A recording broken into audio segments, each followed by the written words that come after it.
G'day everyone, hope you're all doing well. I just forgot to wash my whiskey glass while I was rushing around trying to get everything set up, so I'll have to wash that in a second. Since it is 1 o'clock in the afternoon on Monday, Tuesday, whatever day it is. Tuesday, it is Tuesday. We'll have a beer. G'day Peter, g'day Bill. Just like that, transporter from Texas to Commonwealth of Australia. That's it. If only we had a transporter that was that quick. Gives a thumbs up if the AV's all good. Should be all good.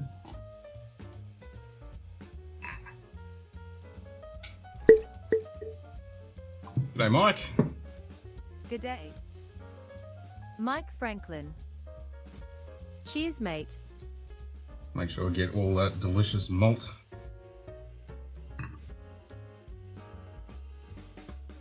Oh, I forgot to put the link. Not used to doing this in the middle of the day. I usually jump on everyone else's streams.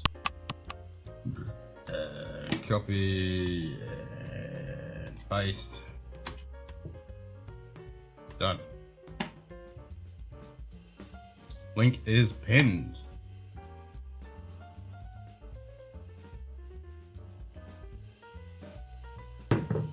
So I'm drinking the usual beer of choice, One Step and a Hefeweizen beer. The good stuff. Cheers, everyone.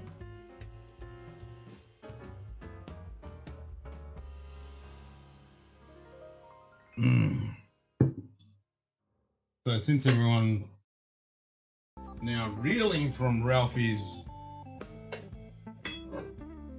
Port Charlotte 10 bottle of the year, we'll have to have some Port Charlotte, I think. I don't know whether I'm going to start with Port Charlotte, but we're going to have Port Charlotte. And yeah, mine's in botanist bottles because the corks fucking suck. Alright, I need to go rinse out my whiskey glass. I'll be back in a second. Ken says thanks for the likes.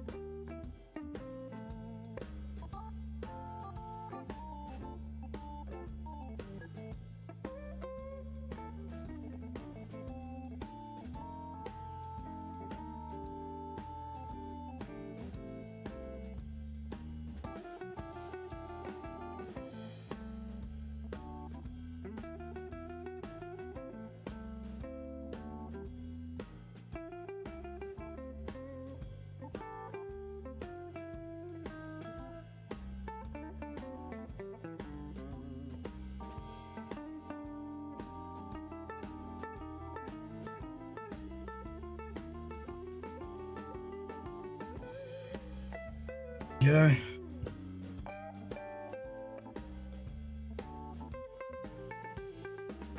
Can't believe that Aaron 10 or Electric 10 isn't top ranked. It's been 3 out of the last 4 years. Cheers, mate. Yeah. G'day, Perth. I mean, Electric 10 did win. What did it win just recently? Well, Aaron 10 was on there as well. Bill Monty. Cheers, mate. I think the Ralphie effect is a bit overrated. Still find decent 12 for a good price. Yeah, man, I can get decent 12. It's yeah, no, I agree. And it being a peated whiskey with the Port Charlotte, it's not going to appeal to everybody, that's for sure. So, good. More for us.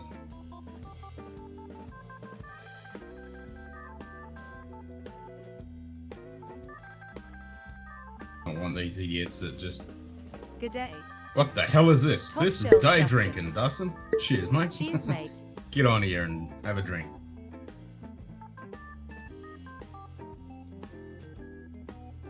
We were talking about it on the stream at 1 o'clock this morning. I was like, yeah, what the hell? What? Do it.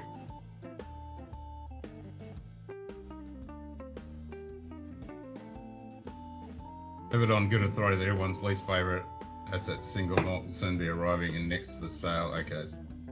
Oh, really?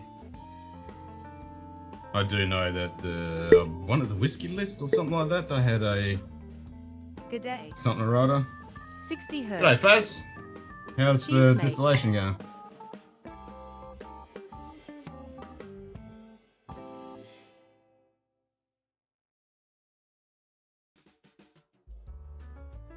Merry Christmas. A bit early for Christmas. I had a couple of people say Merry Christmas and like, what? You're a bit bloody early, mate. 2023 Christmas is a long way. We only just got over this shitty Christmas.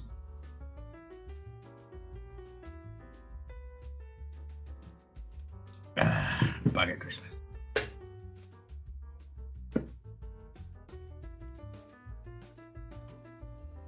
Just made a summer batch of tonic. Nice. What botanicals did you use this time? All day? Well, what do you define as all day?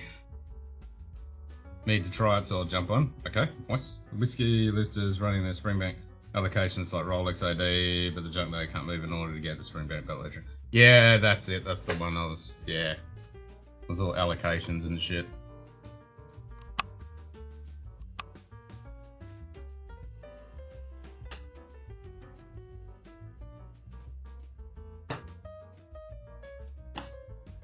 I need to find that. I'm gonna get that Kenobi pack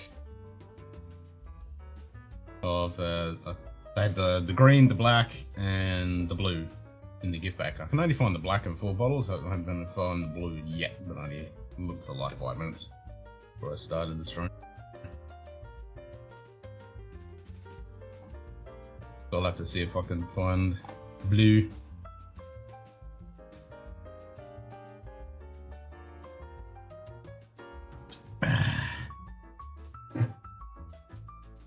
Might have to have gin.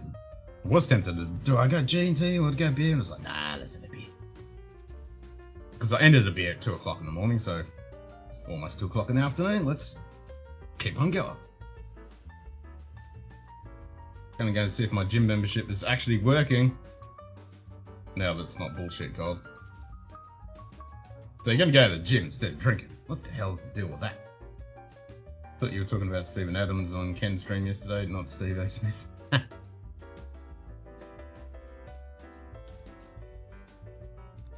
Just a little bit different.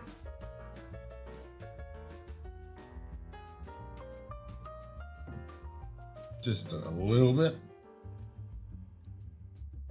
Alright, what whiskey are we gonna pour? Let's spin the wheel.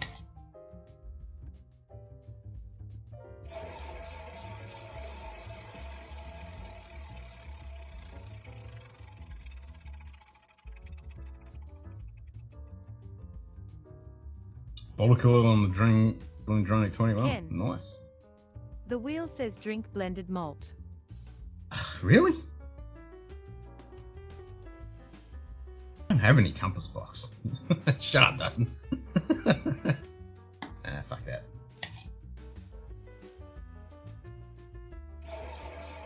Maybe I should take that blended malt off.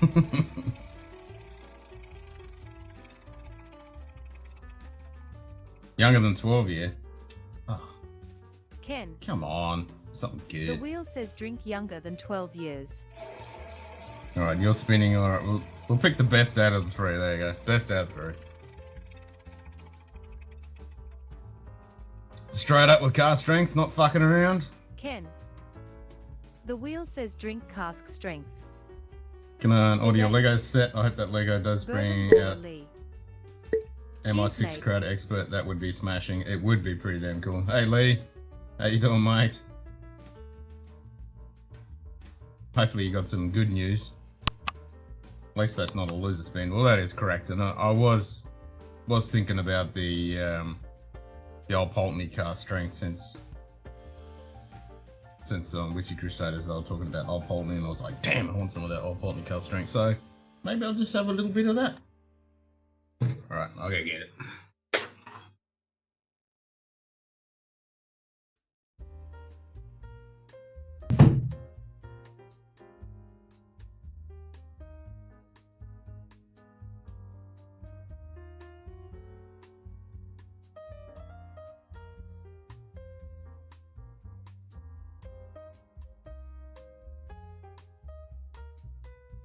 Find it.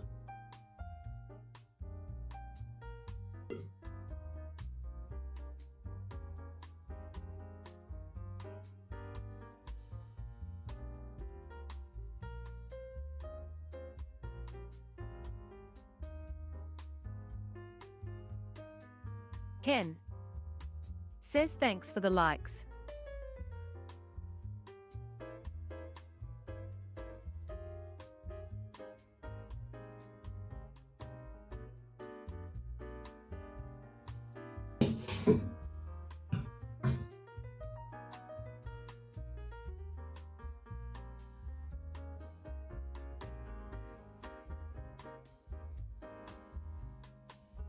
God damn it! Can't even find it.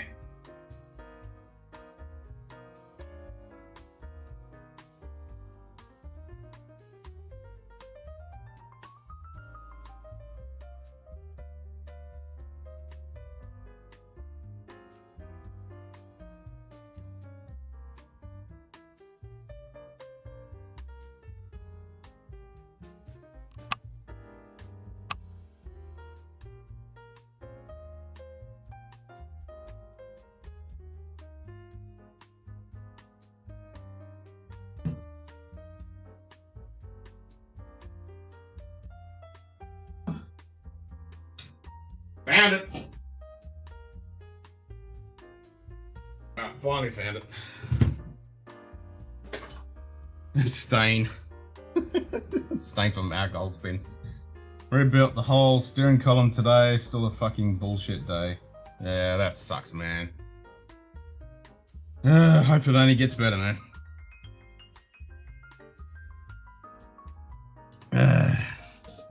That's crap when you had to only just do it recently. Now you got to do the whole bloody thing again. Alright, so this is the Old Pulteney Whiskey Club exclusive, 59%. And this shit is pretty fucking good.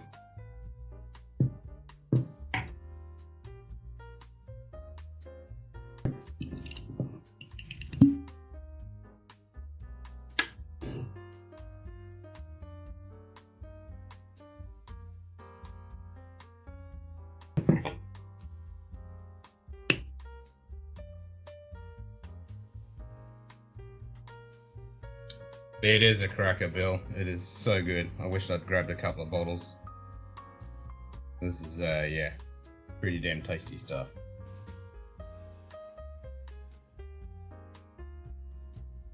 It just goes to show they can still make really good whiskey, but their core range is shite when it used to be good.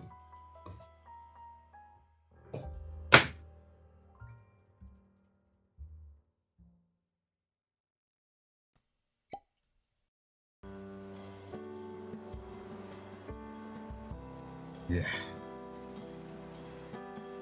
I can just smell it, even before I put my nose in the glass, you can just smell it. I'm like, yeah, there we go.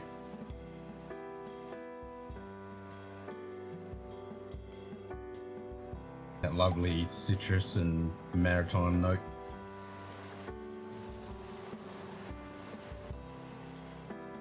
It just smells good. Slasher.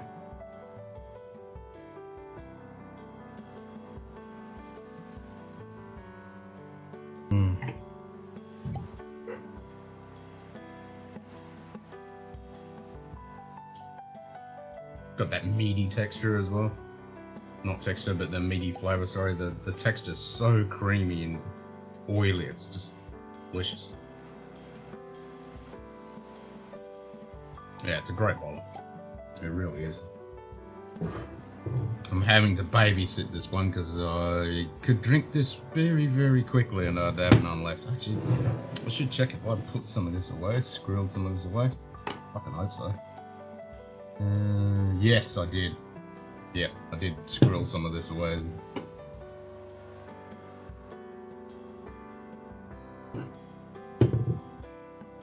Fuck, I wish I could get more. So good.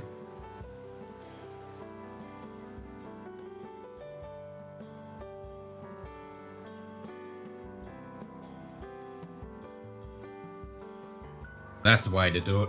Day drinking, start with an old Polteny cask strength. Booyah.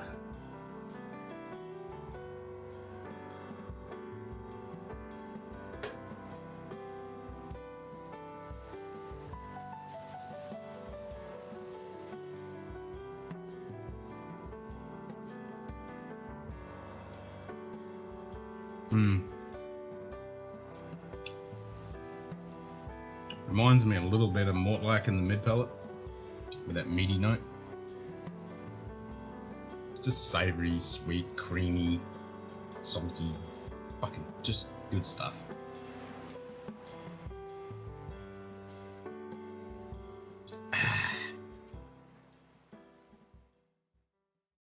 Nom.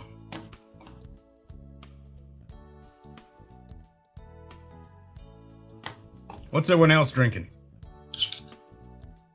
I can actually say that and people will actually be drinking. Normally it's some stupid hour in the morning.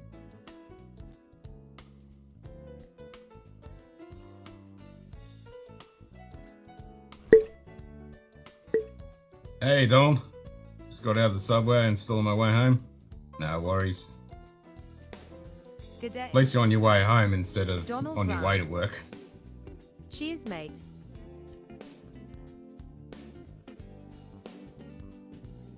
Only a couple more days, Donald. Couple more days.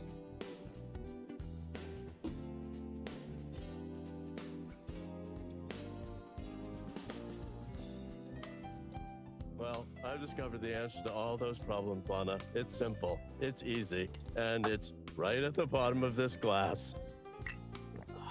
Well, it wasn't at the bottom of that one, but I'm no quitter. Creating Liz Glendronach 21 and telling us not to go away. I know what you mean. I'm like, please, please don't go away. Drank a bottle of Nulu while fixing my car. I'm good for the night. Yep, that'll do it. And understandably why. Yep. I think I'd be smashing a bottle or something too.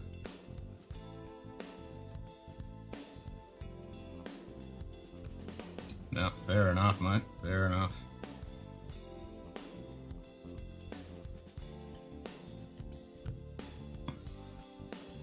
I'm just glad I got my car going again. Lousy $40 little fucking piece of shit part.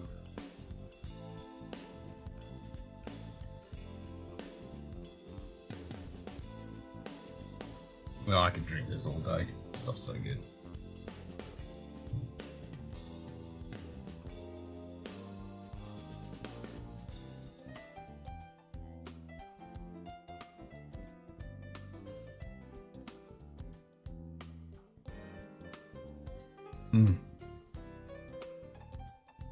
It's such a contrast from their standard 12. It's just night and day. Like, you wouldn't think it's the same distillery.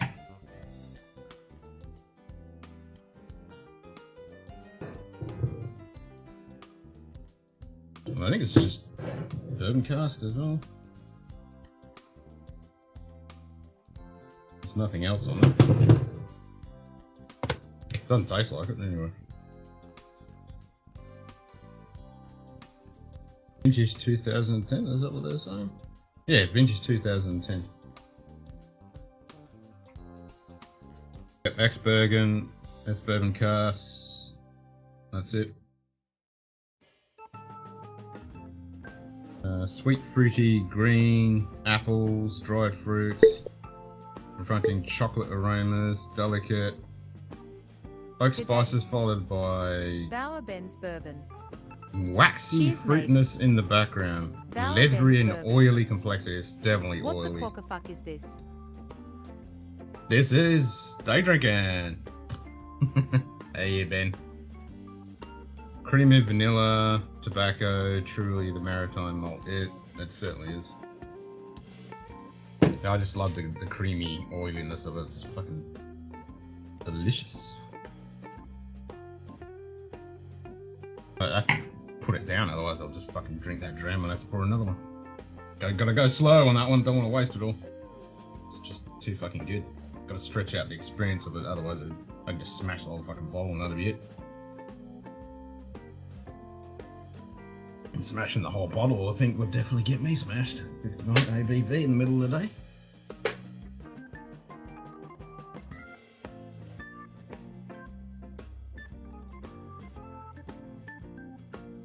The more it does that for me, the distiller is sublimed and muted and they're going, yeah. Yeah, it's such a shame with the core range of Vermont these days. It's just such a disappointment from what it used to be. The same with Old Pulteney, bloody Bel Blair.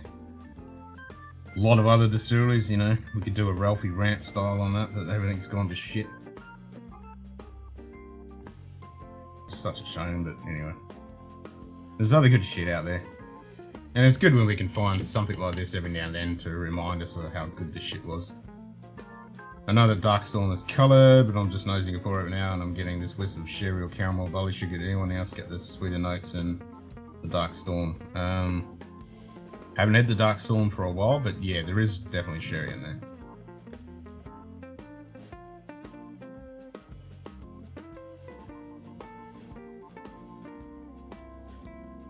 I've only got the normal Storm. I mean, Chris did pick up a bottle of the Darkstorm, but it's on the other side of the country.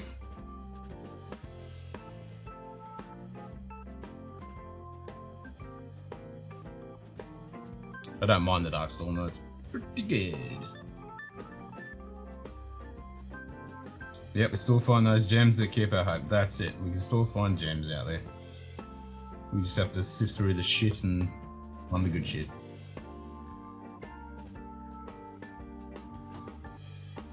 What's up, Faz? Afternoon. Oh, yeah, I suppose It is afternoon. midday for you. Well, it's afternoon. It's up past 1 almost now. Yeah. Yeah, I just learnt to get on stream first and then put the ice in my glass because I crashed Firefox and that ice is looking like it's starting to melt. Oh, bugger. Yeah, But, yeah. Firefox doesn't seem to work too well on Video Ninja for some reason. I actually use bloody Edge, which is a horrible. Yep. I feel like I want to wash my mouth out after I say that, but it actually renders video better than Chromium. True. Chromium, so I'll I don't know. resize this and see chat. It's better. So yeah, I made a batch of. That's the Kiwi spelling. Nice. So I make this pretty much every summer. I make a batch for summer, and I've been making it for about 8 years now. So I'm pretty happy with the recipe. I bought a giant bag of cinchona bark from St Melbourne. Only bitters, which have got a huge selection of bitters and all sorts of tonics and all that sort of stuff. But I just went completely overboard. I didn't realise how big the bag was when it came. And so that's been a lifetime supply. I was going to say that'll last a little while. Yeah, so this is that's the overflow, so I've got to get rid of it. So I'm going to give it a go. But the first year I made it, I followed an internet recipe and I overdosed myself on it. And man, that cinchonism that you get from that is no joke. Slapshot It's, Roadhouse. G'day, Brian. It slaps you around the head. G'day, Brian. Turn my legs to lead.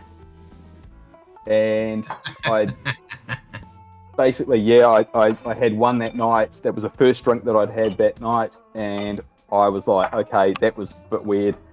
Did the exact same thing the following night and had the exact same symptoms. I was like, oh, fuck that. I'm not doing that.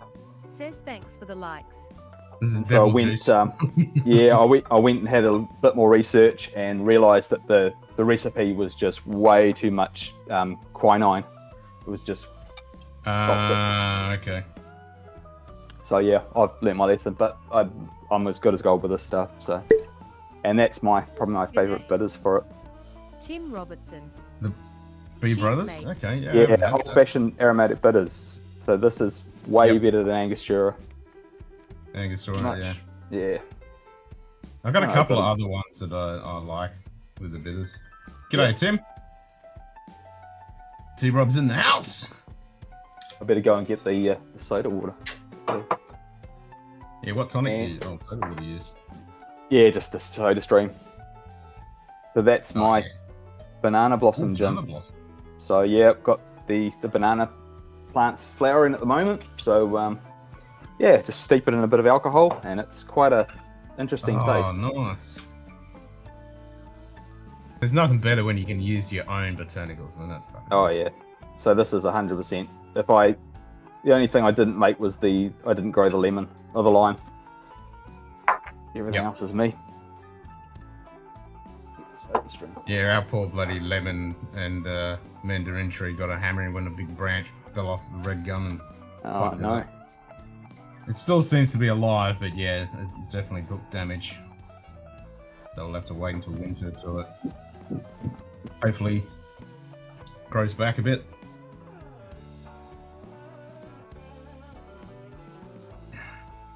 Yeah, a bit of a pain. But upside, I've got a shitload of firewood for winter. Yeah. Well, actually, if it's fruit wood, you can smoke something with it. Nah, it's not fruit. Well, a little bit. I got a little bit of the yeah, and that'll smell really good. So I might smoke something with it and let it dry out over the summer. There wasn't I too have much not off. Had a gin and tonic since last year. Oh, really? Oh, shit. Yes, summertime nice only one. for me, Oh, I didn't. and because of that whole quinine building up in your system, I don't partake like consecutive nights. I don't drink it on consecutive nights, and I'll I drink 2 of these, and that would be it as well. Like no more, because it's just it builds up. It's like building up, like lead in your system builds up. It's scary. Oh, really? So it's kind of seasonal for me, and yep, then it's when it's done, it's I done. like the quinine, but I usually, it doesn't really worry me. I mean, I usually maybe 3 or 4 a night if I'm gonna have a few of them. Yeah. So you're But, drinking commercial products, you're probably pretty safe. But if you get some crafty stuff, it can get a bit sketchy. Bit over, yeah. JD Burger. What's up, JD? Punch. Cheers. Yep, starting Cheers, early. mate. Cheers, mate. I might have to have a G&T now. So because I make it myself, it's nice and sour. Nice. Yep, really sour. I like it. Needs more bitters. Damn, wish I could taste that right now. Yeah, it's so good. It's so bloody hot. Yeah, it's a bit warm in here. It's 30 degrees in here. I haven't got the Oh, aircon on. I didn't think it warranted, but it's 27 outside. But it's going to be Damn. 40 in a couple of days.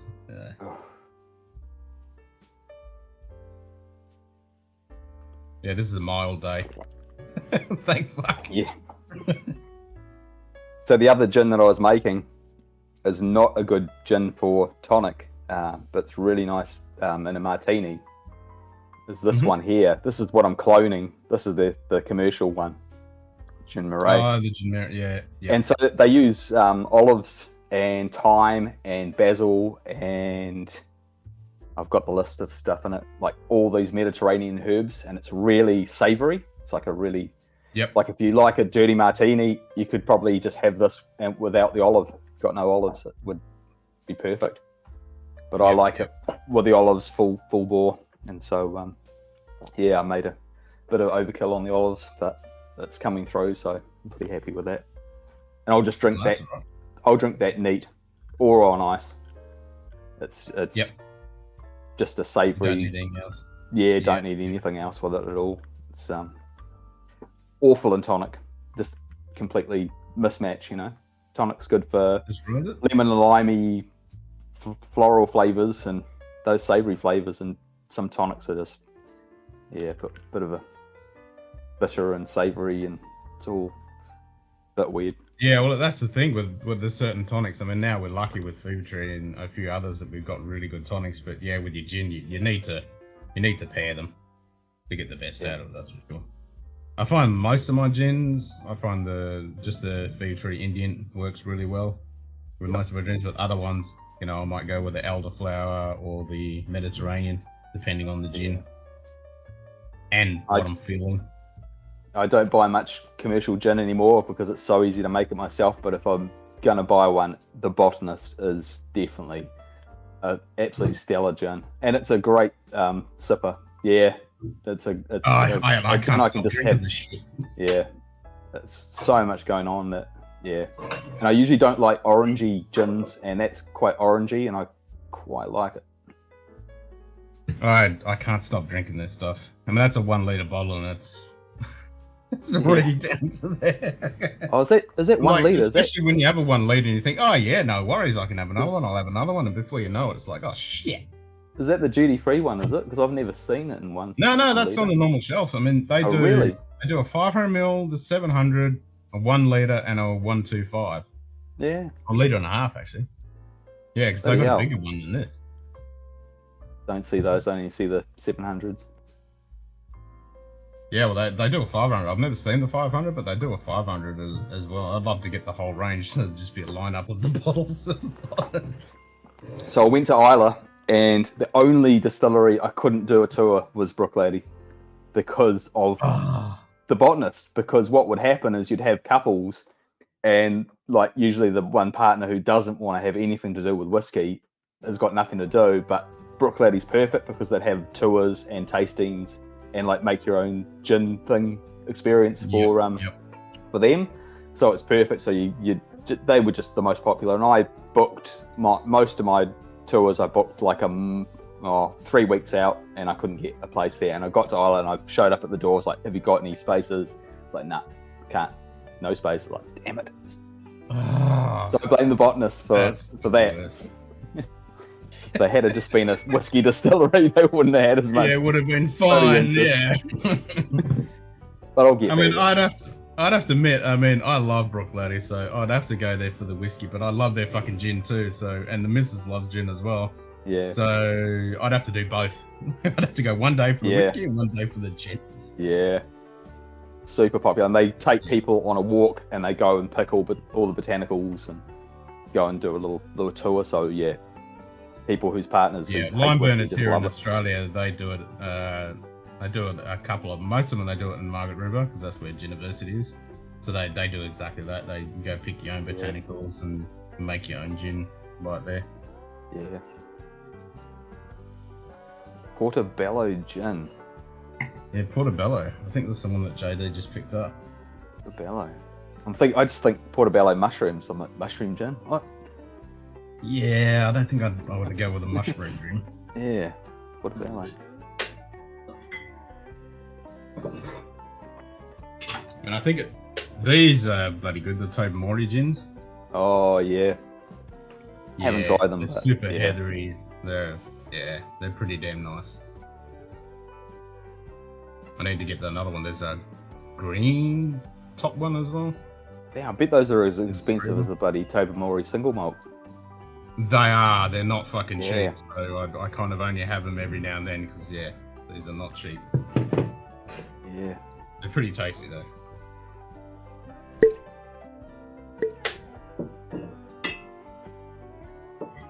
Good day. Z-Man! Cheers, Z-Man. mate. Oh, this is quite astringent, actually. It's dry me out. Yeah, I'm not surprised with those bitters and stuff. That's where they get you. Makes you drink more because you're like, damn, I'm all dry. Now I need more liquid, and then I get dry, and then it's like the salty snacks on the bar. Yep. Yeah.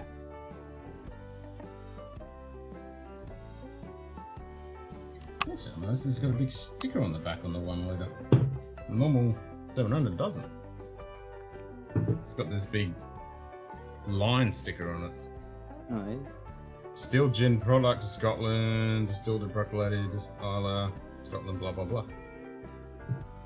I think they have a dedicated still that they use just for their gin, if I remember. Yeah, it's Old Betty. Yeah, that's right. Yeah, because you legally can't use the same stills that you put whiskey in. It's got to be a separate still. Yeah. They can't just do a run and then clean it out and... No. Really? I mean, you wouldn't want to. Like, you definitely wouldn't want to. I have a completely separate still with a completely separate condenser for doing gin. Like, once you run juniper oils through the condenser and then you try and run something else after it, it's going to taste like juniper oils. It's going to get juniper through it. Yeah. Yeah. It sticks in there. Yeah. And I think here in Australia, I think it's the same. I'm not sure about the laws here in Australia because we've got a place here that does rum, but they also started doing gin. I'm not sure whether they've got to use a separate still or not, but I know in Scotland, yeah, it's got to be a separate still. Yeah, they would want to. It'd be an absolute pain in the ass doing rum and gin. Hell yeah, trying to flush that out. It's bad enough when they do malted, peated stuff in certain distilleries, you know, a lot weaker peat or whatever. Yeah. Good day. Bourbon neophyte. It's 21:35 hours and Scotchdownunder is on. Yep. Good day drinking. Cheers, Anthony. Try gin, but do not like the juniper taste. Well, try a lot of people don't. Slow gin, or there's plenty of other gins out there that don't have juniper. And I know a lot of people don't like juniper, but there's gins out there that actually have father or juniper. I've got a slow gin that I've had for about 5 years now, and I cannot get through it. It's so sweet. It's just sickly sweet. And they put a cork in the bottle, like a natural cork, and the thing went busty. It was like, why would you put like the sugary slow gin and like a natural cork? It's like, I've got it here actually. Yeah, there is a non-juniper thing. It's the modern day thing because typically a gin has to have juniper to be called a gin. But with the modern era, there's gins out there that don't have juniper in them. Even though technically they're not really gins, but it is a thing. I must have hidden it away from myself so I can't find it. Dan. Cheers, G'day, mate. Dan. I got the same bottle of Old Boltney. Did you get the Starwood Cognac cask? No, I didn't get the Starwood Cognac. Yeah, I've just got to be a bit careful with my spending, but I wish I'd bought a case of this stuff. I fucking love this Old Boltney cask strength. It's so good.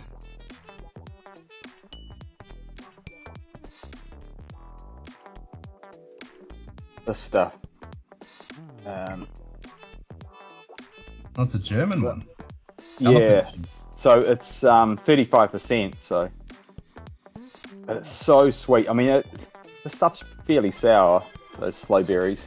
So I know why they put the sugar in it. But they use this bloody cork stopper. I've cleaned it up a bit, but yeah, I think it went pretty manky. Pretty manky.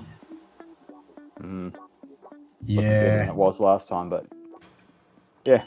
Well, that's like my sherry. The cork on this thing. I mean, look at the color of that. It's crazy. Yeah. Oh my god, it smells so good though.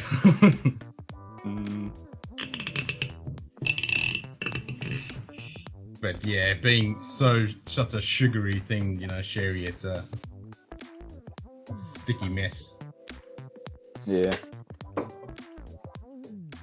A PX, is it? Yeah, it's a PX, yeah. Sipping on Kira's Revenge, 15 and 138. Nice! Can't beat a bit of obtainium. Damn. That'll warm me up, Tim. Yeah, that's it. I mean, I'm starting at 1:30 in the afternoon with a 59 cask strength Old Boltney. Ooh. Oh. Yeah. Nice. Yeah, I wouldn't mind trying some high proof Old Boltney. Oh, this is outstanding. I'll have to send you a sample over. This is fucking outstanding.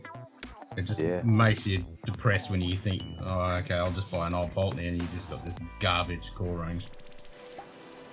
Yeah, that last bottle I bought of 12 was a real disappointment. And I bought my first Ardnamurchan bottle in the same week, and it was like, this is a 12-year-old, and this is like a, six-year-old, and they were night and day.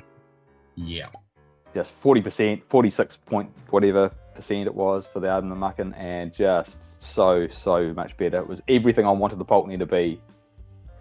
And the Boltney I drank it really quick and threw that bottle out.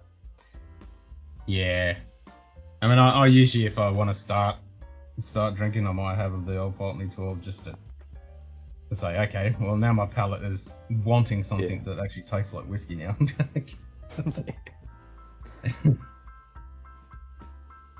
this stuff is just, this just really makes you sad when you think, okay, this is what it can be, and then you've only got this garbage that they're bringing out. So is that Plain a today. Nice. sherry and ex-bourbon, or is it just ex-bourbon? No, it's just straight ex-bourbon. Oh, nice. That I haven't Nice. tried either. I've always had sherry in any Pulteney I've tried. So. Nah, this is just pure. It's so creamy and oily, and you got this. It's just leathery. It's got a little bit of umami, the meat kind of thing, like a mortlack. Yeah. A bit of There was citrus a concentrates. signatory vintage bottling of Old Pulteney, and I think it was a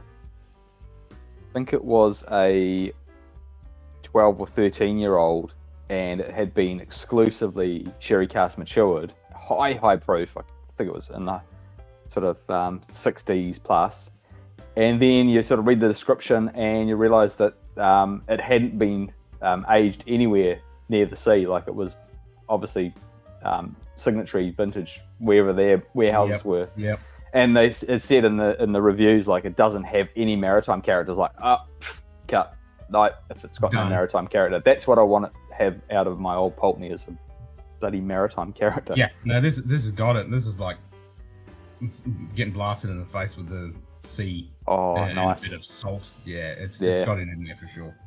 Yeah, well, as you saw, my distilling handle is Salty Staves. I'm a big fan of salty maturation. Is definitely Yeah, my I jam. mean, if you go down here when the seaweed washes up on the beach a little bit, and it's not the smell of the rotten seaweed, but just that salt in the air, and then Good that day. fresh ocean Donna smell Pass that Whiskey. comes up. You get a little bit Cheers, of that. mate. G'day, Donna Pass. Nice. Good day. Yeah. Whiskey Lovers Society. G'day, Gert. Cheers, mate. Nothing like a little day drinking. That's it, brother. That's it. Well, it's 6:45 here, so Yeah, it's late. kind yeah, of. I it's call perfect that. drinking. I call that night. Yeah, it is night. That's it. I'm with you, G, man. Just hide the vehicle and worry about it tomorrow. You want brine before he goes up there. Yeah, well, the brine will definitely give you that seaweed thing for sure. Yeah. Yeah, love that salty. If you just want that coastal thing, and then you get this lovely sweetness, so it's like some of the plants are behind you and then mixing with the ocean. Good day. And then on the palate, it's just, Mark oh Emenega. man, so tasty. Nice. G'day, Cheers, Mark. mate. Mark, cheers.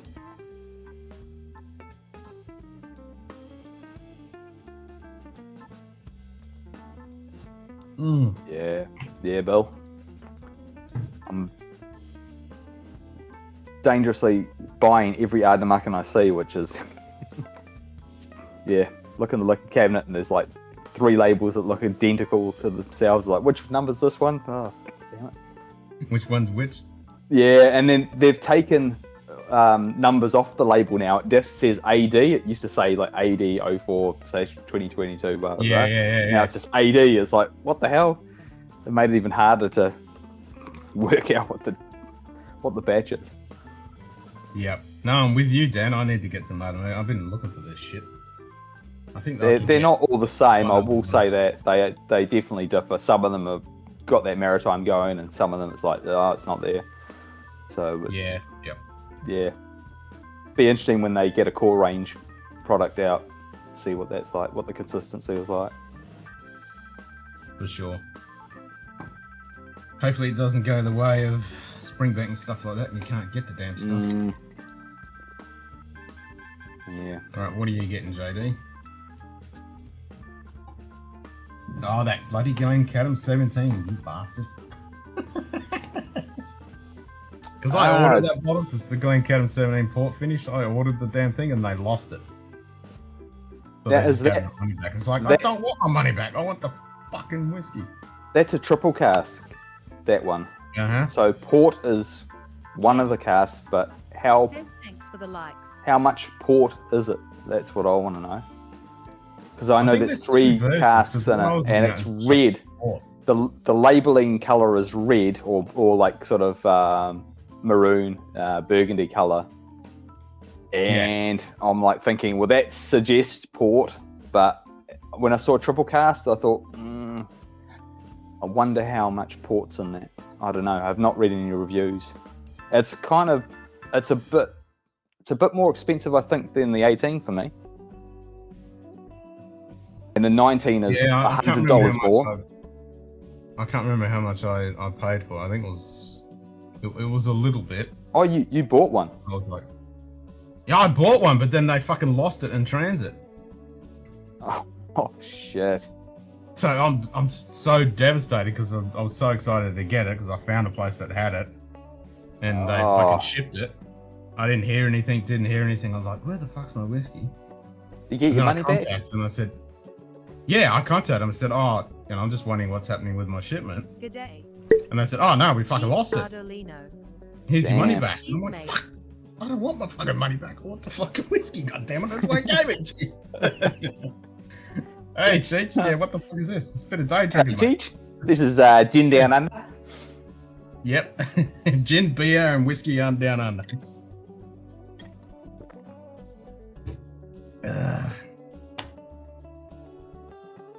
Oh damn. Yeah, it's 3 specifically selected portwood, so it's 3 port. Are they all port? Oh, okay. Oh, that's interesting. Yeah, that's why I do remember something about that. I was like, no, I don't think it's anything else. I think it's all port. Yeah.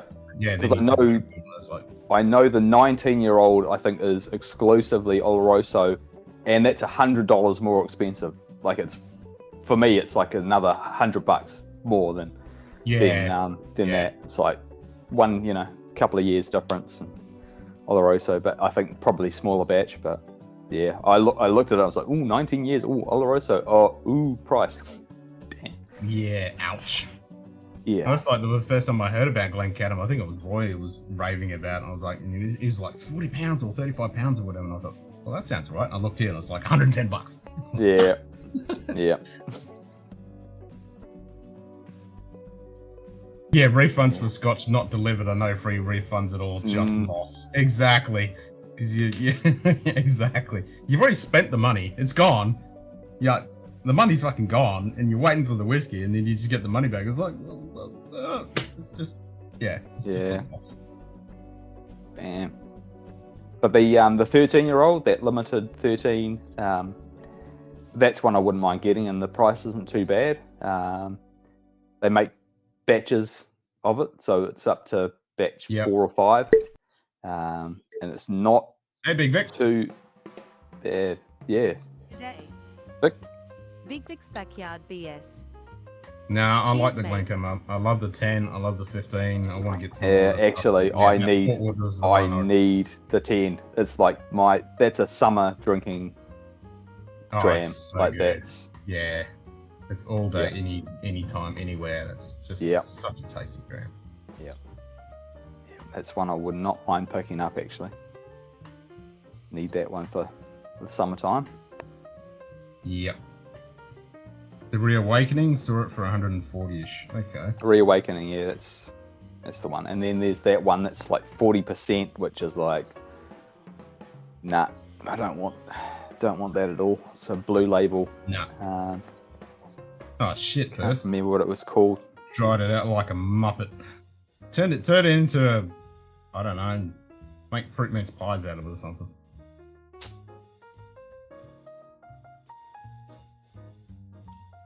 Yeah, well, it's going to be beef jerky now because Christmas was a while ago.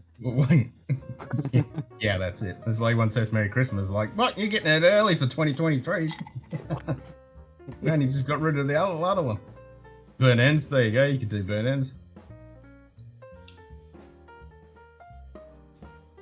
I just watched the thing about Christmas in like the pre-Victorian, post-Victorian era where they were cooking proper fruit mince pies with the puff pastry and the actual roast beef in there, and I'm like, oh, fuck yeah.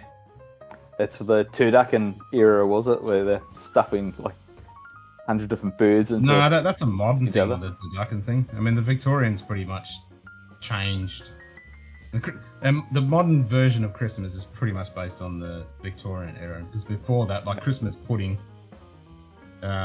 was like the 12th pudding you had, or the 12th cake. But then the Victorian pretty much said, no, you have it on the 25th, because before that you would have it the 12 days because the Christmas wasn't on 25th. It was actually you'd do your fasting, and then you'd have the 12 days of whatever it was called, Christmas then. Yeah. And the 25th was the day that you'd pretty much just with your own family. But there was still a festival after Christmas that the whole thing would carry on. It wasn't just the one day, but then the modern thing is just it's the 25th and that's it. And you only got to have these type of foods. Whereas what she was saying, there was that massive different range of foods depending on your stature in society, and it'd go over all these different, from the 20th till halfway through the first week of January kind of thing. Oh damn! Suppose freezing weather, and it's like let's just eat ourselves and gorge. Well, it pretty much Freezing started before Christianity. It was an excuse because it'd be wet, muddy. Your animals are pretty much dead. Your crops pretty much dead. So all you did was eat whatever you had and drink yourself into stupid because you can't go outside and do anything. So it was an excuse just to get drunk and just wash away the worries of being in the hell of winter. Yeah. Yep. So, and Christmas is pretty much just an extent of that, just an excuse to eat lots and drink. Yep. No, I didn't eat much at all actually. Christmas Day, I did nothing in the garage. It was great. Oh, I'm Jewish. I don't even celebrate it. So no, I'm not religious at all, so I don't celebrate it at all. But normally, my missus and the boy go to her mother's, and they do the big family thing because I don't eat during the day. I just can't do that. It might be a small snack, but I just can't eat a big massive meal in the middle of the day at lunchtime. It's just not me. And in summer. In the middle of summer, I was like, nah, screw that. I mean, they did cold meat and salad and stuff like that, but then they had Christmas pudding and all that. It's like, I can't eat that in the middle of it. Well, even though I do like it. If I was going to eat something, that's what I'd eat. I wouldn't bother out the rest of it. So, they had their big meal. I just hid down here and just stayed away from all that. And then I felt a little bit peckish about 4:30, so Carly made these big-ass croissants with ham and cheese. They were going to have them for breakfast. She didn't have hers because she was busy cooking and all that.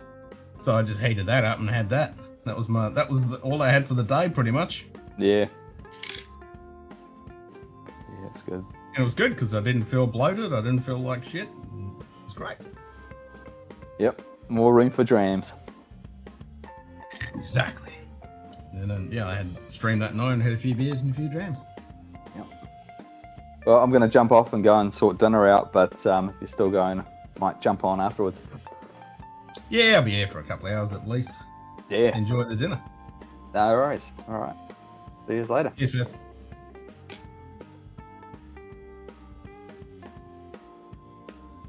All right, who else is going to jump on? Brisket is hard to make. I'll just go to Porky's for that brisket fix. Yeah.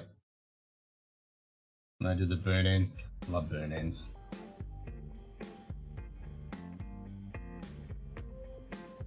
Doormat brisket, eh? That kind of sucks. Yeah, it certainly wouldn't trim off the fat. You want to cook it in that fat. That's the best way to do it.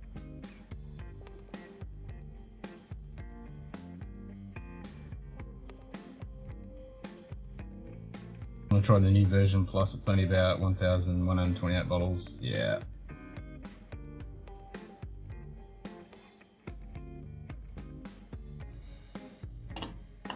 It's almost feeling like I want to turn the aircon on. And it's 27 degrees outside, 30 in here. It's a bit warm. 54% humidity, and that's only going to keep going up to the roof now that's in the afternoon.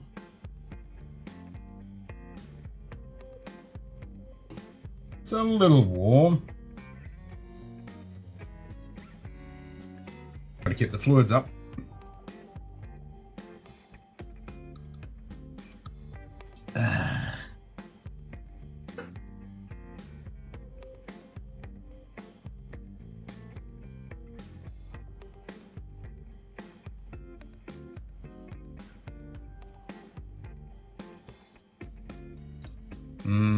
stuff just smells so good. Tastes even better. Fahrenheit, it's about 85 or something. It's not bad.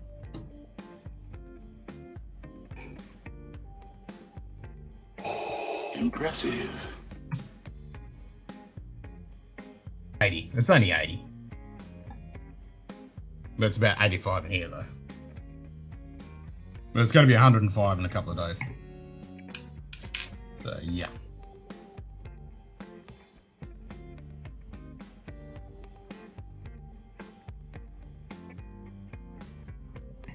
I suppose I could make the temperature thing actually alternate between Fahrenheit and Celsius. I could do that.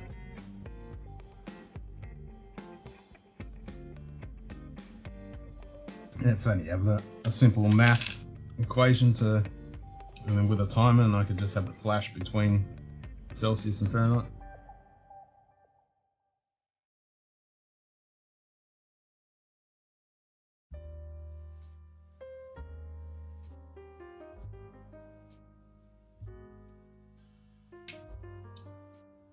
Yeah, that wouldn't be that hard at all to do that. Let's put it on a timer.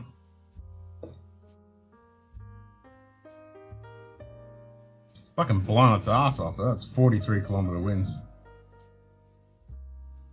Just too lazy to check up Celsius. Yeah, don't blame you.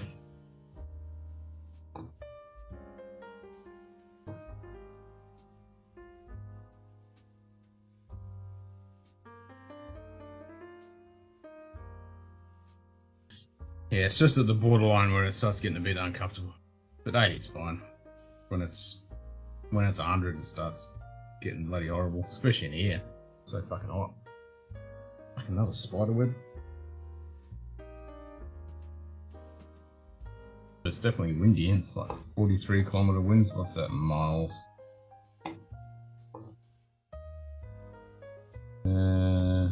Yep,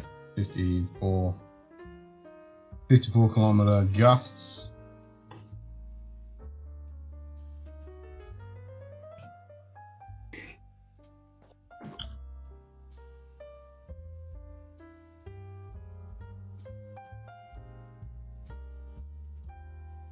That's 31 miles an hour.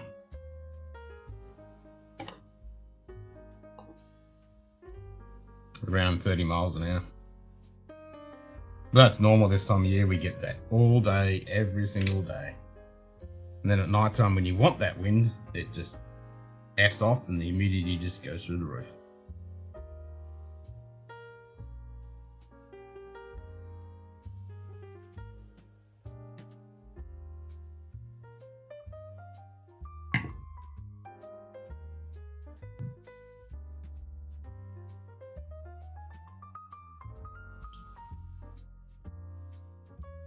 Yep. What? It's only 4 p.m. Well, 2 p.m. Good day. Yeah. Cheers, Lil. Lilith Morgan. Cheers, mate. Yep, felt like a bit of day drinking. Why not? There's usually never anyone on after Whiskey Crusaders. And we were talking about it last night on my stream, and I thought, what the heck, let's do a day stream. Can actually have a drink with other people. Because usually everyone in the States is early in the morning when I stream, so.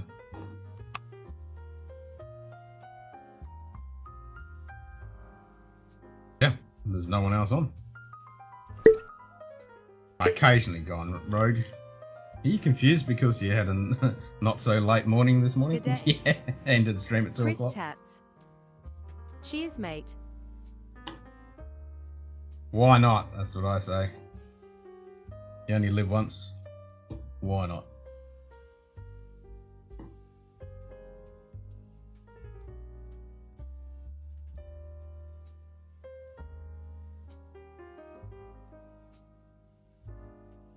Should turn the fire on. We just got beer. Hey, there you go. Come on, have a beer. That's what I'm drinking.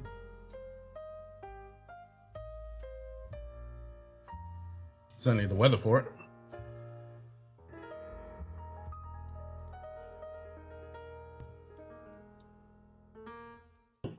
Having a beer and car strength whiskey. Why the hell not?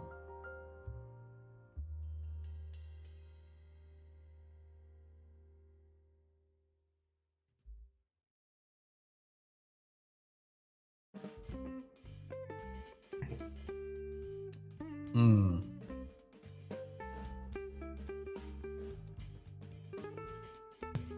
Such a fucking good whiskey. Doing the old Pulteney car strength, Chris.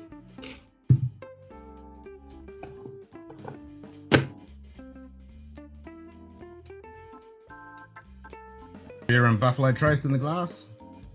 Hopefully not together. Calling it a night, Brian. Cheers, mate. Sleep well.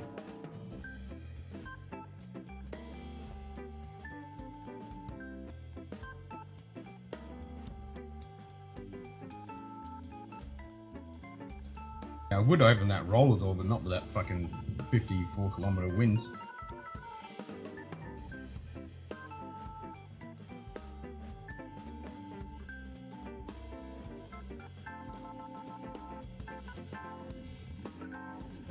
Bit of noise.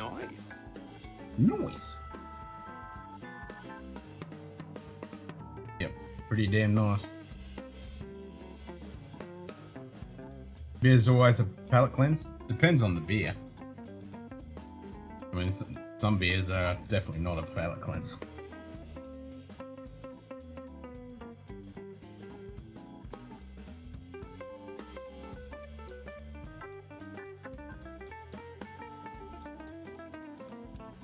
If it goes above 31, I'll turn the AC on. But it's saying it's only 30 in here, so that's not too bad.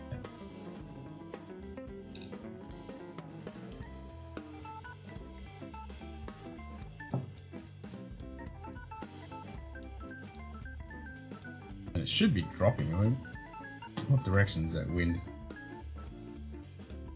Feels like a southwester. Feels like a southwester. Sounds like a southwester. Southern, yeah, it's a souther. It's a southerly.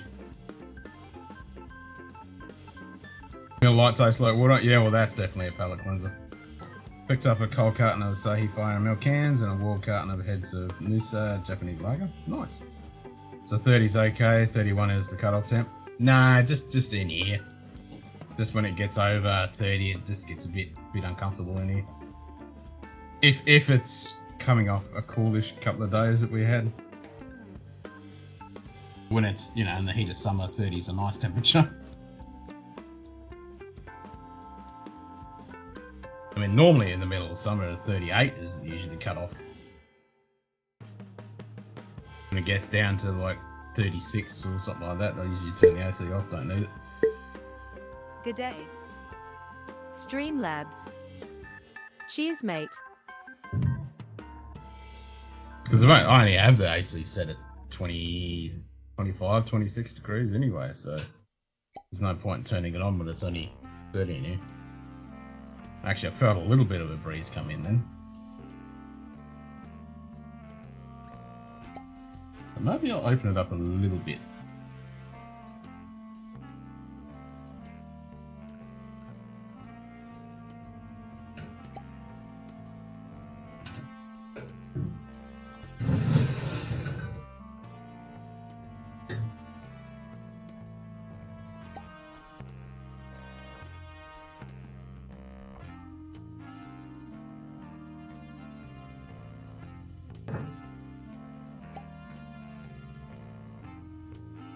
There we go. That's a bit better. Still got my mate in Perth, and he said he can put you in touch with the guys who do the survival training walks with the Gurkhas if you want to retest your survival training. Oh fucking hell, more like relearn it. It's been a long time since I've done any survival shit.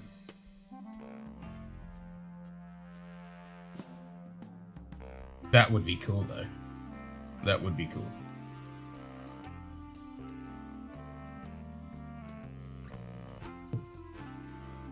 I'd have to get my fitness up a bit before I did that.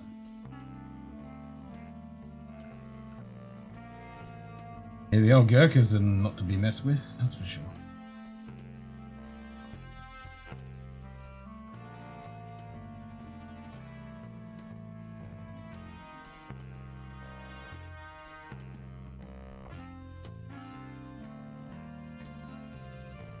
not that cool a breeze, but it's a little bit cooler than what's inside here.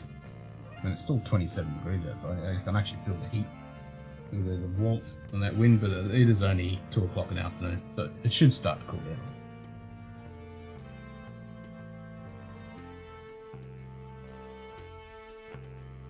I think tomorrow is going to be... Yeah, tomorrow is going to be hot. 140 Wednesday, Thursday. It's already scheduled to be 40 on Monday. 6-day walk, dropped in the middle of bumfuck nowhere, in from Karratha with only what you can carry a map out when you walk out where you're really not deep for water. Yeah, I'd have to get my fitness up because fucking hell, the last time I was in Karratha. What time of the year do they do it? I ain't doing that in fucking the middle of summer. Fuck that. Last time I was in fucking Karratha, I was in the middle of fucking summer with the army, and that was fucked. That's the only time in my whole life I've suffered from dehydration, but yeah, I definitely experienced it. I was drinking like a fucking fish. Oh, a couple times a year? Okay. Yeah, it depends what time of a year do it. I wouldn't want to do it up there when it's in fucking heat of summer, man. It's just so fucking hot. Fucking spinifex grass and that, the fucking rocks when you gotta walk on those bloody rocks, because it's all that low-grade iron ore shit. So hot off those rocks, man. Fucked. Yep, I know that area.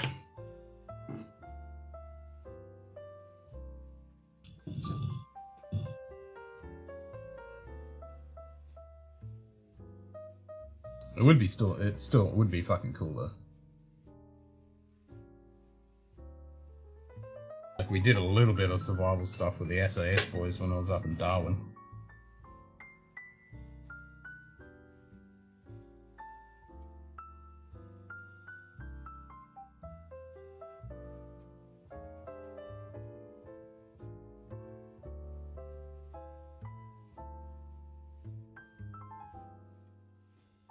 I think the map I would get would be the Les Hidden's fucking maps. He's got all the bush ducker on it.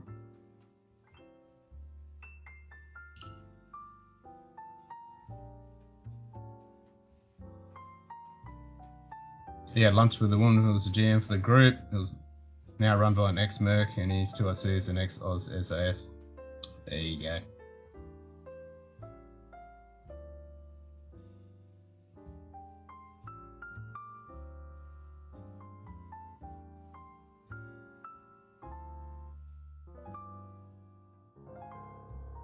Yeah, that certainly would be cool to do.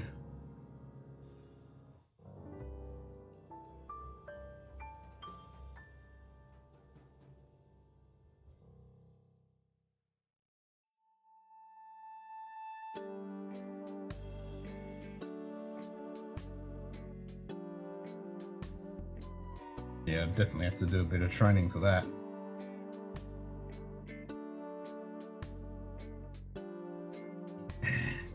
Get good gear, get good boots and stuff, and wear them in, have them ready to go.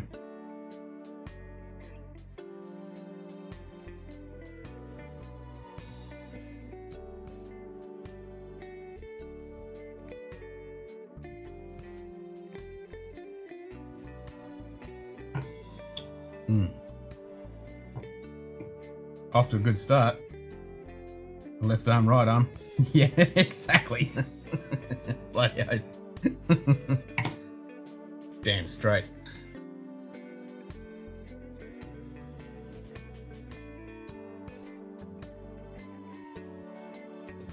And started with car strength. Straight up.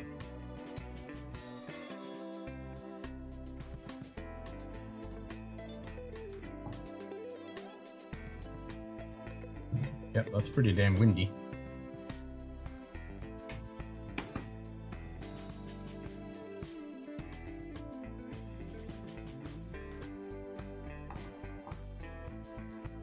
I literally have only got the roller door that much, and it's just, yeah, blowing in here pretty nastily. Well, it has made a difference. It dropped 2 degrees. Fuck yeah. But that was the temperature it was last night.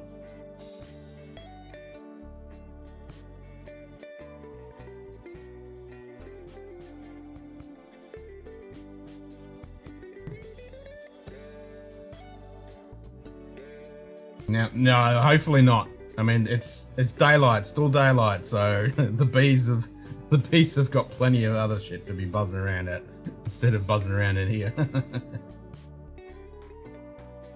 They got no reason to come in here.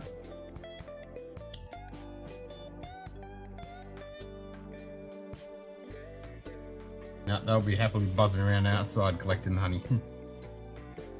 Or nectar. You don't collect honey, you make honey. We collect honey.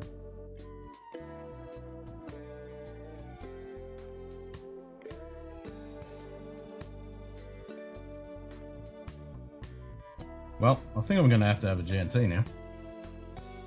Go along with my beer. Now that we've been talking about and Baz was having a G&T. I'll finish my beer, then we'll have some bombers.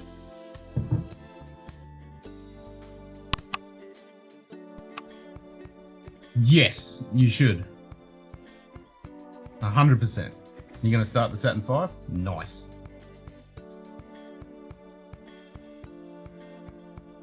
Yeah, and it's taken a little bit of strength for me to not continue that because I want to get that next funnel. I want to get the other side on and I want to get it attached.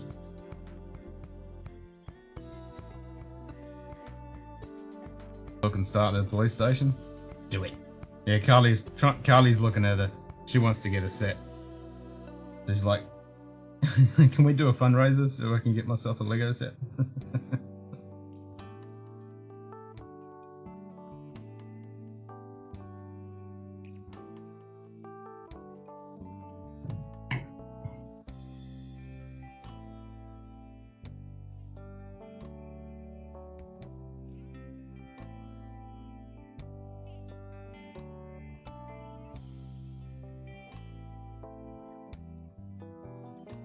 Yeah, the Saturn 5 Z-Man.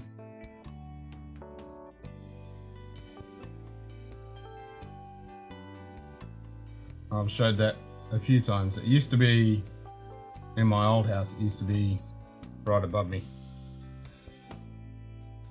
Yeah, the tree house. Yep, I got to get the light set with the tree house.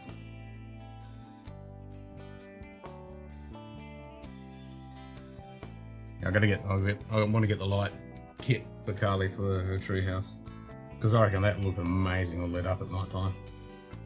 It looks so cool with it. I think that's the best looking light kit for any of the Lego. All the others look cool, but I think that treehouse lit up just looks mint.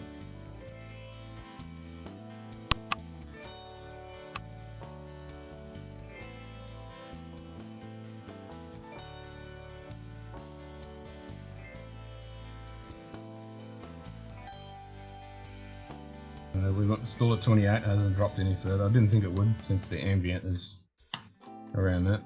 An update.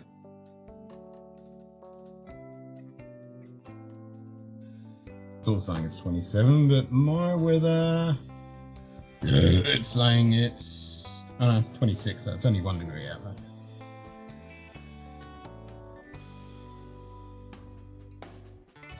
It's fucking windy though.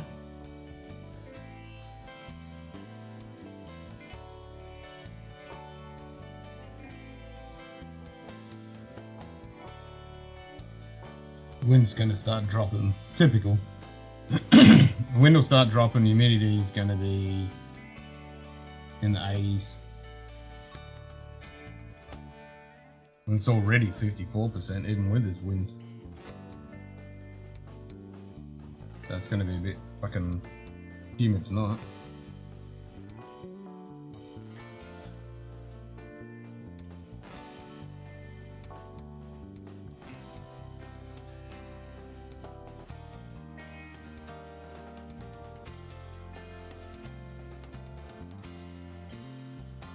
Been in the model rocketry, shuttle has been flown, Saturn almost built, so much detail. Nice!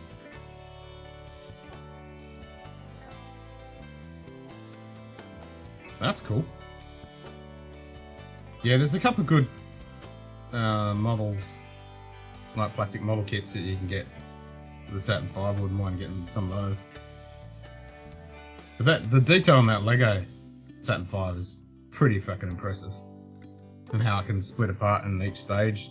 And you've got the lunar lander goes in the top. It's pretty cool.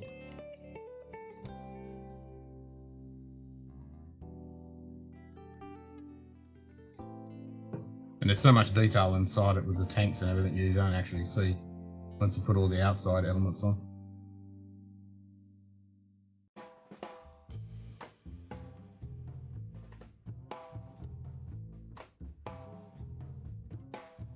Yep, we just need an SLS version now. It'd be so cool to have the Saturn V and the SLS next to each other. Incorrect scale. Yeah, the space shuttle with the Hubble is sick. And I got the International Space Station set as well.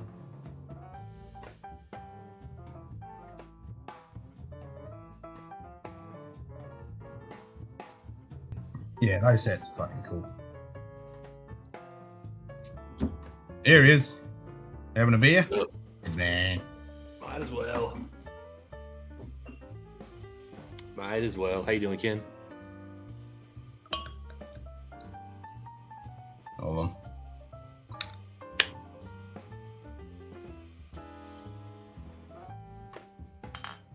There we go. So what's the verdict on the gym membership? Have I sorted it? Nope. I just went there. Locked out. Couldn't get in. I lost comms. Alright, go again. No, I went there. My little key fob thing here does not work. Does not let me in. So despite the fact that I emailed the guy tonight and said, hey, it'll work, right? Absolutely. Absolutely not. Yeah. Yep. Fail. Yep, so I guess I got to go there during their staffed hours tomorrow to get it resolved, which I went there during staffed hours in the first place to start this whole thing, knowing that it would probably be an issue. Like, getting fucking dicked around. Yeah. I'm like, are you sure? Because I'm pretty sure this key fob's not going to work, because I'm pretty sure you probably turned it off, and I doubt you guys can just magically turn these back on in a moment's notice. Just a guess. Yeah. I mean, even when I first joined there, we had to like test it multiple times to make sure it worked. Like, it's not a super exacting science, and once they do anything with it, it's probably not going to work. Yep. I mean, it's not a big deal. It's just like, see the size of the gantry for the new rocket compared to the Saturn V. Well, it's what you talking about the SLS, because it's not as tall as the Saturn V. yeah. On the plus side, though, I took pre-workout before going to the gym just in case, so I'm going to be amped up and unable to sleep. So, cheers. Yeah, you're gonna be firing on all cylinders. In for the long haul. Well, I've got freaking beta alanine in me too, so my skin's tingling. Oh, I think you should get some fucking weight gear at home so you can at least burn some of it off. I mean, yeah, the problem is like I'm on like the third floor, like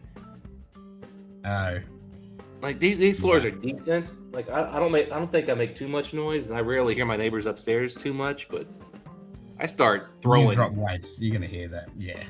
Yeah, or I start like doing jumping jacks or something stupid like that, or burpees, or I could probably do some push-ups, but I don't. I was gonna say do some squats, some push-ups, yeah. But the problem is push-ups bother my wrist. Like honestly, I'd actually, my plan was just to like do some, I was gonna do like light bench, half my body weight for like 3 sets of 20 or something. Yep. I was gonna do stuff like that. I wasn't gonna do anything like heavy because, dude, as I get older, man, my joints just I beat them down in my youth with weightlifting. Oh yeah. I mean, I look like it now, but at one point I was. It's meant to make it better.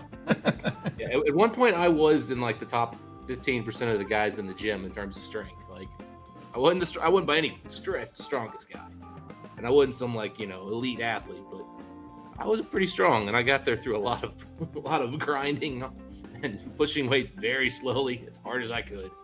And my joints, I was not blessed with the joints that were built for that kind of stuff. Yeah. Some guys have these big wrists that just, they're monstrous and they can take anything, and they got knees that can take it, and their back was just built for moving stuff. I was not built that way. No, me neither. Yeah, my wrists are wouldn't, and especially after you break your fucking wrist, that's the worst. Yeah, I mean, like, it's actually this is the first time, like, honestly, in 10 years, I can do this and not hear snap, crackle, pop from like a Cheerios.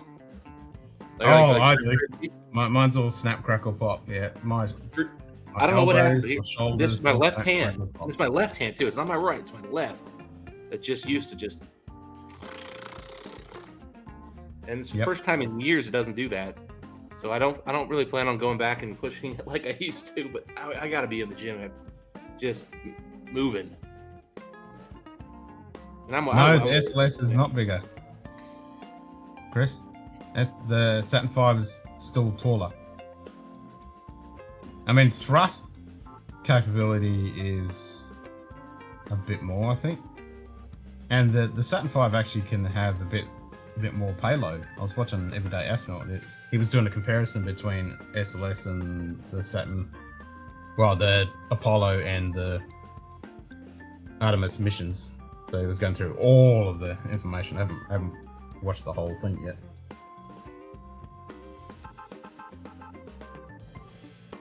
All right, Ken, let's have some fun.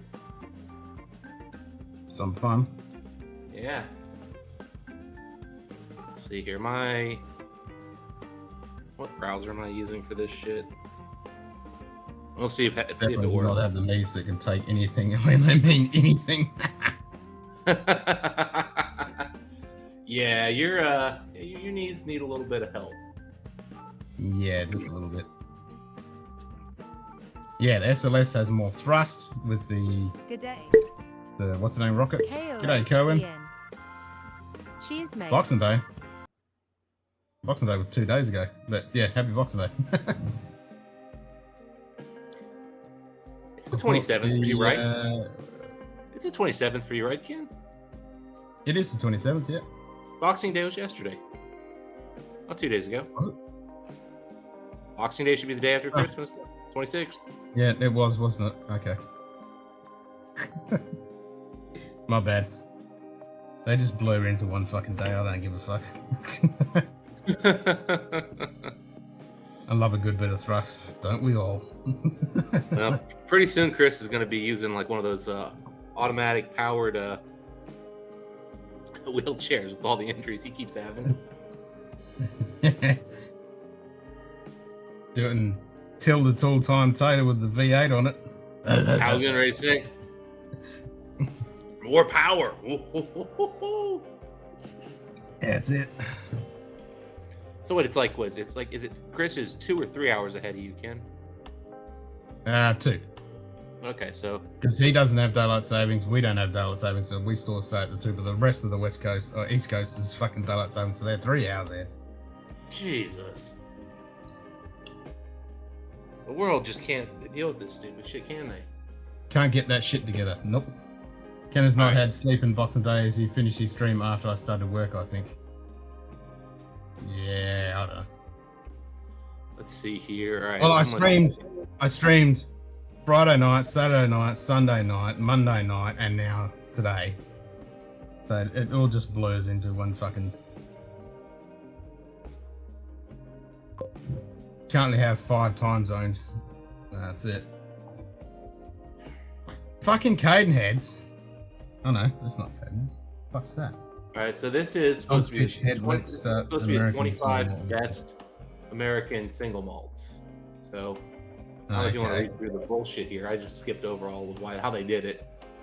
Number 25 is an American malt from Dogfish Head, which is a brewery, which, I mean, wouldn't shock me if it's decent. 50 Stone single malt. Never heard of this one either. All right, Delbach. Now they're getting tons of hype. Yep. No, that's it, Donald. 27 at 225 isn't bad at all.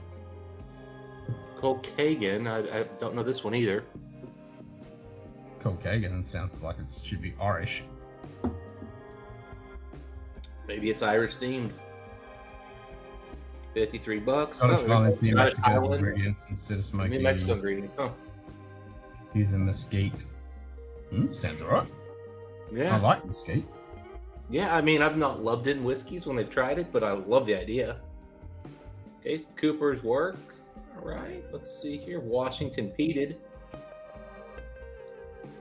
Yep, New Mexico. Okay. So it's peated cope barley grown locally. Okay.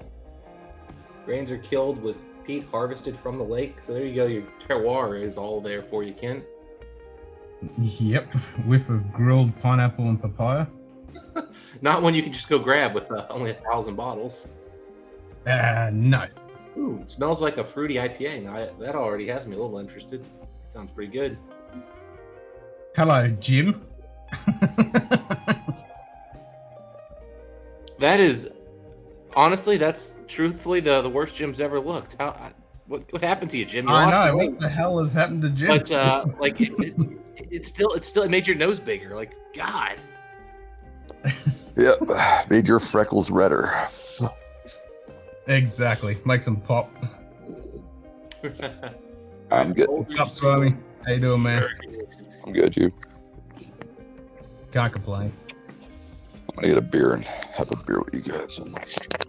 Yeah, talking about Go for it, man. I'm just going through this random list I found of top 25 American single malts. So we're seeing if it's complete bullshit or if it sounds like they actually put some effort in. They actually have good It's like American those single yeah. malts.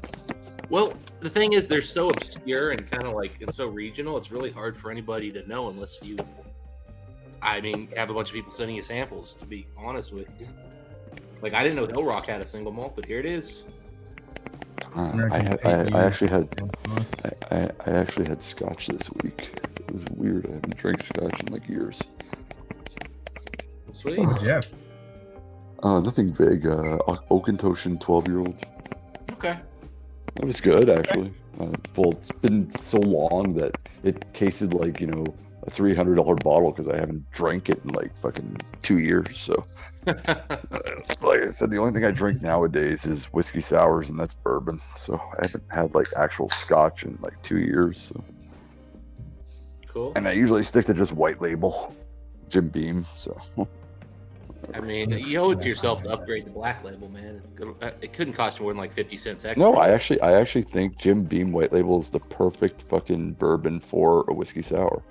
Huh. I've tried so many different bourbons and whiskey sour, and I just find I really enjoy Jim Beam White Label and a whiskey sour. I can't remember last time I did that with white. I did it with black and was really pleased with. I think Black Jim Beam's actually just pretty good. Jim Beam's just got a good flavor for mixing. I don't know. It doesn't lose itself in the mix for some reason. Like No, other it doesn't. bourbons. Yeah. That is Yeah. true. But you don't want some of the higher end Jim Beams because they are a little too much themselves, and it's Yeah, well, awkward. But because you want your whiskey sour to be kind of pleasantly sweet, and when you use like sometimes I tried it with Knob Creek, I've tried it with like, it's a little too peanut and oaky. Yeah, that's it. It's too woody or something. It kind of ruins the Yeah, I taste of agree. the cocktail. Yeah, I thought Old Granddad would be a great mixer, like the 114 for that very reason, and it didn't work at all. And I mean, honestly, Exactly, $35. I actually thought it'd be a great value mixer, but it just was so nutty. I was like, nah, this is not what I'm going for. All right, I tried having a Manhattan a couple of weeks ago. Still don't like those. Everyone's like, you should, because I'm always drinking Rusty Nails and whiskey sours and occasionally the old fashioned. People were like, you should have a Manhattan. And I was like, okay, I haven't had one like 10 years. And had one this week, and I was like, no, they still suck. Wasn't a fan. I don't know. I don't know why people like that drink so much, but yeah, not a fan. With the right bourbon, I can deal with them. But it's got to be like honestly, it has to be a Buffalo Trace bourbon, where you've got that Usually cherry character in the bourbon. But usually it's a rye that's in a Manhattan, isn't it? Yeah, it is, but I prefer Buffalo Trace product, man. That's maybe why, because I never liked ryes. I was never a fan of ryes, so maybe that's why I don't like Manhattans. I'm not That a would big make rye sense. guy. All right, Ken Westland, which everybody seems to like. I don't particularly like this. Everyone particular seems to- model. Yep, crave about them. This one to me is kind of funky. All the other stuff they've had that I've tried was better. So I started putting videos back up on my channel, but they're all old videos. Oh, nice. So I reopened the channel, but Did you it's just old. re-upload them, or did you? No, I just I unprivated them. I put them up. Gotcha. Is it started- still 2 wheels down, or is it now? Yeah, it's back still to- 2 wheels down, but this summer we're going to be changing the name. Me and my wife are going to be coming back in and doing videos again, but it's just going to be an all-around channel. It's going to be whatever the fuck we want to do, kind of thing. Got like it. that. Nice. I was thinking about starting all over again, but then I was like, fuck it, I'm at 1,800 subscribers still. I'm not going to start from scratch again. Fuck it. So, just going to keep the channel, even though it's all dead subs. I don't care. That's it. Do what you want. Yeah, Yeah. I'll do what I want. Dude, my read God. this shit, Ken. I'm like a slut on Jerry Springer. Fuck you, I'll do what I want. Exactly. Or is that Long no? as It's you not go Jerry to Springer. that shops and you can never tell It's until you more. shit It's more. yourself. It's Maury Povich that always has the kids that come on and say that. Fuck you, I'll do what I want. I'll do what I want. Fuck you, mom, I'll do what Rich I Kids want. Machine. Fuck you, I won't do what you tell me. Catch That's me always- outside. Yeah, it's Catch Me Outside. That's where it comes from. Like, fuck you, I'll do what I want. Catch me outside. How about that? That girl ended up releasing an OnlyFans the second she turned 18 and made Yeah, I heard. became Yeah, a millionaire basically overnight. Yep. Well, we kind of knew she was gonna go OnlyFans. It was inevitable. Yeah, and apparently there's a lot of men who like complete trash women. Well, they are the best lays. I mean, they're more fun to be with, but are they really the ones you want to pay $9.99 a month to look at? I'm gonna be honest. You know how you could tell a girl's gonna be a really good lay? How dirty her car is. If she's got McDonald's wrappers and Starbucks things, you're about to do some anal all night. Fair enough. If she's got a clean car, it's straight up missionary, nonstop. Oh, you may not get laid that night if she's got a clean car, man. Yeah, it's true. She's probably gonna take at least 4 or 5 dates. And she's actually gonna want you to wash your balls. Who wants to do that? I like the stank. Donald's like, Jim? Yeah. Ken, did you read this this description right down here yet? The whiskey is made from 100% Indiana single malt whiskey. Oh god, these barrels are then recharred Aromatherapy and French oak casks for the final maturation. The final blend is a mix of 80% Aromatherapy barrels, 20% French oak before bottling at cask strength. Sounds pretty tasty. Sounds pretty interesting. Old line. The only one I remember that's a single malt from North America, well, is the Glen Scotia from Canada. I don't remember. Or Glen is it Scotia's Glen a Scotia? Scotch. Oh, Glen Scotia's Scottish. It's sorry. It's from That's Scotia. Canada. It's from Nova Scotia, but it's Glen something. And they I know got, you're like- Yeah, talking the one about. that They got in Yeah, trouble. the and one everything. Yeah, the one that got in trouble. because Yeah. the Scottish people In were Britain.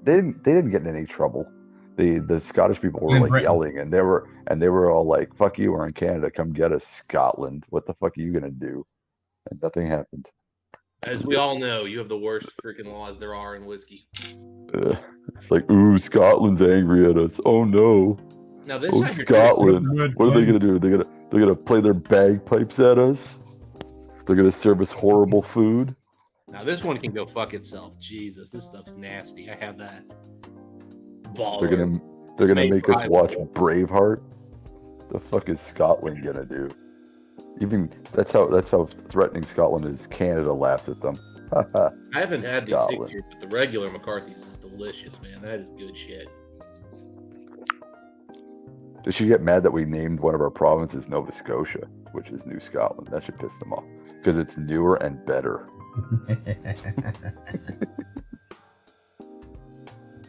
It's got the Cabot Trail, man. In Canada and lost. And that's it. You ever been to the Cabot Trail? It's Lost. beautiful. I'm gonna go to PEI this summer actually. So There we okay, go. Miss Balcones making the top 10. What's this? Okay, Number sorry. 10, yeah. My nose is gonna look huge, but I'm getting. By the way, I'm getting progressive lenses this week, just to let you know how old I'm getting. Now Nice. I always have to do this, so I won't have to do this anymore to read shit.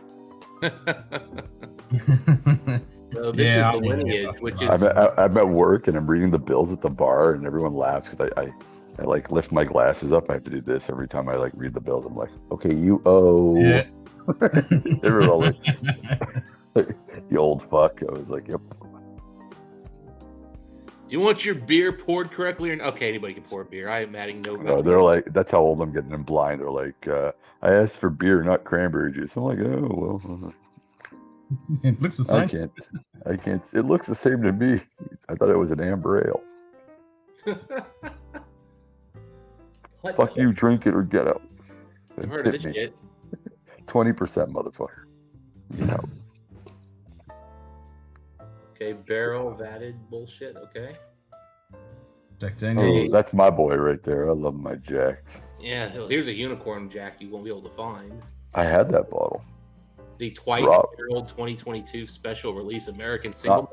Not that 2022, but I had the single barrel back in the day. Back in like 2018, I had a bottle of it.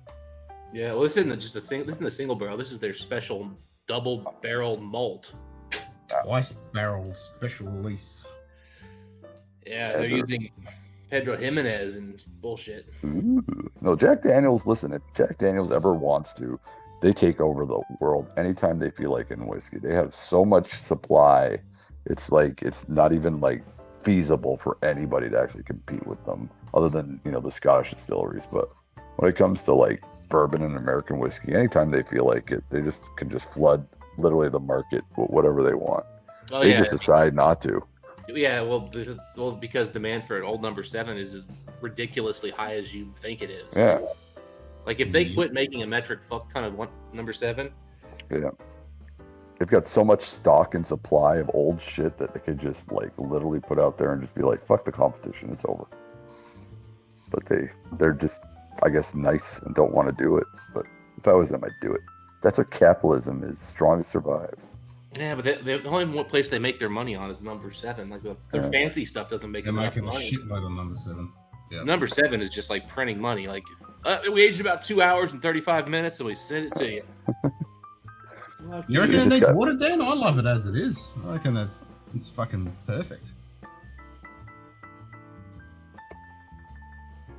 He said Old Pulteney cask, so I mean it's cask strength. Yeah, this one.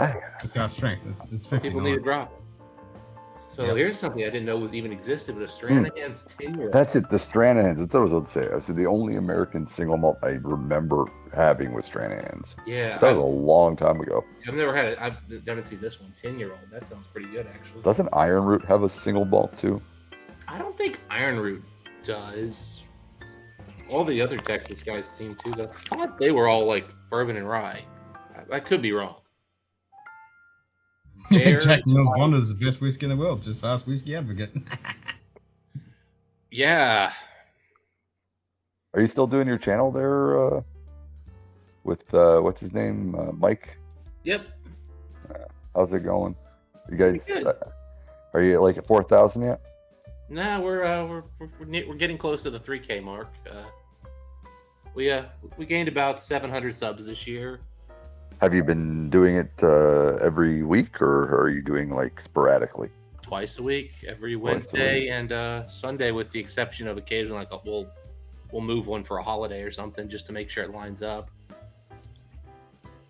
And we've had really good growth. In fact, I was talking to Ken about it the other day on stream. But I mean, if I just go look at our analytics just for the year.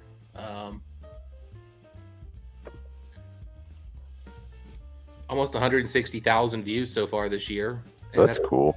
My channel only in the 5 years I did my channel, I think I only hit 200,000 views total.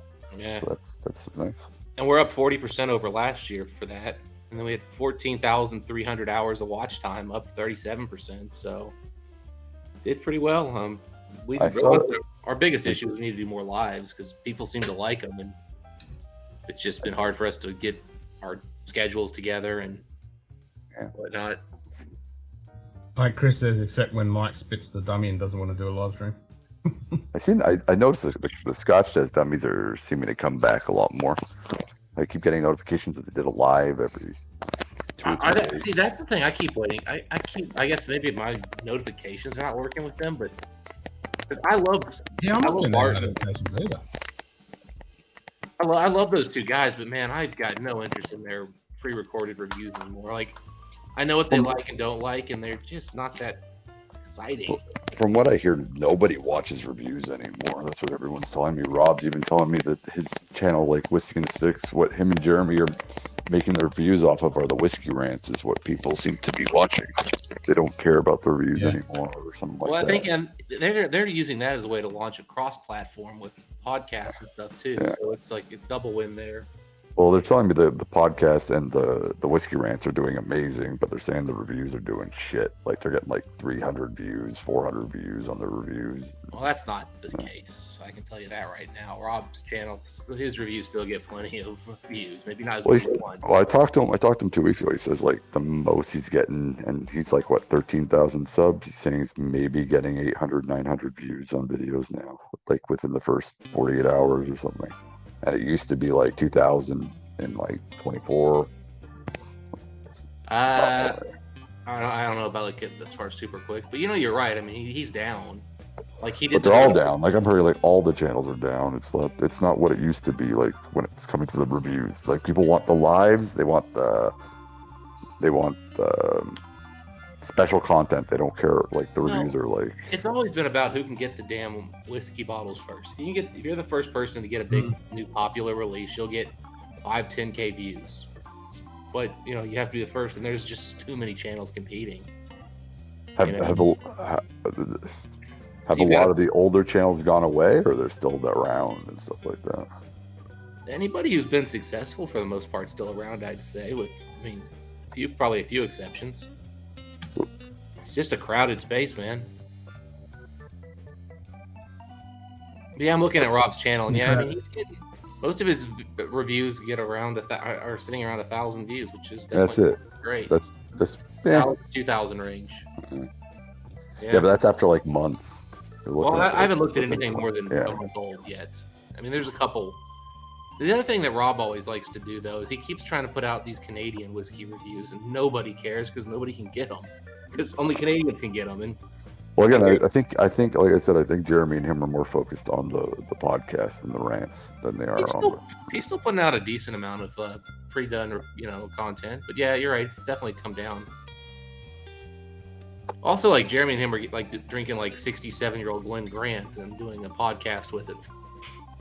I mean, shit, I could talk for an hour about a 67-year-old freaking first fill sherry butt whiskey. It's as good as everybody says. Man, have you done the Springbank 10 PX? Custom? That hasn't come out yet, stateside. I haven't touched a Springbank since 2000. That's gonna be a stupid hard bottle to get, though, even for me. So I don't know if I'll see it or not. Last Springbank bottle I bought was fucking Jesus Christ. What was the last Springbank I got? I think it was the 9-year-old local barley, and that was like fucking Conterra. It was a long time. What the heck is this? I've never heard of Notch. A 15-year-old American single malt. So many artisan whiskey distilleries. Holy shit! $569. I had at my brewery we got a bunch of like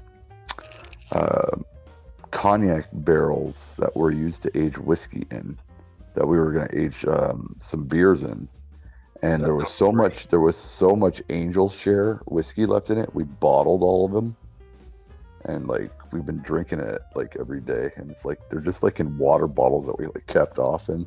We don't have no idea what whiskey it is. We just know they were in cognac barrels, but it's pretty fucking tasty, and it's all like barrel proof. Well, yeah, it's from the barrel. Yeah, but we never had that much Angel. There was literally like 3 liters of Angel Share whiskey in the barrels, like after we like dumped it all out, and we had to like filter it through coffee filters and shit like that because there was so much splinters and wood in it. But it's actually pretty tasty. We've been drinking that shit. So.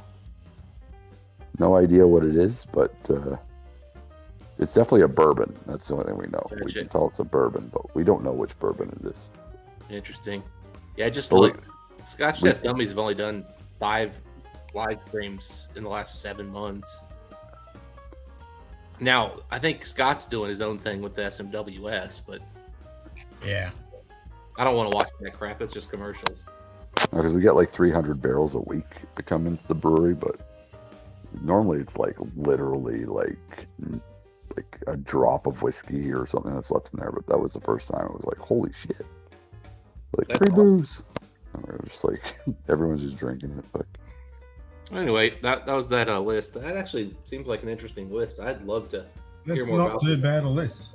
I'd love to hear more about this notch stuff. I've never heard of it, but at that price point, I'm not No. buying a 15-year-old whiskey for that money. Nope, not for that kind of money. But I would love to try it. how was everybody's Christmas? I don't really celebrate it, so Yeah, I don't celebrate it either. Oh, we did. I had to do it with the family. I still got the Christmas tree up right here. honestly, it was so cold here. I just, it honestly wasn't really safe to drive. I mean, the thing is, you start driving at, negative 30 temperature or wind chills, and if your car has issues, you're fucked. I love my mother-in-law. She's hilarious. It's like she's still like treats like me and my wife like we're 12-year-olds. She gives us like an envelope with like money in it. And I'm all like, I think that's funny as fuck. Like I get like Merry Christmas and there's like $200 in it. And I'm like, oh. Nice. I'm like 12. I'm like 12 again. Do you want me to start a savings account with this? He probably does. Yeah.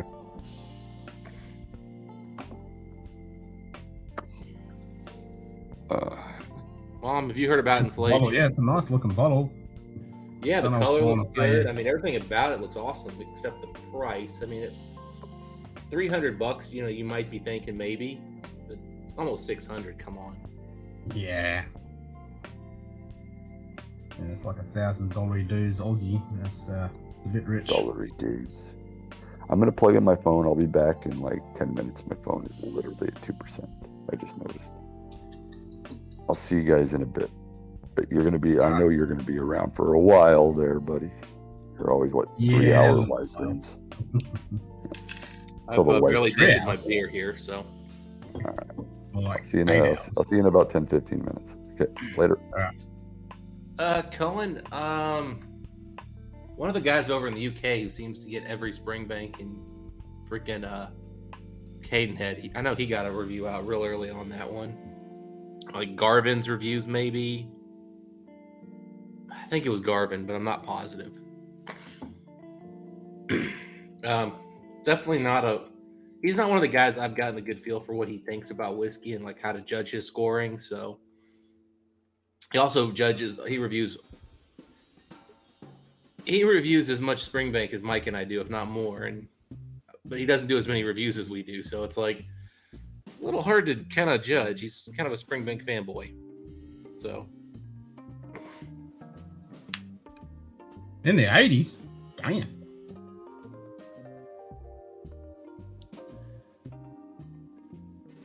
yeah.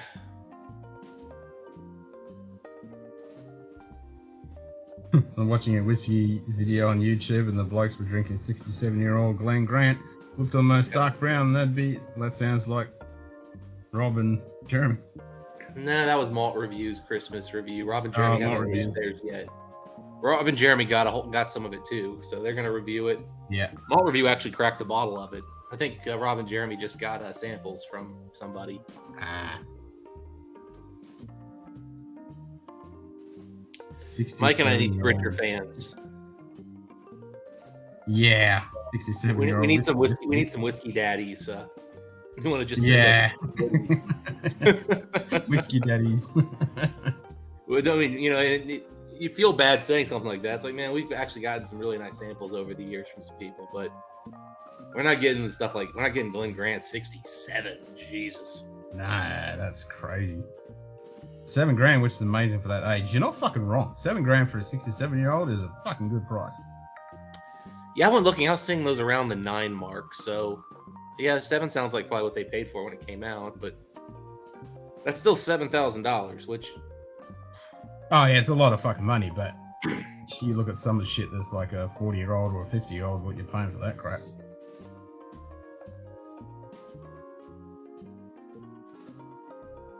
Whiskey Tribe. Okay, this is gonna piss. Wow. Seeing the Whiskey Tribe guys not acting like idiots at their vault, I've never actually seen that before. Apparently, the clickbait is we're getting reported to the feds for making this whiskey, which basically looked like new make. How do they have so many people watching their stupid ass channel? God. They re-distilled some old shitty barrels they had.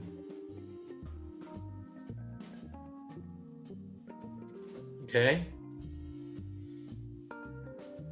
So it's like, how do you classify that? I have no idea. Yeah.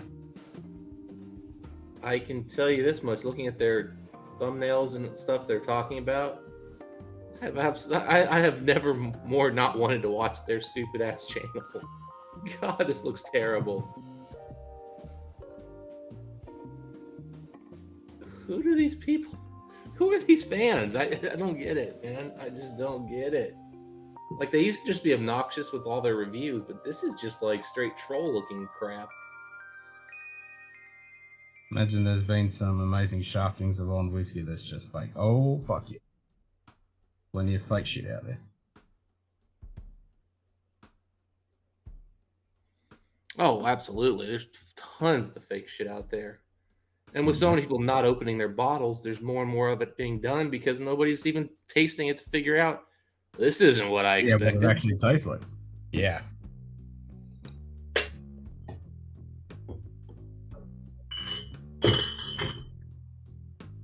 All right, I'm gonna have a G&T. Back in a second.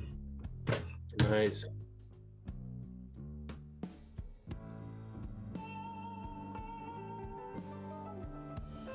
God, this is just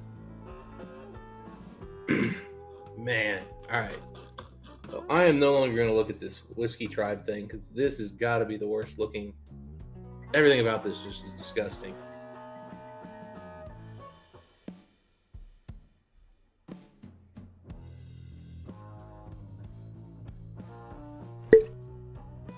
Good day. Space Lord. Cheers, mate.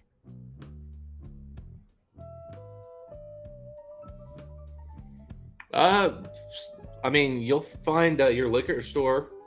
They got stuff secondary that could be sold. There's Facebook groups. There's auction houses where stuff gets through, despite the best of efforts to try to prevent it. When somebody passes away, it's crazy how much fake shit's out there. I mean, it's tough. People are really good at counterfeiting it.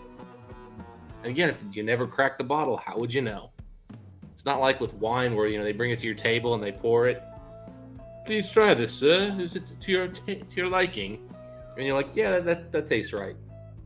The whiskey, they just put it on their thing.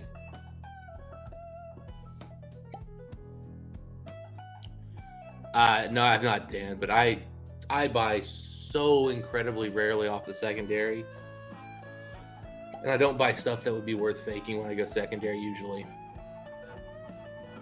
I'm not a fan of dealing with auctions and secondary pricing in general, so I avoid it. And so far, I could say though, Mike does a lot of that, and of the bottles we've cracked, they're all legit.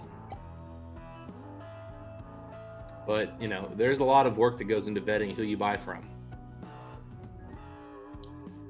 It's a big deal. And that's one of the things, for example, Mike buys a ton of Lagavulin, and he at this point pretty much knows about 30 people who are the people who are going to have Lagavulin. And, if it's not one of those people, he goes and he checks that they've sold something in the past, that somebody can vouch for them. So, because it's kind of, you know, how do you have rare, expensive Lagavulins in the States if you didn't, I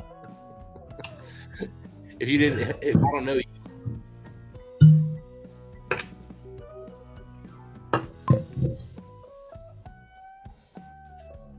But yeah, I've bought from a few people through secondary, and they were all vouched for by Mike via prior dealings. So.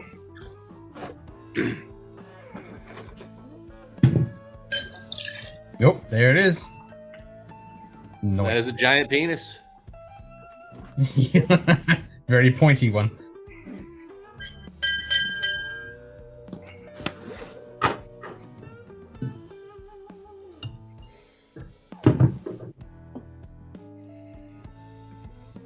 Gotta go with the botanist.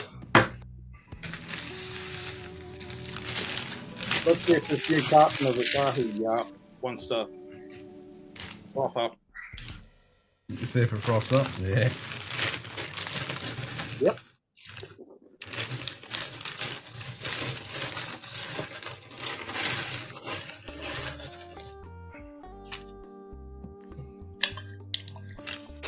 Seems to be something about Asahi's at the moment. I tell you what, Cohen, I hope the Junkies have dialed it back because they got straight up just trash. And I used to really like the Junkies. Like, I used to watch their live streams. I used to super chat them. I watched a ton of their videos. I never respected their palettes that much. And the funny thing is, their palettes have actually gotten pretty decent, but their content just got to absolute shit. So hopefully they've dialed it back because they used to make good content. They just were not that knowledgeable at whiskey.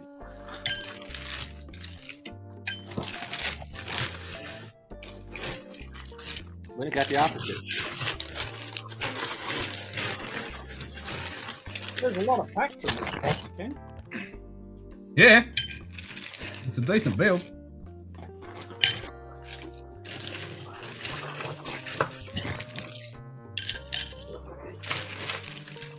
Probably. Norman hasn't done a live in forever. No, we did one when I wasn't streaming on a Saturday. Oh, for Carly's birthday. And he passed out on his own stream. Well, not. He did a power blackout, and JD had to close it down. As you'd expect. As you'd expect, yeah.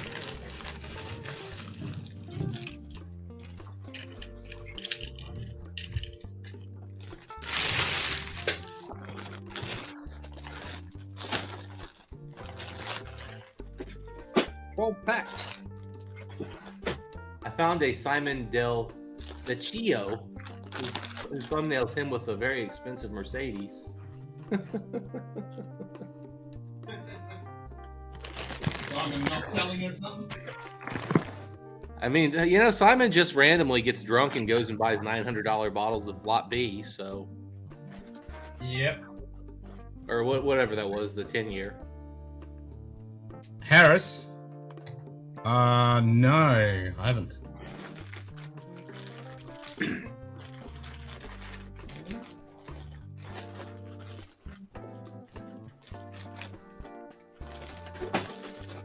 $12 and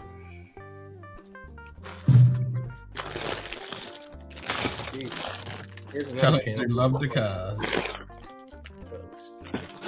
You need one more ice cube for GNT. You do not have enough ice. I know, right? I like the ice because it fucking melts too quick. Wow, I just found the new channel with 200 subscribers, and they've done 2 different best of the year videos in the last 4 days. Both have broken 1,000 views. Have God, a Mike, look at Ralphie's. How many views has Ralphie's got? what did he pick? I didn't even see that he did one. Port Charlotte 10. At least I can get it. I For a know. while there, he kept doing like easy to get bottles over there that weren't even sold in the U.S. and it was just like, congrats, buddy, yay! So he's only got 23,000 views on it in 21 hours. Yep. Only. Well, he got 17,000 on his 3 great new distilleries for 2023. And he got 7K views 6 days ago on an extra just for source of whiskey knowledge. Like, I mean, that guy's making a full-time living off that channel. Good for him. He deserves it. Oh yeah, but the Port Charlotte, it was pretty much ranting for 20 minutes before he revealed the bottle. Yeah, it managed to be a 24-minute video. I mean, that's classic Ralphie. As much as I like Ralphie, he is a hard guy to like sit through an entire video on.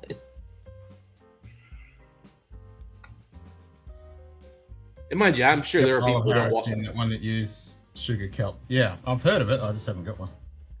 Yeah, I mean, I'm sure there's lots of people who think Mike and I go on for too damn long too. So I get it. I'm not saying I'm better. I'm just saying Ralphie is. Yeah, but the difference is you're actually talking about the whiskey. You don't mind Ralphie doing rants, but they should be contained in its own video, not 20 minutes of ranting about shit before you reveal the bottle of the year. I mean, I've heard more about the banking system from that son of a bitch than I did in college. I'm a finance major, and I took extra classes on banking during college and worked in banking for a decade.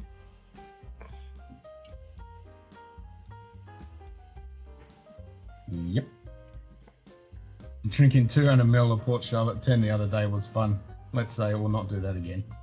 Not for a while. Why is Bruzel Bourbon channel popular? It's strange how big that channel is. I think it was because of cross-platform, wasn't it? Good day. Well, it's that he uses shorts. Jackson. Cheers, mate. It's just that simple. He thinks he has good thumbnails and he does shorts. Because if you actually look at his videos, like, don't get me wrong, they do well, but 4,700 views on his Bullet Bourbon review from 3 days ago.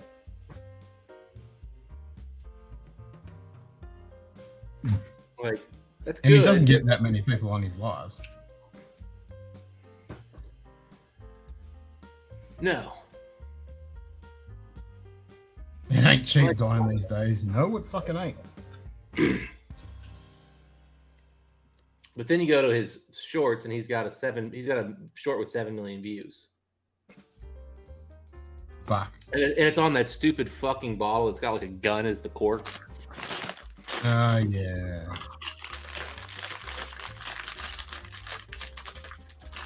But yeah, he just has all these shorts that have 1 million views. I mean, that's how he got big. So, still, you can't good really for class him. it as real viewers, can you? So, I mean, he's obviously got a nice channel going here. He's got a 77,000 view video, which is impressive, but that's less than half of his subs watched it essentially. Yeah. So, yeah. Like his channel is not nearly as big as the subscriber count would indicate. I guess I would look at it. Nah, it's the same with like TikTok and shit like that, and shorts and stuff. They're not real viewers. They're just people watching shit and onto the next fucking thing. Yeah, and I mean, exactly. I mean, it's fine. I've thought about putting some TikTok stuff together for the Top Shelf channel just to see if we could get cross-platform growth. I don't want to do it. No, I don't know. I did cross my mind, and I'm like, nope, fuck that. Like the thing, I mean, I'm like right now, man. I've got like 10 videos that are like short reviews that are just me that I want to upload to Patreon, and I'm just like, I gotta upload on my computer, and then I gotta edit at least the beginning and ending out. I don't want to do it. Nah. Shit's whack. That's it. Well, the thing is, I sell out to TikTok. I don't. Well, see, TikTok has recently changed their thing where you can actually put it like a 10-minute video now. And so, as much as I loathe and despise the vertical format, it's unbelievable how powerful that platform is right now for getting eyes on a product. It's just incredible. Oh yeah. So if you want to go, if you're trying to grow and build something, and it really is the way to go. Like if Mike and I were trying to push merch, which, man, honestly, the problem is Mike is the kind of guy who, once he says he's doing something, he'll do it. He will never agree to do it, though, unless it's already pretty much done for him. So, and I'm the kind of guy who will build everything out and then never finish it. Like, I'll get 90% done, and then I'm just like, I'm tired. Much like why I have like a dozen videos that are recorded, full reviews, and I just haven't done the editing to get them uploaded. I thought it was a mistake, Ken, for being on this early. Well, I did say last night. Well, this morning, about 1 o'clock in the morning, I did say I was going to go on today. So. Yeah. Well, there's definitely there's some viral type stuff I could definitely do with TikTok, but man, TikTok's all about the editing, and I just have no interest in that. Like, there's nothing about that seems like fun to me. Well, that's all you need to do, though. Dancing with a Springbank bottle with a bit of music, that's all you need. Done. I will not be dancing on any platform or in any location. Or just thrusting with bottles, then.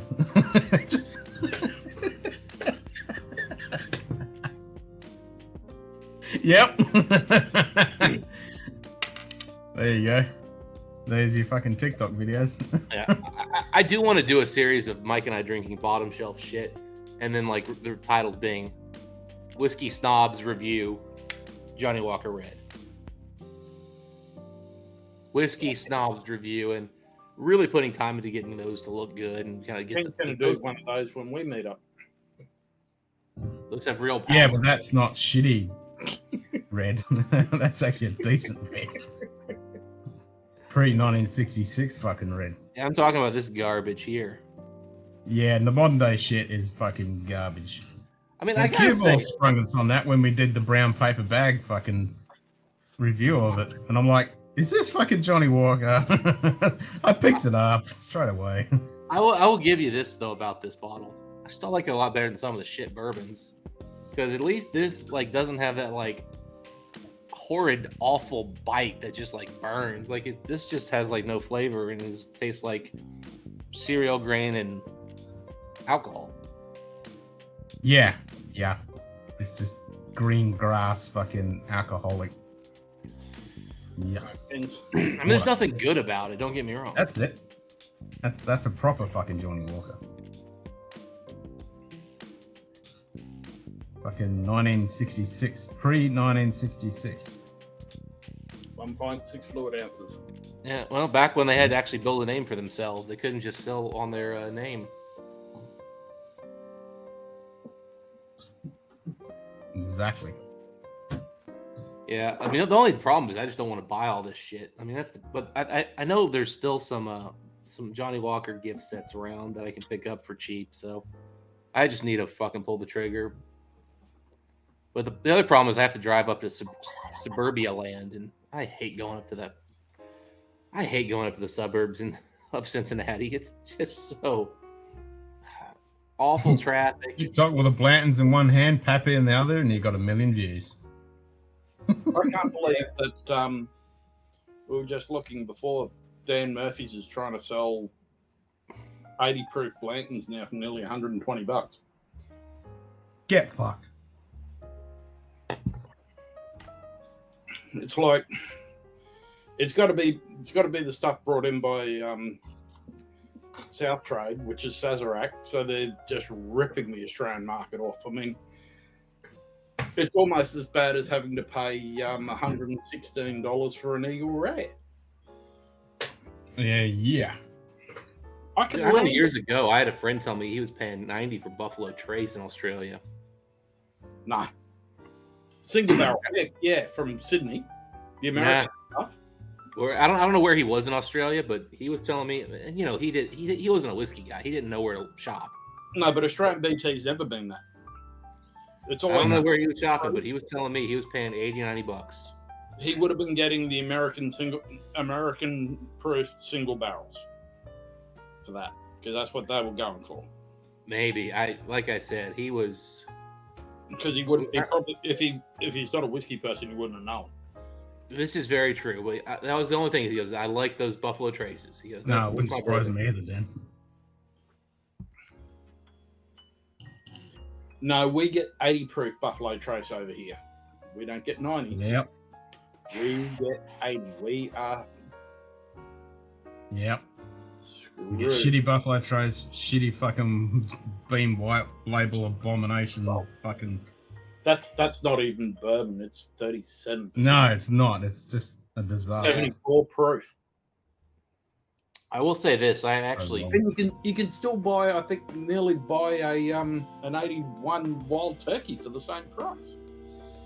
Yep. You I will go say with this: an I 81 still Wild do Turkey. enjoy thoroughly Buffalo Trace. All these years later, I still think it's a darn good bourbon, but at 40%, I couldn't imagine. It's all that it's good for is a mixer. Yeah, it's a good mixer.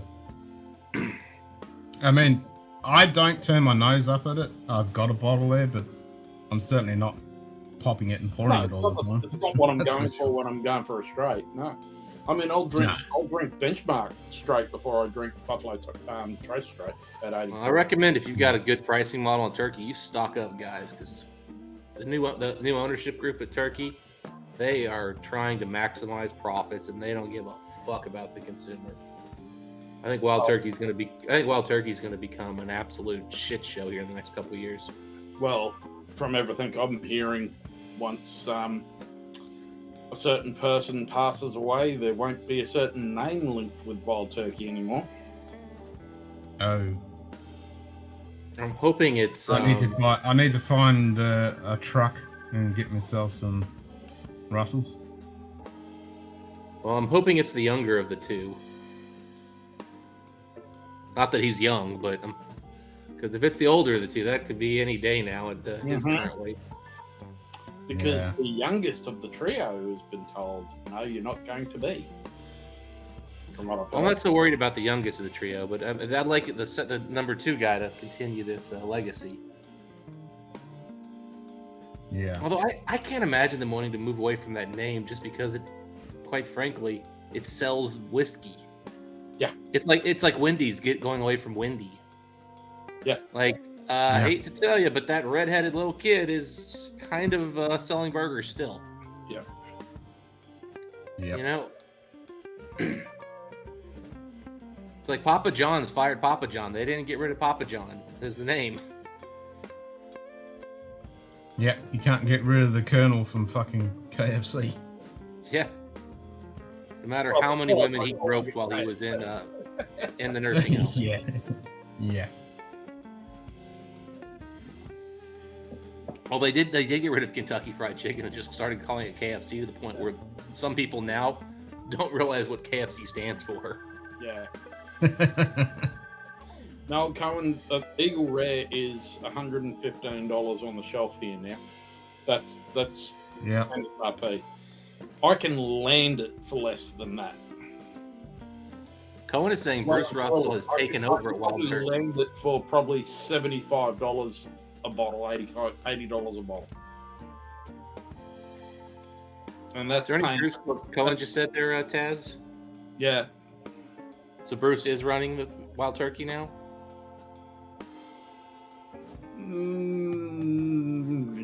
Not really.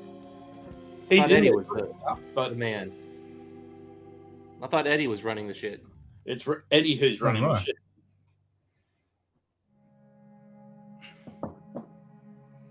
The thing is, do they really want to create a situation where, like, one of the Russells, who's been working for Turkey for 30 years, decides to go rogue and compete with him? Do they really want a Dixon Edmonds Yeah. situation? Well, no, it's more a case of do they want Lincoln Henderson? I don't know who that is exactly. So Lincoln was the master distiller for Brown Foreman. He set up Woodford and everything, and then he retired, and Chris Morris took over from him. And when he retired, he was retired for about a year and a half until Wes convinced him to set up Angel's Envy. But how old is he now? Lincoln's passed away. Lincoln passed away about a year into Angels being open. Okay. So you're basically saying, yeah, that you don't want to create an Angel's Envy, which, mind you, Angel's Envy never quite got that good. Yeah, but it's gotten a lot bigger now that it's been half bought by Bacardi. Oh yeah. Oh yeah. They're just doing another. I think it's another 30 million expansion to Louisville. Now here's what I can't figure out. Why is it everybody who leaves Four Roses puts out garbage? Like I don't quite understand it. I mean, everybody who leaves Four Roses. Well, I don't know about everybody, but Jim Rutledge, you know, the blue run stuff. Garbage is rude, but yeah. Some of the Blue Run stuff's really good. I don't mind it. None of it's really good. Some of it's decent. It's overpriced and it's mediocre. Oh, it's overpriced, but yeah, but it's out of all, because a friend of ours in Lexington had all of them, and a couple of them I thought were really quite good. Well, I mean, some of them were quite good because they were 14-year-old Barton distillate. Yeah. I mean, you can't really fuck that up.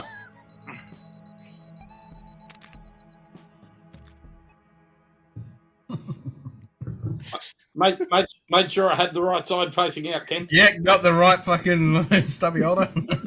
Yeah. And then the guy who's running Kentucky Owl now is a Four Roses person as well. The blender for Kentucky Owl did yeah. 10, 11, right out of Four Roses. And I mean, no. Yeah, but he wasn't anyone Okay. stratosphere of Four Roses. I thought he was like 2 or 3 in line as the distiller there. Yeah, 2 or 3 down from Brent, but Well, yeah, that's still pretty high. I think he was involved in the blending panels.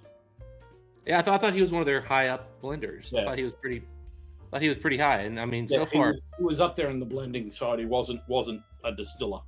well, they don't need a distiller; they need a blender. That's it. They're sourcing. At the moment,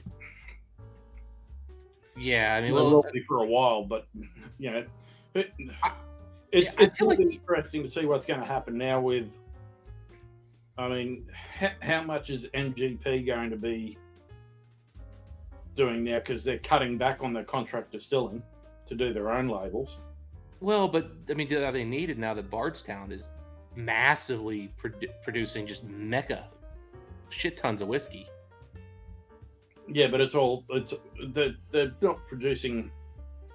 They haven't really up their production. It's just that they've got bulk stock, which they haven't. No. They're now the 7th largest producer in the U.S. of bourbon. Really? Yeah. I hadn't heard that they'd done any real expansions to their distillery and to the still. Yeah. Well, they already had one. They were already, in terms of capability, they were up there. But remember when they got that like 20 or 30 million in venture capital? Yeah. About a year and a half ago? That's what that went towards. Oh, okay. So that was, I mean, so they did that, and they also bought Green River. So now they own the Green River. Oh, distillery. yeah, that's right. Yeah, they bought Green River, which is OZ. Well, I think the idea was they wanted to have a traditional side, and then again they can package them together when they ship, distribute. Yeah.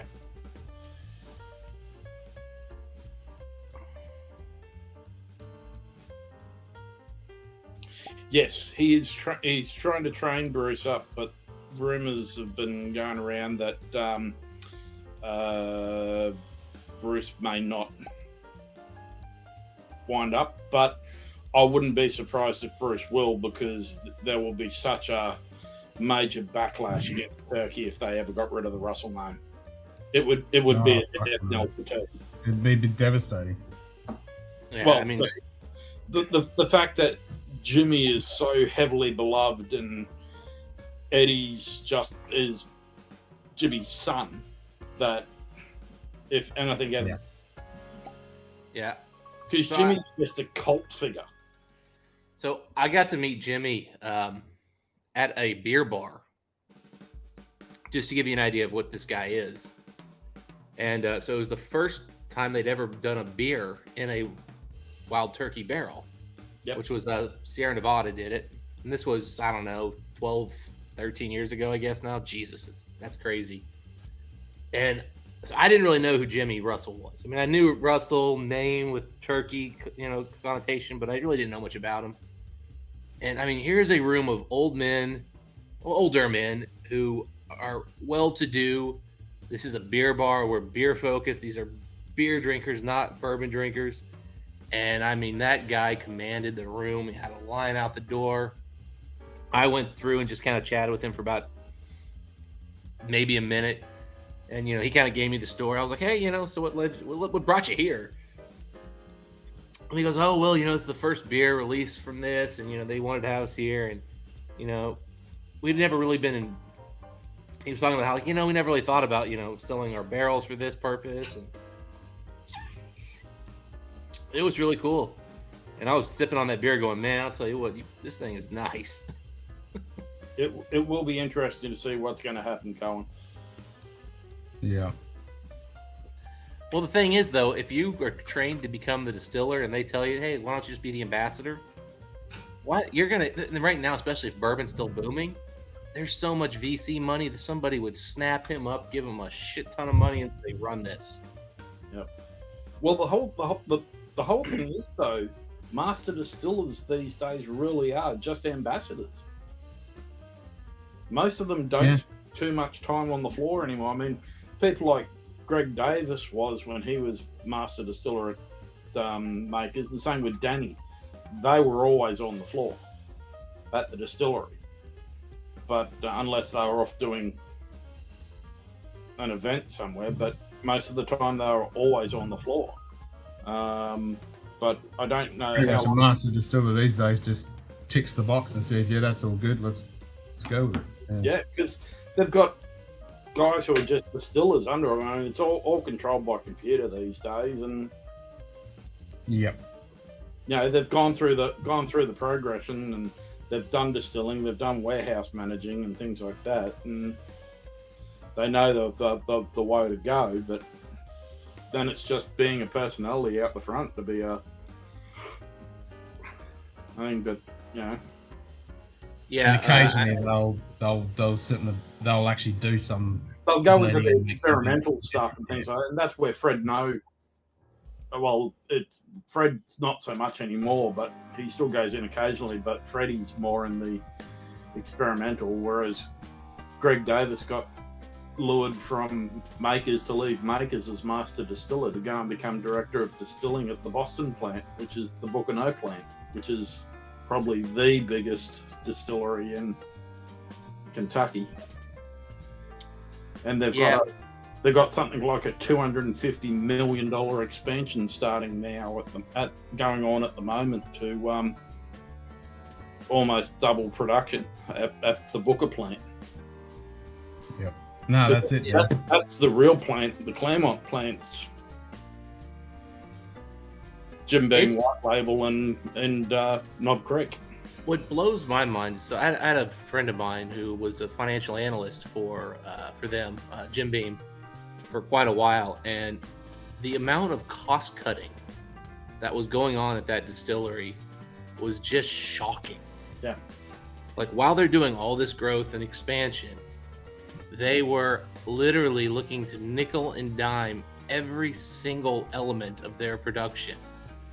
And so, like, his team was mostly focused on like packaging, and I mean, they were trying to find every penny they could on how like lower packaging costs. Yeah.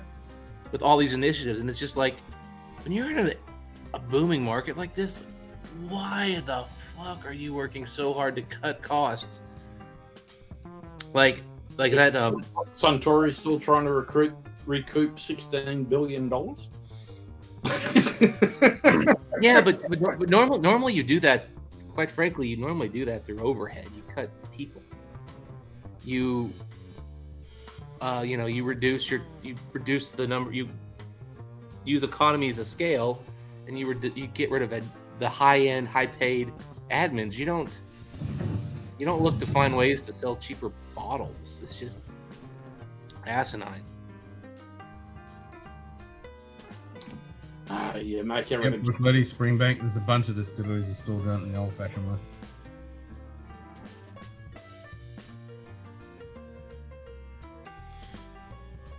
Yeah, well, the whole thing is a lot of the master distillers aren't on the floor at all anymore. To a degree, they're always like Fred No used to say that he spent more time away from the distillery doing travel. It was the same with Jimmy at one stage. Yeah, he was spending more time away from the distillery than at the distillery doing releases and product launches and meet and greets and. Yeah, well, it's the same thing. Scotch too. The I forget the guy's name now, but the guy who was the head distiller at Lafroig for years had really just become an ambassador, and so when he left, the guy who got became the new master distiller, well, he was the guy who actually was doing all the distilling for the last however many years. So he'll just he's promoted to be a figurehead, and he'll just make sure that they're still making the whiskey the same way he did. Yeah, all that they do is occasionally they'll go in and be part of a tasting panel. Yeah. I mean, again, they're still management, so they still need to make sure the chain and all that stuff. But I've also heard the master distillers just aren't paid well, relatively speaking, which sounds crazy to me, but I've gotten that impression consistently that they are just not paid well. So, yeah, well, I'm not sure how. I'm sure the Russells have some kind of equity stake, which is different, but. The rest of them, I get the impression. I'm not sure how Freddie knows going to go because he hasn't got the runs on the ball, though. He's trying to do some really experimental stuff and things like that. But at least Fred knows he can walk away and Greg's there so that Freddie can go and talk to Greg, who was a master distiller, and go, what do I do? What should I do here? This isn't working. What should I try? Yeah. So he's going to have that backup, and then and that's where another 10 pot stills. Yeah, I mean Middleton is the only distillery I can think of that probably is bigger than anybody in Kentucky. I mean Middleton is just astronomically large. Huge.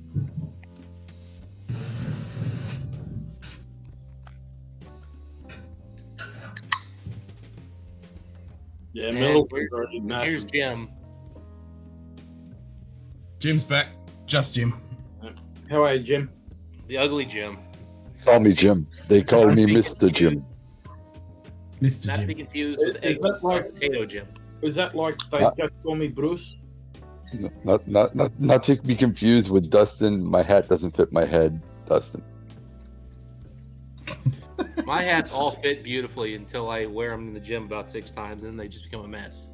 It all depends which UK hats he's wearing at the time. Oh, dude, I noticed I had a couple of videos where I had my hat was just ridiculously poorly fitting. I was just like, oh my god, why didn't Mike slap me? Dude, what the fuck is that? I need to go buy new hats. Because you're making Mike look good. You're probably correct. That was probably his thought process. I'm quite confident every time Keith comes on the channel, Mike's just sitting there thinking to himself, did I really let a guy who's taller with better hair than me on?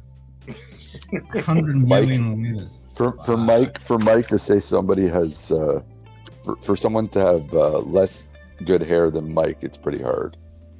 It's holy I'm crap. completely bald, just like Billy was. Huh? I'm completely bald, just like Billy was. Yeah, I'm the same way. Well, I'm not completely bald yet, but I'm getting there. I mean, that's close enough. I'm still in the balding stage, but the ending of the balding stage. We're doing plenty of U-turns under the sheets, so. But I've been going through the balding stage for going 9 years now. It's getting annoying. It's like just go bald already, because it's like holding on to memory right now. It's like honestly, I don't even know what my head would look like if I let it grow. I'd shave I might go a week. It's honestly because it starts itching. Like it just kind of starts itching, which never happened until I started balding. Jim's pretty much retired. No, I'm still working. Side project going. No, Jim McEwen. Oh, I thought you meant me, Jim. No.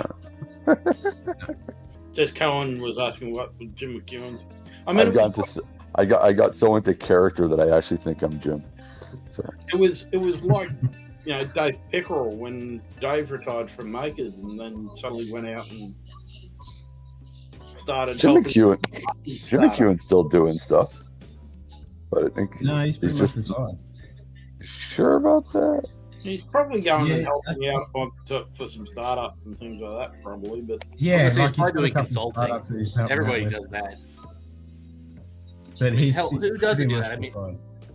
I know a guy in his 80s, and he still gets a $10,000 a month check as a consultant from a company he worked with, just because the guy just wants to make sure he's always got his number to call in case.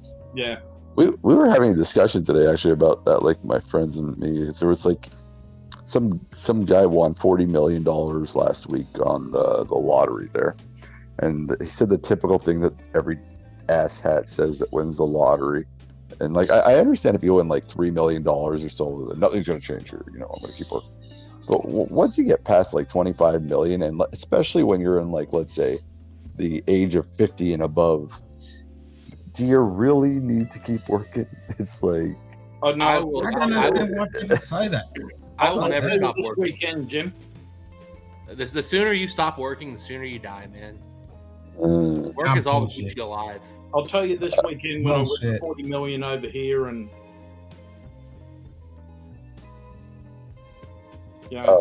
I'm just saying, if you can't handle not spending more than 10,000 a day for the rest of your life, because that's pretty much what it's going to take you to get rid of 50 million at the age of 50. Well, it's Well, not about the money. People need purpose in their life. You have to have something that You can have purpose. My purpose will be riding my motorcycle and jet skiing for the rest of my fucking life and banging whores. Ken's in my That'll allow you to spend I know. 10,000 a day real fast. What was that, Chris? I said 10,000 a day. That'll be the running cost probably for our little floating. Yeah, a floating vessel. Hmm. Yeah, exactly. What kind of yacht are you buying? We're not No, we're buying- buying a cargo ship.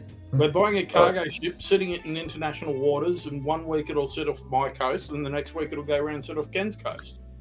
If I won 40 million, I just buy me a little island somewhere, not in the Dominican Republic, because they seem to like to kill millionaires. So Well, I suppose for go 40 somewhere million, else. probably buy Australia, Ken.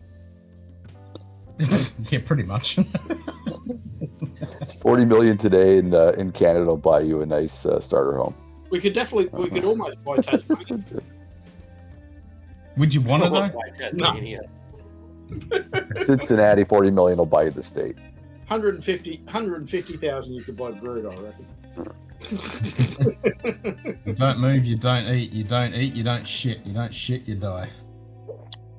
Man, We were all we were the laughing. condos being built around me are 600K plus, which I know is cheap for some of the the big cities in Canada, Right, Jim's but working at it Bar. ain't cheap, buddy. We got knocked off of like all the major cities in Canada. Toronto, Montreal, Vancouver have always been in the top 5 best places to live in the world, and we've got knocked off because of the prices of living here have gotten so exponentially ridiculously retarded that countries like Italy and France and Britain are laughing because they're like cheaper to live in now.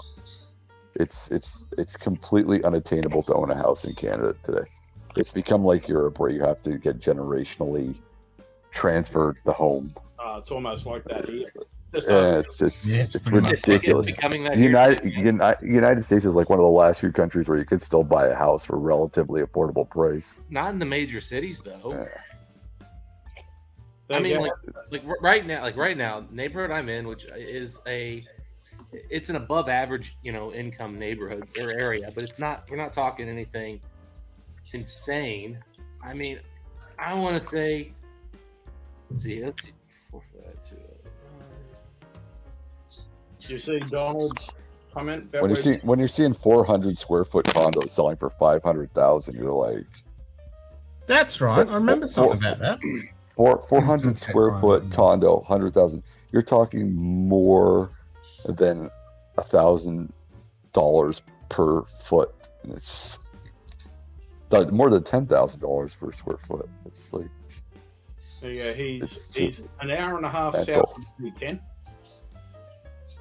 There you go. That's how long it takes to get down to Byron Bay, down to Cape Byron.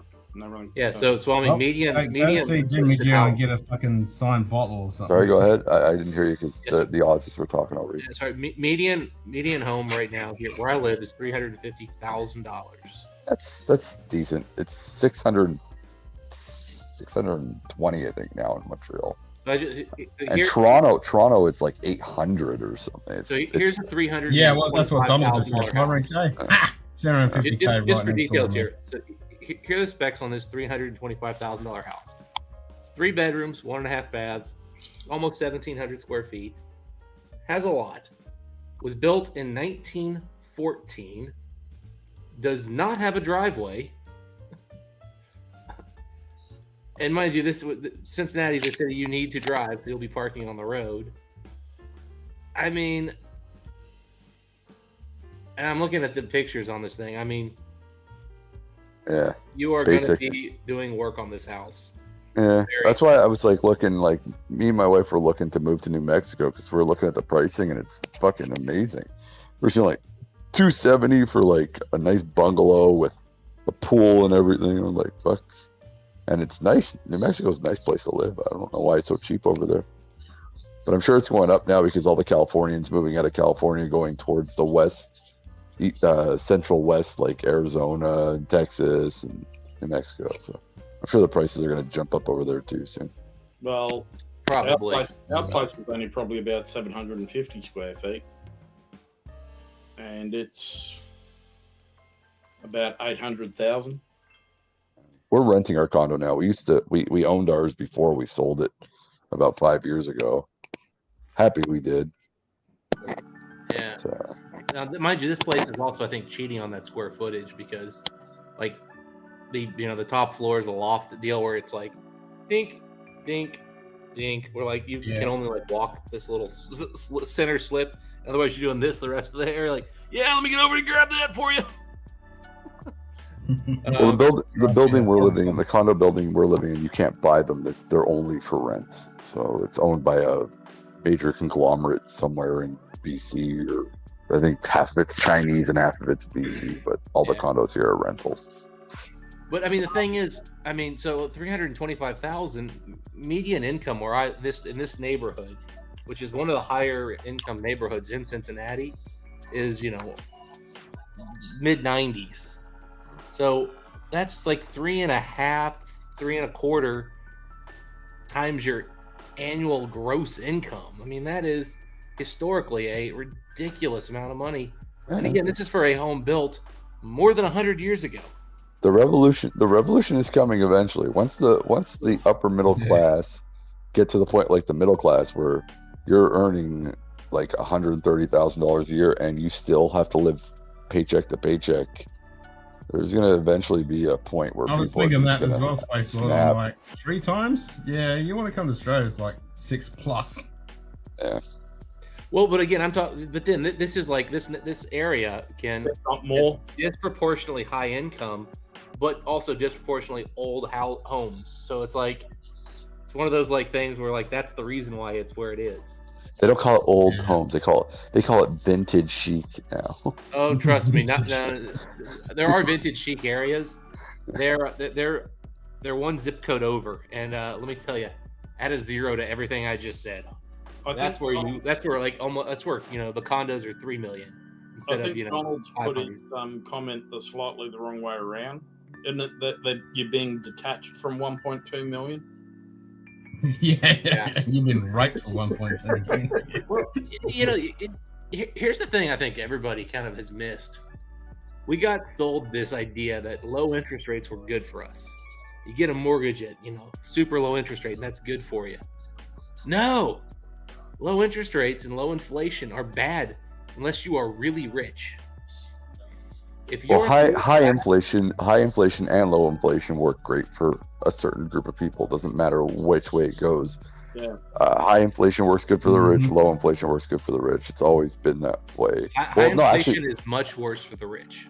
They don't give a fuck anymore because the rich have gotten such a separation. It's not like rich back in the 80s where the CEO made 20,000 to 30,000 more than the average worker. It's now that the CEO is making 100 times more than the average worker. So inflation does not affect them anymore. There's no. They've gotten to a point. There's a term that even Dustin, you know very well. It's called "fuck you money," and they've all gotten to the point where it's called "fuck you money." So they don't care. It doesn't matter how the economy goes, how inflation goes. It does. They've surpassed the point of having to care about cost of living. It doesn't. To them, the inflation goes up. Oh Yeah, well, no, I can't buy my low 20th mansion this year. No, You know, low, that's low like- inflation allows them to make more money. Higher inflation makes it harder for them. Yes, but it's to the point where they've made so much and garnered so much wealth that there's no longer the point of survival when the wealth. Now it's just more competition. Ignoring that, It's your just middle more class- competition between your middle saying class like, well, I desperately wanted needs higher it's- inflation. High inflation is much better for the middle class than low inflation. high inflation Engine right room. now. It's gone to a Engine point though room. that it's actually causing middle class to get poorer. No, what's happening right now is that inflation's going up too fast. Yes, and there's no catch up when it comes to salary. It's one of my favorite lines from. Historically, high inflation doesn't cause you to lose salary. Historically, it never has. When It's not causing you to lose salary. It's just saying that the salary's not keeping up with the inflation. Is what I'm trying to say. salary hasn't had the chance to keep up with inflation because you only get a raise once a year. That's how it works. You get a raise once a year. Well, unless everyone that's in the middle class starts making 150K tomorrow, it's not going to get better. Because right now you're making 60 to 70 and you're poor now. If you have stable, higher inflation, it's better for you. Real simple math here. You buy a house, you get a fixed mortgage. Don't do what Ken did. Don't do what that guy did. Hey, there's no such fucking thing as a fixed mortgage. Yeah, we don't have it either. It's flexible. It's flexible mortgage in Canada too. It could change at a drop of a hat. Over here, fixed rate mortgages in the last 2 years, the concept by the way of the it dodo. completely changed. You couldn't do any offsets. You couldn't have. And now it's gone to the point in Canada you have to mortgage. You couldn't do not anything only on not only are you not allowed to get a fixed mortgage in Canada, you have to put down 45%. Yeah. So it's no longer again another reason why it's unfeasible to own property. You have to have like $300,000 cash ready to put down. Then when And I who's got 300K in cash to put down? But in 19, Yeah, that's it, Dan. Everyone whinges about the interest rates that they were paying with the boomers. Yeah. But the cost of the house was only like 60,000, 80,000. Yeah, but Oh, that's And it was zero. And don't forget, Yeah. when the boomers got houses, it was Bye-bye, zero Bill. down. I love how they all like say like, oh, 0 down payments on a $60,000 house, and then they're telling everybody to get a job. well, Get a but job. the reason why housing was so much cheaper was higher interest rates. But they also didn't have to put any money down on the fuckers.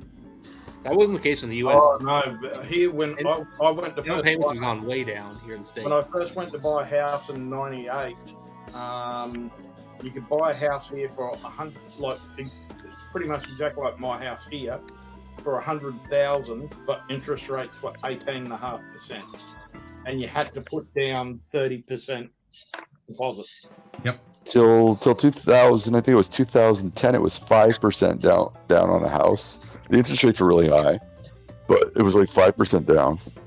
And then in 2016, they changed it to 25, and then this past year they put it up to 45% to be able to get it. But the thing is, once you get into a home, to some degree, Or it was 96, interest rates were 18.5%. Yeah. Those higher rates kept prices down, and then historically, when you have stable inflation at high rates, not this up down crazy shit we're dealing with right now, this is craziness. But when it's stable, when it's not just skyrocketing constantly, like let's say it's a steady 7% inflation rate, well then your employer's probably giving you 6 to 8% raises every year. You have to remember, Cohen, this is Drams and Dribble. We solve all the world's problem here on this. That's hard, man. Yeah, no, you didn't hear Lil's Oh. comment, but you walk in and say, I miss those. I miss all the complainers whenever I used to do my channel and I wasn't talking about whiskey, and they'd all come in like, this isn't whiskey talk. Yeah, so Ken, take your scenario where you've got even if you have a variable rate. Well, as long as you sign up for a 7% let's say it's 7% interest, or let's call it 10%. Inflation's 7%. As long as it stays steady, your price. Oh, that's doesn't fine. go up. Now, Yeah, as long as you know what you're in for. Yeah, and now Money I know goes you're fucking a through private the roof. business. So what you should be doing in a 7% inflation environment is raising your prices 6 to 9% a year, ballpark. So your income should go up 6 to 9%. If you're an employee, you should be getting a raise that's That'd be nice. 6 to 9%. Sorry, I'm a bartender. I it's never fucking heard of a nice. raise. Well, Raises the don't price- happen in my industry. I've been getting 2% for the last 6 years. What was inflation though? Right? What was the inflation rate in Australia? 2.5, 3. You were basically getting your raise was just under inflation. Yeah, under inflation. But again, Before that, we were getting 3.5% Yeah, before right. inflation. well, but so now, Chris, let's think about this. What's most middle class Americans, Australians, Canadians? What's their number one expense? Alcohol. Not Yeah. us. Correct? Food. No, it's your house, your housing. It's your house. So if you get in, No, I still think alcohol. My case, motorcycles. for a few people here, that is definitely the case. But for the average person, For the normal people. so so let's say you get into a mortgage that's 40% of your net There you income. go. It's my house. Well, as long as the rates aren't skyrocketing up like they're doing right now, and you're consistently getting a raise that's close to inflation, well, you are doing better the higher inflation is to start with. Because each year, as your income goes up, that house stays the same.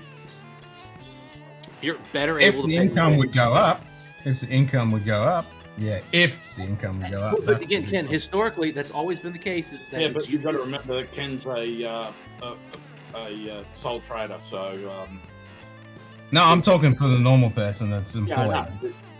How many Yeah, people that hasn't gone up.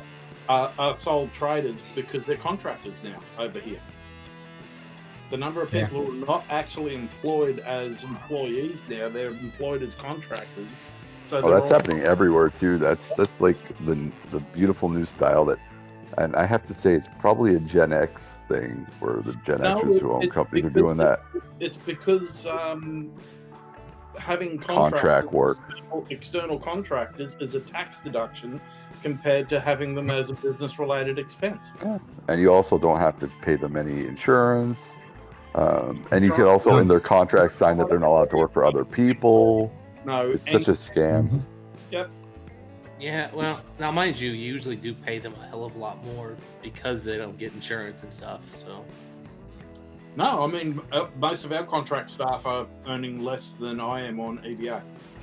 Most of them don't come from the country. When I used to work in architecture, we hired a lot of contractors, and they were all from like France or England or wherever, Brazil and when Argentina. we brought in contractors, they cost so much fucking They cost money than nothing. an They used to employee. pay them. They used to Oh pay my them God. shit salaries. I was they- project manager, so I used to see the fucking salaries. Well, a lot of times we paid them a shit salary, but then we had to pay like 40% to some agency that we hired them through. And so by the time it was done with, it was just like, God, they cost so much more than anybody else does. We used to get them in, and because they didn't have their architectural license in Canada, so they weren't paying fees. They didn't have to be paid the same, and they wouldn't call them architects; they'd call them technicians. So that's it. And they'd pay them a technician fee instead of the architectural fee. Yeah. Steve Smith didn't get 100, babe. That was Warner.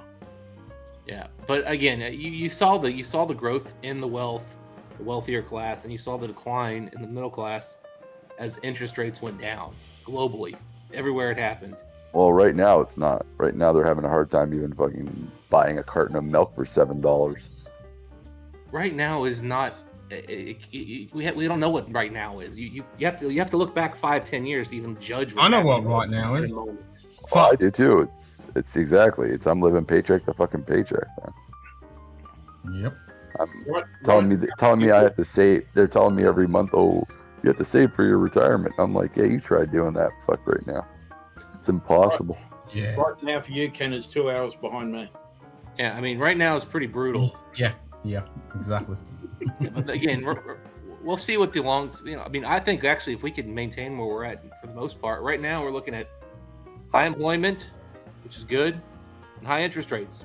But Not that's the bad. whole point. That's You the gotta whole have the point. same But that's the whole point of the inflation, to me, anyways, and to a lot of people are talking, is to actually lower employment because they want to take away the power right now that the working class have had for the past 2 years since COVID has come out.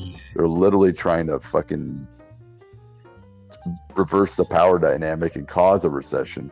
They want a recession to happen almost. Who is they? Hey, the ultra wealthy. Okay, The ultra wealthy. Who gives a fuck? They don't have any real say in this shit. Oh, that's what they want right now. They want a recession because they want everyone to return back to the offices. They've been fighting this people working at home shit for about like 2 years now. They're getting fed up of having people have too much freedom to work at home, and they're even showing productivity's up, but they still don't like the fact because they have no control over the worker anymore. The only people who want people to go back to work are old CEOs and stuff. Those aren't the true wealthy. Nobody who actually goes in every day to work is truly wealthy. 1 second. With the I exception don't of know what like happened there. 100 companies. Something happened here. Hold on 1 second. My company loves people who work remotely, except for my direct boss. He'd rather us be in work. Yeah, companies are overwhelmingly loving workers being remote. I mean, there's definitely some people who don't like it. I mean, there's always going to be that kind. There's a bunch of them. They're actually trying to pass a law right now to force people to go back to work at the office. Well, that's a lot of city governments that are trying to do that because they're losing revenue. I was trying to look at a message Lil sent me. No, that was from earlier from the West Indies tests, but that was in Perth. You're watching a replay of another test, so because the play's finished for the day in Sydney. My wife, she told me she's never ever going back to work in an office. She doesn't give a fuck. She's really happy at home. She goes to the gym. She's lost 25 pounds in the past 2 months. And she gets all her shit done. I wish I could bartend from home. I really play every time I work.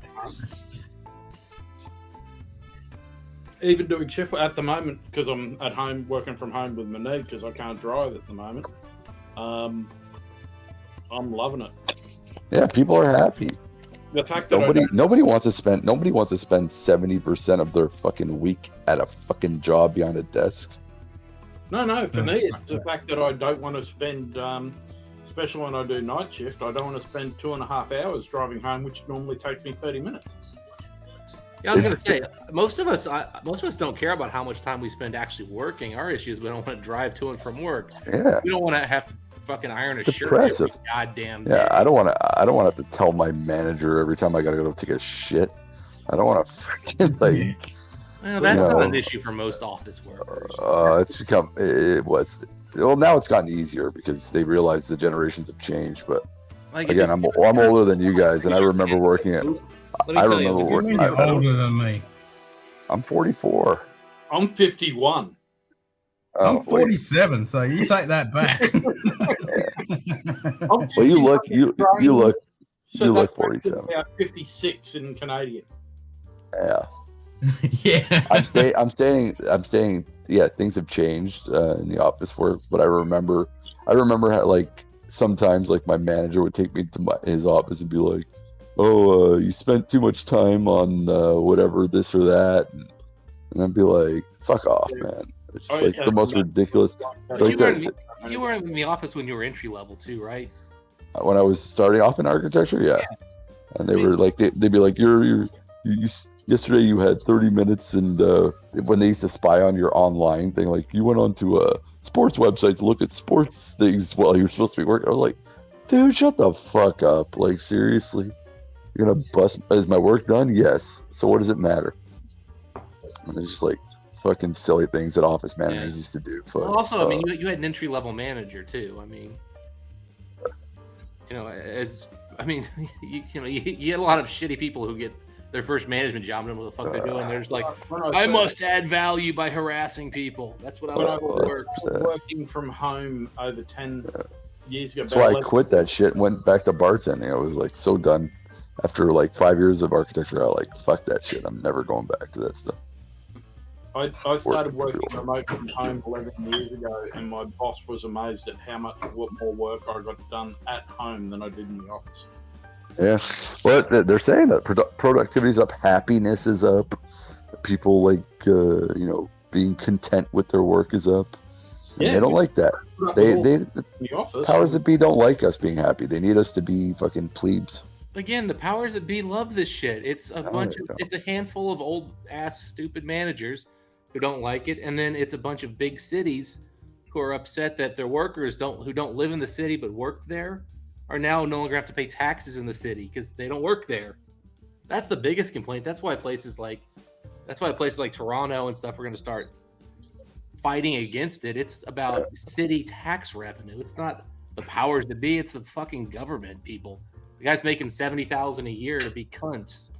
The most time that Donald spends in an office is when he's at TH's, isn't it? I think his like train drives in and out of at times are his office hours. That's the office.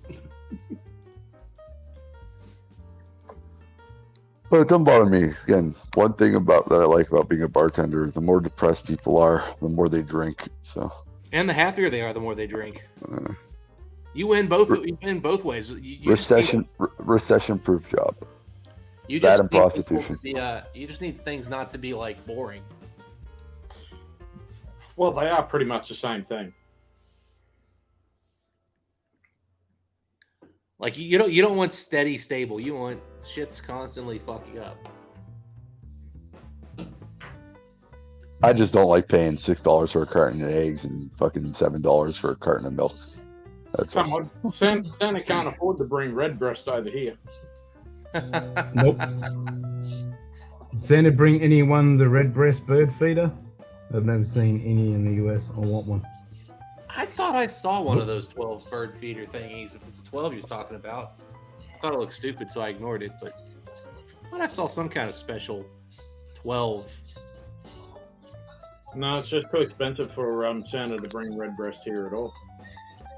So, as someone that's not really following the whiskey trends, what is the barrels these days that whiskeys are being aged in? Is it just still just sherry and mostly rum, or is there some new aging process that's happened in the past couple of years? Heaps of wine over here in Australia. A lot of the American distilleries are switching over to more and more red wine. Tequila is starting to show up more and more in Scotch. Tequila is disgusting in Scotch. I've never had a tequila aged whiskey that I enjoyed. I enjoyed the Mezcal Lagavulin one I had. But cognac's starting to get a lot bigger in the whiskey side of things now for aging. Yeah, that's what I was stating before you got on to Ken and to Dustin that we're getting a lot of barrels now that are whiskey aging cognac at the brewery. So. Yeah, I mean, cognac's definitely something I've been enjoying. I mean, port obviously still big. No shocker there. So I admit that probably one of my favourite cognac finished is that one which Shane Long got for story time. That was really, really good. Watching a stolen copy of Avatar 2, they're fucking creepy and disgusting, these things. I'm just glad that we've been talking about recycling, reuse, recycling, all this other stuff for years. I'm just glad that our movies now don't require anybody to write a single new line of script. They can just regurgitate the exact same script from the past. And you don't have to put it on 35mm film anymore. It's digital. There's no new writing. It's beautiful. Well, the movie that came out recently with Margot Robbie and Tobey Maguire and Brad Pitt, that was like got like crazy rave reviews for being original and well done, made like 11 million at the box office in 4 weeks, which is like a complete failure. And then they're wondering why Quentin Tarantino said this next movie is going to be his last movie. It's like, unless it's like a superhero movie, it makes no money. But there's like literally no point in making it. Or a movie based off a video game or some shit like that. Yeah, but those movies are gone by the way of the dodo. Yeah, well, that's it. Well, it's Quentin Tarantino said he's doing one last movie and that's it. People are like, "Oh, don't quit, don't leave." It's like I wouldn't stick around either. But Why wouldn't you? I mean, honestly, like if you're not doing TV series, you're not involved in film anymore. Yeah. Like if you're not doing a serialized thing. well, he even said he said they were like, "What are you going to do when you retire?" He says, "I'm probably going to go work for HBO." Yeah. That's it. Go work, or hell, go work for Amazon or Netflix. They're paying more these days. Those guys are paying stupid money. I just hope his last movie is going to be Kill Bill Volume 3. I hope, because I've heard rumors that what he wants to do for his last movie is just remake Reservoir Dogs. I'm like, come on, now you got to do an ending to Kill Bill. Like that's what they were saying he was going to do. I'm hoping that's going to be his last one. I hated the first Kill Bill so much. I never even considered watching the second one.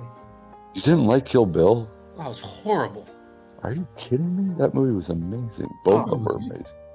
It was literally like 2.5 hours of nothing happening, with a male character, with a male lead that was played by a woman. It was the weirdest thing I'd ever watched. It was great. Beatrix was awesome. She one of the reasons why they're saying that there might not be a Kill Bill 3 though is because she was one of the people that was I don't want to use the word because Ken's stream on YouTube is very problematic with the R word with Harvey Weinstein, Uma Thurman.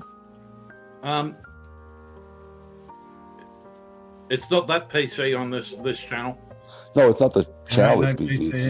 YouTube. It's YouTube that's PC. I'm not saying. The channel's not monetized. so- It don't matter. Monetized, Yeah, I'm so not monetized. All right. Well, there was rape accusations with Uma Thurman with Harvey Weinstein during the Yeah. Kill Bill thing. So she was one of the people that came forward during the whole Harvey Weinstein thing. Yeah, So- I honestly don't even really know who Harvey Weinstein is, so, and I still don't care.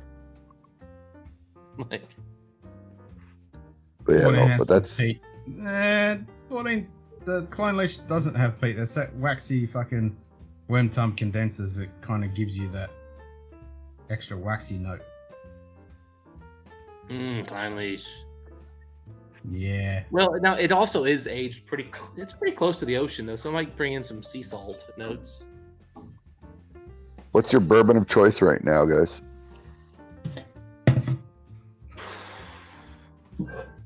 Whatever I've got nearby.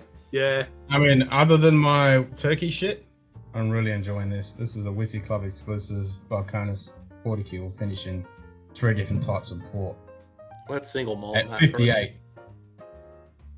Yeah, single malt at 58, but it's fucking good. I thought you would have been going with something that I sent you, Ken. Oh well, those I don't have. They're only samples, so I can't say those. Oh, I can fix most of that.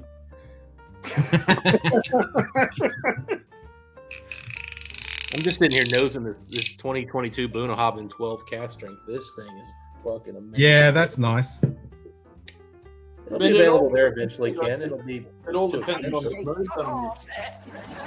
now I say, that's nice. I mean, it's still not available here in most of the states, so. But it will Hey be. Dustin, close your eyes. What am I opening? Diageo. Fucking A. I don't know which. That is definitely a Diageo cork. Yep. Ken wants to open this. Oh, there Yeah. you go. Want to try that? It's Lafroigan port. I have to have it. Well, it's yours. We've just got to get it to you. Same with that. Yeah. And the Dark Storm, yep. Tasty. Last bottle of Lefroy I bought was Distiller's Edition. Well, 1 or 2 ppm is essentially, I mean, Negligible. yeah, almost everything's 1 or 2, just because, I mean, again, they're sourcing the barley and it's all slightly peated. Yeah, I don't know if my You have to, in the process, it's got to be slightly dry. I don't know if my palate's changed or whether or not it was just I was probably just not in the mood for it. But the ginger beer cask the other night tasted really weird to me. Really? Yeah, I fucking like that every time I have it. Ginger beer cask 7. I mean, if it was ginger beer cask 5, I would have Be right back. But it just doesn't taste quite right for me. So whether my palate was off or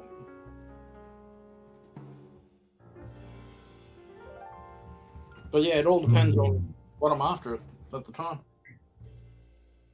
Yeah, I mean, Dan, Klein Leash has as much peat as Macallan does. So, I mean, that's what you're talking Yeah, I about. mean, it comes across. I can understand why you're saying it's that it is peated, because on the nose and on the palate there is a slight peat kind of note, but I think it's the word tub condensers that brings it out. Well, it's where it's also the fact that it's coastally aged, so it's getting in those salt seam notes coming through in the cask. And a lot of people associate. You could that definitely coastal interpret it as peat. Yeah. Yeah.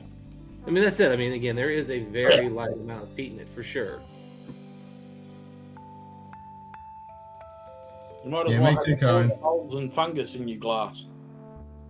No. I mean, this is just fucking good. I don't care what anyone says.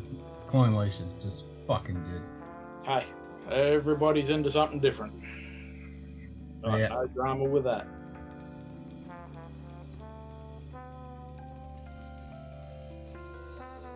It's just so good. Yeah, I mean, It's partly Oban dry with probably. peat that is- No. So, most peat these days is industrial done in big fucking rolling machines. I can't remember the name of them. There's no actual peat. Peat, you have to get it out of the ground and burn it to dry the barley. That's peat. But the drying process of actually drying barley can still give some of the phenolic compounds that are similar to using peat. So there's always going to be some kind of phenolic compound that it's not actually peat. Now, if you're that using. talking 20, 30-year-old whiskey, though, back then they were sourcing it, and some of it was, They were using peat, yeah. in some cases, for some of it. Because back in the day, pretty much all Scotch whiskey was using peat on their own malting floors. I can tell you this: I have like a distiller's not a distiller's edition, but like a distillery only release that's probably 7-8-year-old Klein Leash, and it definitely does seem like it has less impact than the 14-year-old I had maybe 5-6 years ago. So depending on when your bottle was done, it's definitely possible there was a slightly higher ppm to it. Because I do believe Klein Leash is believed to have around 3 to 5 ppm, but that's kind of pretty standard with most non-peated whiskeys, with a few exceptions where they expressly go out of their way to make sure there's no peat. I might have to try and get a few more of these sent over, Ken. It's a cool label. George Washington. What is it? Give me a whole lot. It's a rye. Okay. Who's it from? Mount Vernon Distillery in Rat Rye, historic. Mount Vernon, Virginia. Any good? yeah, it's actually not too bad. It's made the same way that supposedly that George Washington was making his rye whiskies back in the 1700s. What do you mean Brook Lady's not peated? Brook Lady is fucking peated. He was using slaves. Well, in Hazelburn, it absolutely has peat in it as well. I mean, again, Yeah. they definitely do. Yeah, you can taste it. If you don't like peat, you might not like Klein Leash. I reckon it's great. Yeah, it's a combination. And then the other thing is the act of drying of barley will give phenolic compounds. Yeah, well, this, also you don't know where the barrels came from because Klein Leash is the first full barrels. For all you know, they have a few Lagavulin barrels stuck in there too. You this never stuff know. is really, really smoky though. that's rye, because Mount Vernon Distillery, they do their distilling via wood-fired stills. They're only small. They have 5 really small, probably 100-liter copper pot stills, which they do their distilling on, and the distillate comes out and drips into the barrel right beside the fire, virtually, and so it gets really, really smoky. Nice. It has a really nice. No, that's right. Without the Classic peat. Lady isn't peated, but all the other Brook Ladies are. Yeah, Glenmorangie definitely has a few ppms. You're right. And I'm Pretty much assuming Classic everything Lottie, does. I think even Classic Lottie probably has a few ppms. I mean, again, Yeah, everybody everything knows has. Lottie. Just the process of drying barley will produce some phenolic compound. But it's not peat as we call peat.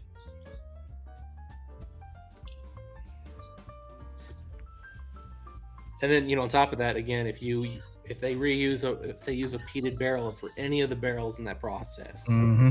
Peat a barrel, if they've heat peat in the stills, and when you're cleaning it out, you've still got residue of peat. The interaction with the copper will produce some phenolic kind of compounds as well. And then, if you're using worm tub, that's more copper again. And you some get just some, do use like a you say, tiny you get bit. out of wood. And then a lot of distilleries do intentionally just use an extremely small amount of peated barley that they don't really market and tell you about it. Yeah, that's right. Yeah, correct. Glengoyne is the only distiller I'm aware of that actually actively makes sure none of their barley has any peated barley in it. I don't think anybody else actually markets that they have 0 ppms in their barley. Glengoyne is such an underrated distillery. They're pretty well thought of by at least the sherry people. Underrated by people that drink it, though. It's not very many people drink Glengoyne. It's not one of their top-selling whiskeys. I don't know where it stands on that side, but I mean, I see it in a lot of stores where that don't get a lot of more popular nerdy stuff. It doesn't get a lot of press, Glengoyne. I love their subtle sherryness, even though they use like sherry barrels. I like the way that they just distill their product. It's not overwhelmingly sherried, but sweet still. I've always enjoyed the 18. Is still one of my favorites of all time. I always enjoy the 25 year. I used to love the 17 before they stopped making it. Oh, it was so good. I just wish they would stop doing 43% on all their stuff except the 25. I don't care. I really don't care about the whole cast strength marker anymore. It doesn't need to be cast strength. It just needs to be 46 or 48, especially 48, man. I don't care. 48 is the perfect ABV for a. To me, that's all just about mouthfeel. It really doesn't. Which to me is the most important part of the whiskey. No, it's flavor as well. It's Flavor, but yeah, I mean, again, mouthfeel is so important. That's. I don't really care that much about the mouthfeel, to be honest. I care more about it being rounded. Is what I care about. It's not rounded. It's not rich and oily. What are you talking about? What are you talking about? Mouthfeel has nothing to do with roundedness. It has to do with the flavor profile.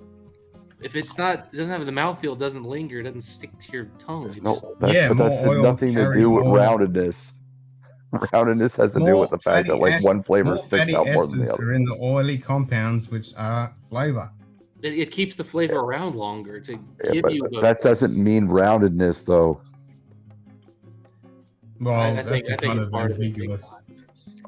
I don't think you guys understand what roundedness means. I think you're definitely round is round. simplistic. Round is very I need the flavor to go round and round. Means that the flavor profile is nothing sticks out more than the others. It's got a rounded, balanced flavor. That's what roundedness is. It has nothing to do with stickiness and oiliness and yakety yak. And that's critical in being rounded. It keeps those flavors sticking to your tongue. Otherwise, you get these quick. Nothing to do with roundedness. That has to do with the fact that it's a long finish. I think I know a lot about round. Yeah, we can all talk about round. Yeah. The three of us are much more round than you are, Swami.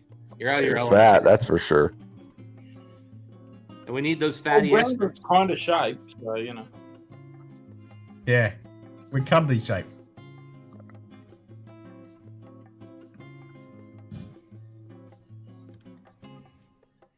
I like to think that I'm cuddly shaped. Yeah, I'm skinny. Well, they're all brand new, Cohen, so there's going to be a while before they come into the market. Yeah. They can keep all the freaking 3 and 5 and 8-year-old whiskeys to themselves over there in Scotland and jerk off over it all. I'm so sick of all these guys going, this lovely $80 6-year-old whiskey, it's perfect. And I'm like, and when you're saying about the high alcohol profile carrying the flavor, yes, alcohol will carry flavor into your mouth, but at the same time, it will also antiseptically numb your tongue. So you're actually going to lose flavor on the higher ABV. Not if it's done properly. Not if it's done properly. and again, we just said 46 or 48 versus 43. I didn't say it cast strength. Mhm. Nobody said cast strength. Also, in order to, when they sell anything at 43, they have to chill filter it more because it will look ugly. I don't care about chill filtration. Well, it's going to I do. reduce the flavor because they have to filter out part of the You're whiskey. stripping shit out. You're Well, I have a stripping shirt the that says oils whiskey, and the don't fuck with tannins are it. going away. Blah. Got it, Ralphie.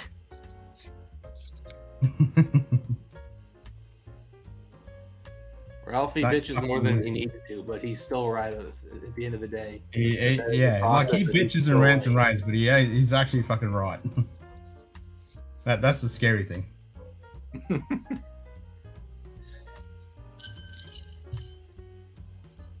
I do like either age 12 plus and cast strength, at least with my Scotch. I mean, like that prime example, I had that fucking old Pulteney cast strength. It's NAS, but fuck me dead, it's so rich and complex and rounded. They still make NAS whiskeys. I thought that they stopped making them because of the production values the production has gone so much higher up that they didn't have to do it anymore. Oh no, they're making more than ever. Fuck no. Yeah, more than ever. Because I heard aged NAS whiskeys is were coming coming out back quite a soon. lot higher. Not that I'm seeing. I mean, they've gotten much more bold with actually just putting 6 years on a bottle than they used to. Yeah. Because consumers just don't care. Like 5-year-old wee beastie garbage. Because you've got all of Roy's and disciples preaching about how great 3-year-old whiskey is. Oh, it's so good. Is Roy still around? Week 10. Roy's full time doing nothing but YouTube, man. Oh, he quit his job as an advertiser. Yep. Now he just sells himself to people. He just tells them, "I love everybody," and they send him $500. Yeah. I hope we're not going to be too negative today, but I have a few things I'm not happy about. Have you noticed the price went up by 3 cents? I don't know. I don't understand how that scam artist still sticks around. He's like, what's that guy that had the cult in Africa that made everyone drink the grape juice?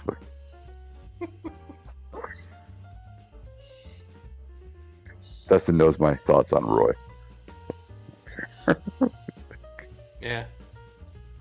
You are not alone in It's finding right. quite That detestable. snake oil salesman still around. Fuck. Yeah, you are definitely not alone in your opinion of him. So Yeah.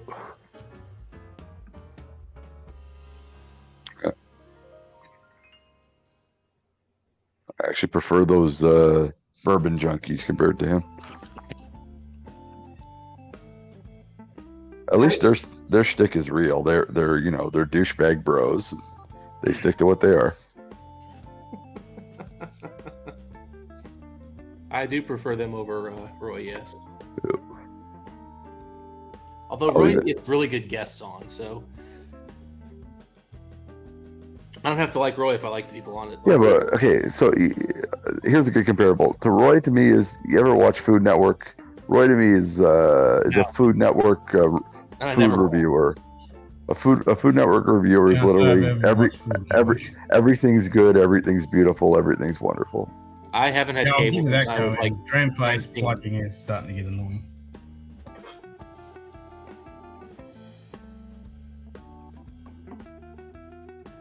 I like called people like that backpacker YouTubers. People that only get successful off the backs of other YouTubers.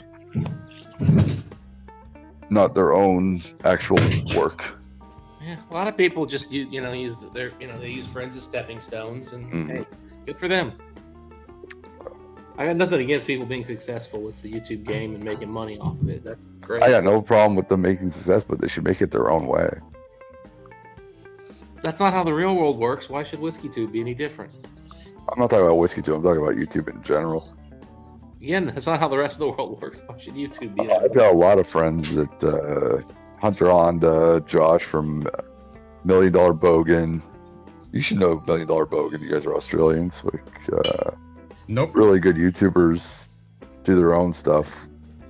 All over 100K in subs, all making million views a fucking week.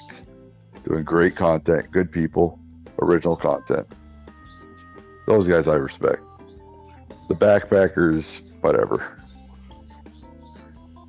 Hey, you know what? Most money in the world is made off somebody simply taking somebody else's idea and doing it just a little bit better.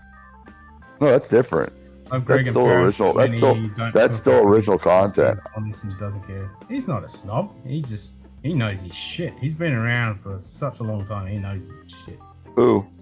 Oh, Greg. Greg. Greg's Whiskey Guide. Greg's Whiskey Guide. Which one's he? The like 70-year-old dude who hangs out here occasionally. He started off as like a blogger, or like. Do I know him? I mean, hey, I'm sure you've seen him on here. I don't know if I know.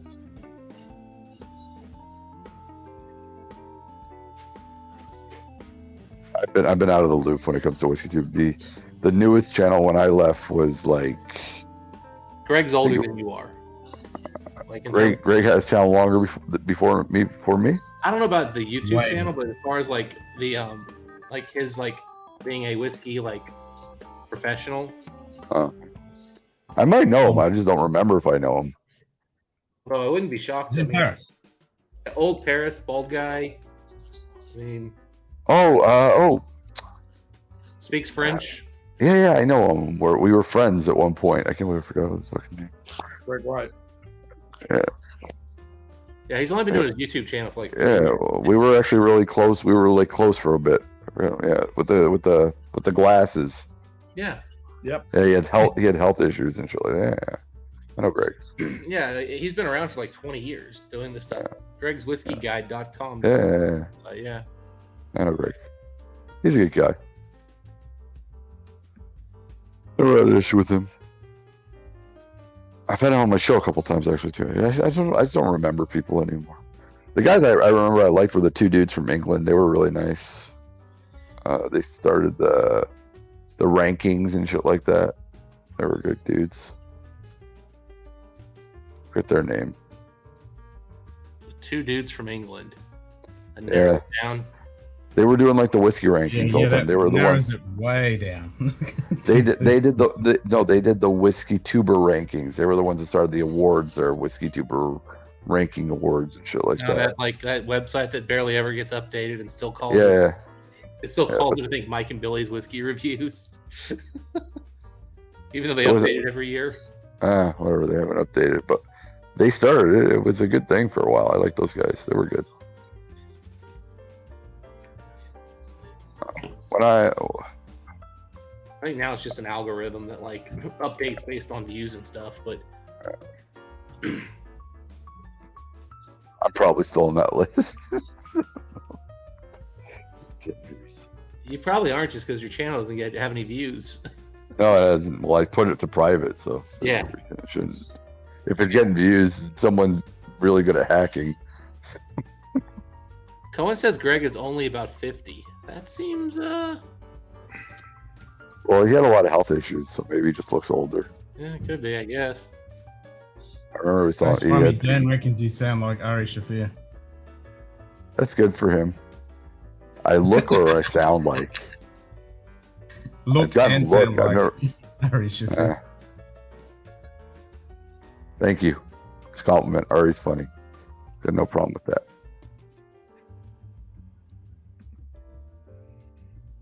If only I had his money. Yeah. Yeah. Good day. Hey, Sarah. I'm not used to catching a live at my lunch Cheers, break. Yeah, sorry about that. I've broken the internet. I've gone live during the middle of the day. I thought you'd get a few more of Americans hanging on watching. I thought I would too. Oh, it's purely because no one believes it's on live. Well, I mean, like, yeah. Whiskey Oh, Encore fucking does whiskey. well on Tuesdays where people stay up till 2, 3. So I'm like, where are those guys Yeah. tonight? And I got some asshole at the bar last week told me I look like the lead singer of Tool. I was like, okay. Maynard or whatever his name was.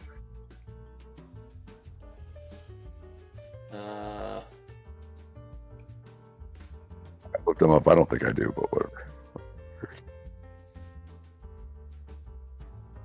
Yeah, I don't quite see it. Me either. I know. He's a much better looking guy, but Yes, Dustin, you're very attractive in your own mind. I definitely am not attractive in my own mind. I wake up like any decent human being. I look at myself in the mirror and I hate everything I see. I just call you Dollar Store or Bill Burr. And that's why I have whiskey. Now, the best picture I fucking saw, I put it on Discord.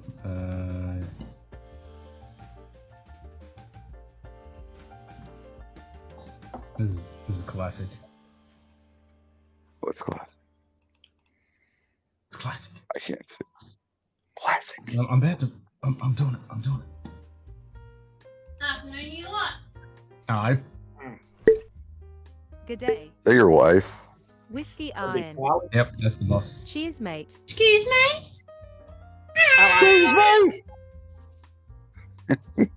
People who Right. go on runs right after they wake up. Me just trying to Dustin. process being alive. And who's down the bottom? That's Swami, Chris, Dustin. Dustin, and us. Why do all women sound like Edith Bunker to me? I wake up and hate everything I see. Hello. Hi. What's the song that is saying? Where What the are you world guys was doing so outside? wide. Sure. Public holiday sesh. Just a dated stream. How much you've had to drink? Not much, boy. I knew that was going to disappear. Yeah. Fucking hell. It did disappear. Those were the days. Yeah, Swami, it's Boy Are the you Way gonna get when right? Miller played. No. That made the Those were the days. guys like us, we had it made. How was your work? Those were the days. Oh, gee. What did you think of that Willet Rye the other night, Ken? Mm. Not bad. And you knew where you were then. Girls were girls and men were men. Men were men. Those were the days. Mister, we could use a man like Herbert Hoover again. Again. Didn't need no welfare state. No, we didn't have any pavlova, Dan, but we Wayne. had. She made a nice tiramisu, which was actually very tasty. When they're in a good mood, they sound like Carmela Soprano. When they're in a bad mood, they sound like Edith Bunker. Oh man, when was All in the Family on TV?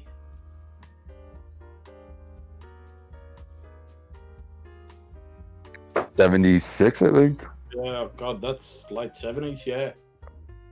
71 through 9. They were still around when I was born.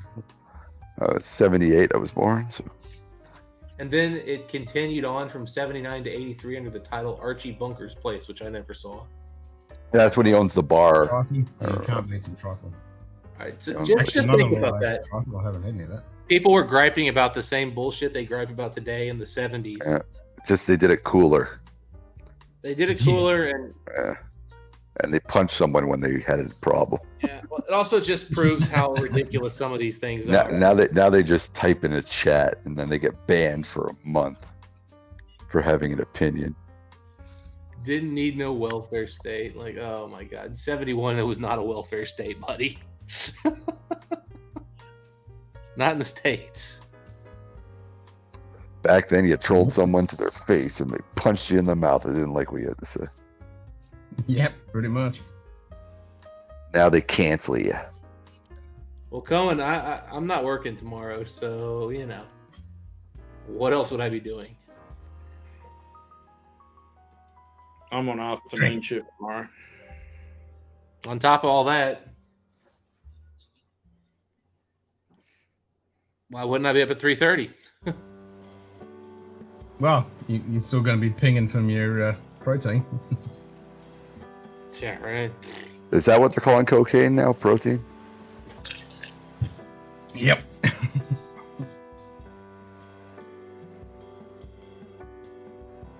Dustin totally looks like the kind of guy that's got the best coke. Yeah. I got a guy in the city. It's called Springbank. I do got a guy for that.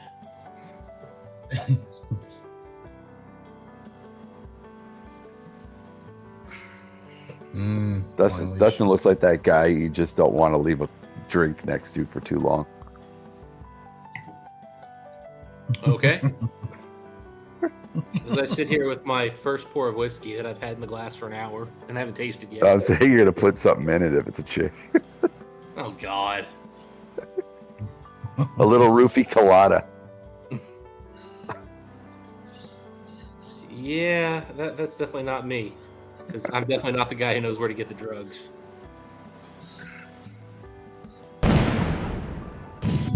Oh, fucking hell. Tipped $13.51. Hope you guys had an awesome Christmas. Stay sexy. Cheers, Mr. James. Stay sexy too, brother. Someone gave you, oh my God, lady, your voice, Jesus Christ, can cut glass. My eardrum is bleeding. God damn it. I thought my wife's voice was annoying.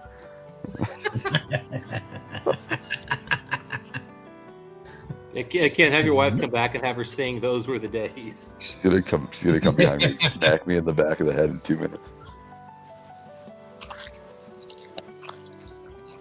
I miss the days she used to come. I miss the days when I used to do my lives and she'd come in there and start screaming her head off. I like the fact that Chris is talking to his wife through chat while they're in the same house. Yeah. You can tell no one's getting laid in that household, huh? Well, no. Chris just has to send her a message through Ken. Hey, can you make me a drink? No, Chris asked if Lil wanted a drink. I'm over beer, so I'm thinking about being onto whiskey, and I'm in the whiskey room, so. I just drink beer. Right now I'm drinking a Prague. It's really good. Yeah, I actually went and looked up when I could buy beer before I came home from trying to go to the gym, and I promptly told, "Sorry, buddy, they stopped selling 5 minutes ago." And I'm like, God, I hate this stupid ass system here. This is the Czech-inspired light lager, filling enough that you don't need to be encumbered. Yeah. I've done a liter. It's got an IBU of 30. I love how they give you like every single bit of information now. Just barley and wheat. Okay. No rice, good. Can't stand fucking American beer with their rice in it.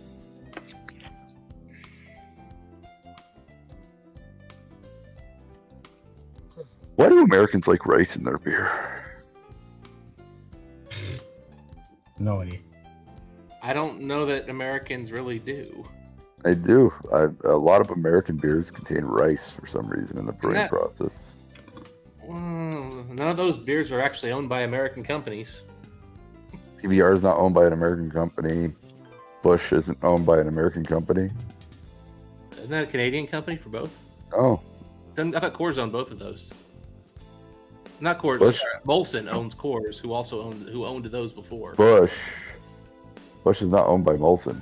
Busch is Anheuser. Which is owned by which is Belgium-owned company then. And well, they're using rice, and they're the most popular beers in America, and they got rice in it. Oh. Isn't freaking Anheuser-Busch or like Budweiser or like whatever? Isn't that like the most popular beer in the UK too? Like, it sells everywhere.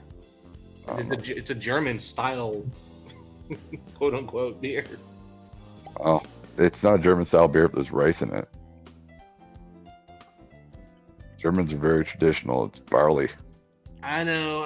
That's why I did you didn't see it, but I did the double quotes. I wasn't looking. Sorry, I'm watching the weird blue people. Yeah, the weird blue Native Americans save the whales on Avatar.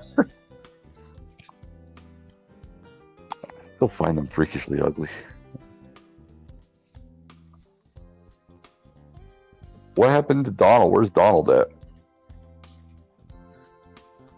I miss his calm, soothing grandfather voice. Interesting. So apparently Budweiser's not as popular as it used to be in the UK. San Miguel's number 1. 2 is Guinness, which I don't know if I believe that. Heineken 3. Peroni 6. Peroni, ugh. Stella. I'm Italian. And I'm just disgusted by Peroni. I would still be up there for the old wife beater. How about Corona's number 7? I remember back in like the late 90s, early 2000s, Heineken was always known as like just the douchebag beer. The guy, it was like the guy who liked F1 way too much would drink Heineken.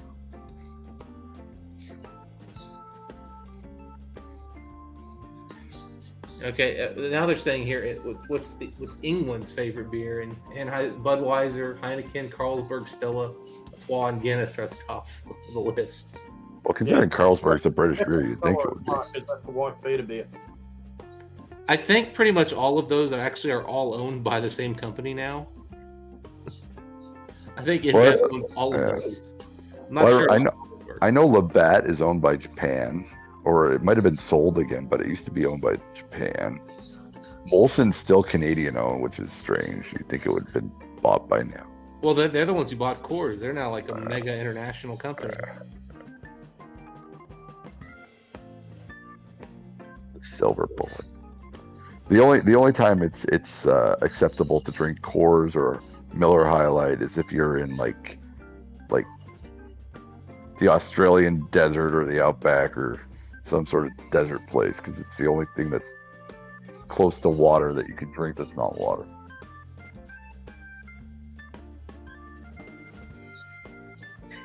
There's Donald. The original recipe for Budweiser was invented in 1867 and it's 23.5% rice. Ugh. Told ya. Oh no, I know it's rice. You're not wrong. It gives a weird metallic fucking taste to beer that's just off-putting. Fuck, I just don't understand why there's rice added into any beer recipe. It just doesn't work for me. I don't know. I don't think any of the American macro quote-unquote lager style beers are good. Not all of them are rice. I love Sam Adams. They're a macro. That's not a macro lager though.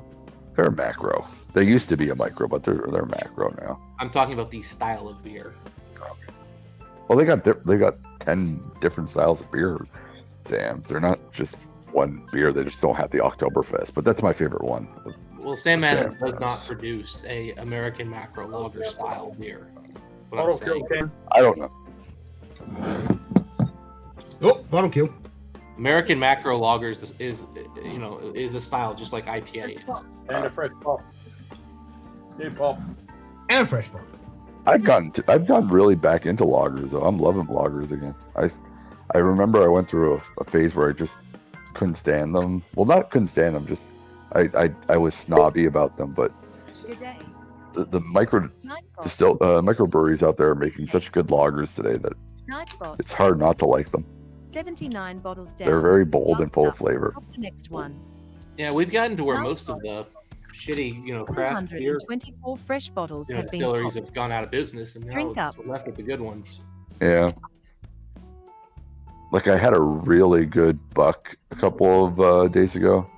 It was absolutely fantastic. They grill the barley before they make the lager, so it's giving a little more of a toasty flavor into it, and it does have an amber color to it because of the grilling of the cereals, but it still tastes like a good blonde, but just really just a total thirst beer. What are you guys pouring there, Chris? Just some 1870. I don't think I've actually had that one. Donald, get your fat ass up here. Donald's probably still working. Donald, stop washing the mentally crazy people and get your ass up here. That's what he does for a living. He gives sponge baths to the mentally challenged. No, he makes them give them to him. Probably when his supervisor's not watching. He is the supervisor. He supervises mentally handicapped people, giving them sponge baths. Yep, and he makes sure there's a roof over their head in the morning. Yep.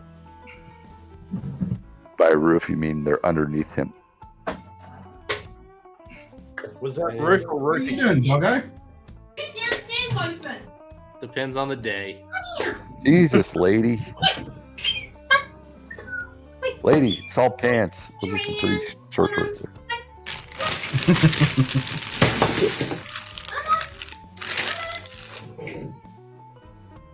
What's Ken eating?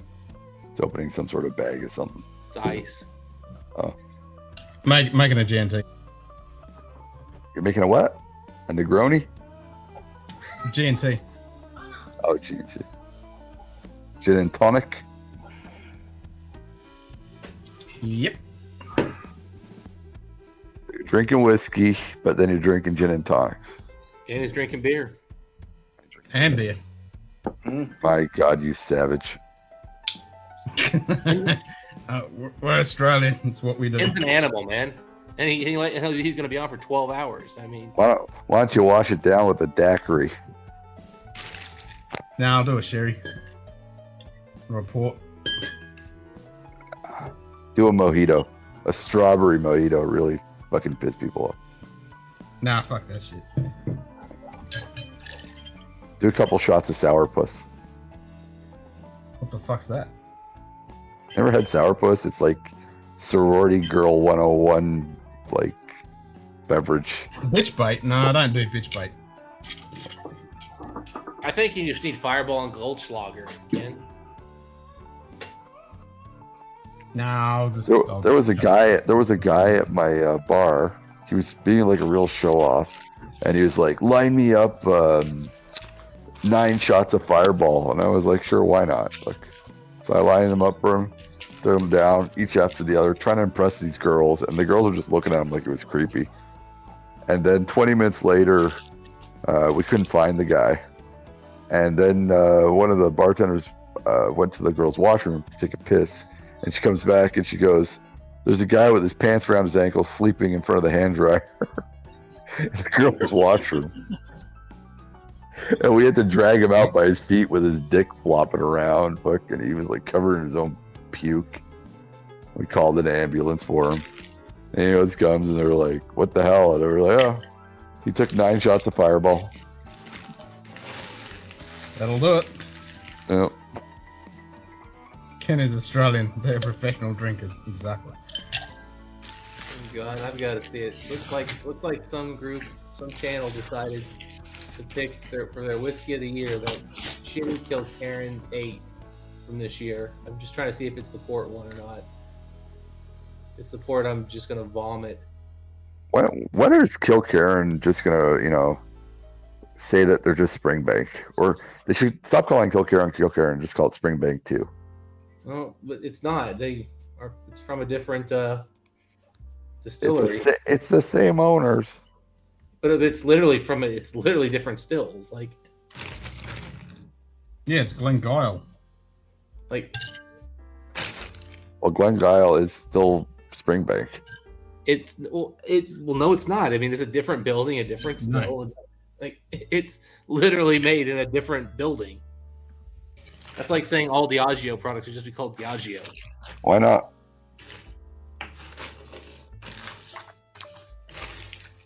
One big brand under one big roof. Stop lying.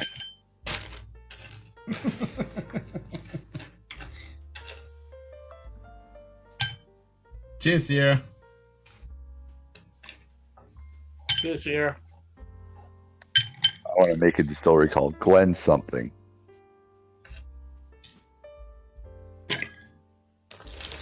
Yeah, Just they Glen picked that something? port. Yeah. Yeah, these guys apparently, one of the guys picked that freaking Kilkerran 8 port. Or Glen He started the worst whiskey ever made. or Glen Meh. Yes, We Glengyle does Kilkerran. Yeah. Also, Please don't call Kilkerran Springbank. Springbank's good. Kilkerran's not nearly even in the same category. Kilkerran made some good whiskeys. I like their 12-year-old. 12 used to be good back when you drank. These days, it's not nearly as good a whiskey. Unfortunately.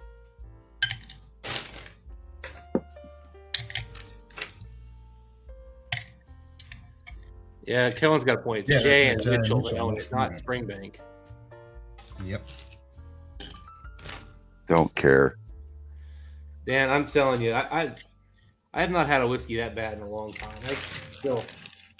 I've even asked people, I'm just like, am I that crazy who've had that? And they're just like, that was pretty bad, man. But some people really like that nastiness, so. It's a shame that it was that bad. Because normally their stuff's okay. I mean, yeah, even like the sherry dates that I didn't really like, I mean, they weren't that bad. That's what I meant. They're okay. You know, they're not a disaster. Yeah, I mean, maybe that thing will open up after a year or something, but I ain't waiting for it.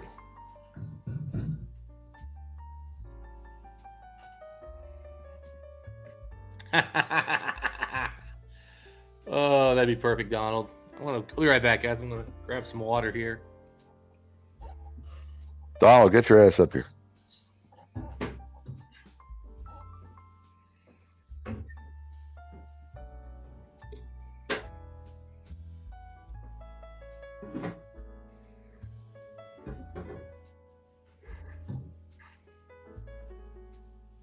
The D in Dustin stands for duh. I started a brand called Gen Fuck Your Mother and Sauce from McAllen and Delmore. Oh, and Jira.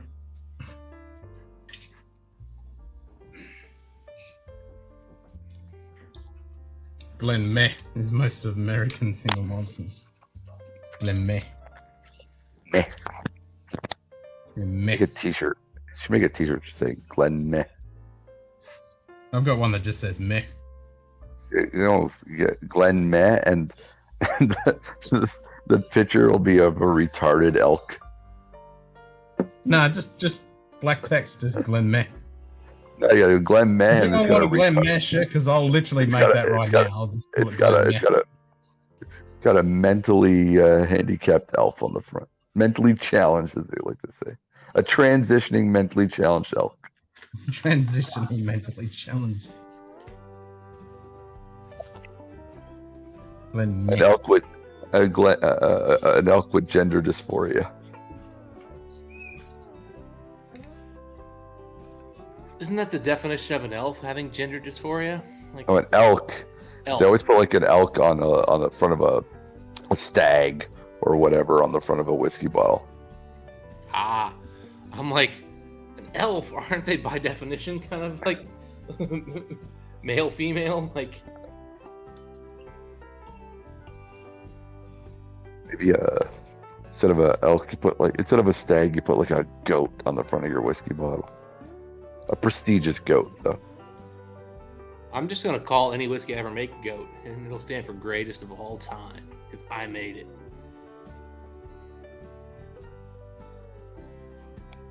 From the purest waters of some river. Your mom's panties. Yeah. Filtered through them. I'm sure that would sell. Japanese guys would buy it up. I mean, with these dudes who buy women's bathwater at this point, why not?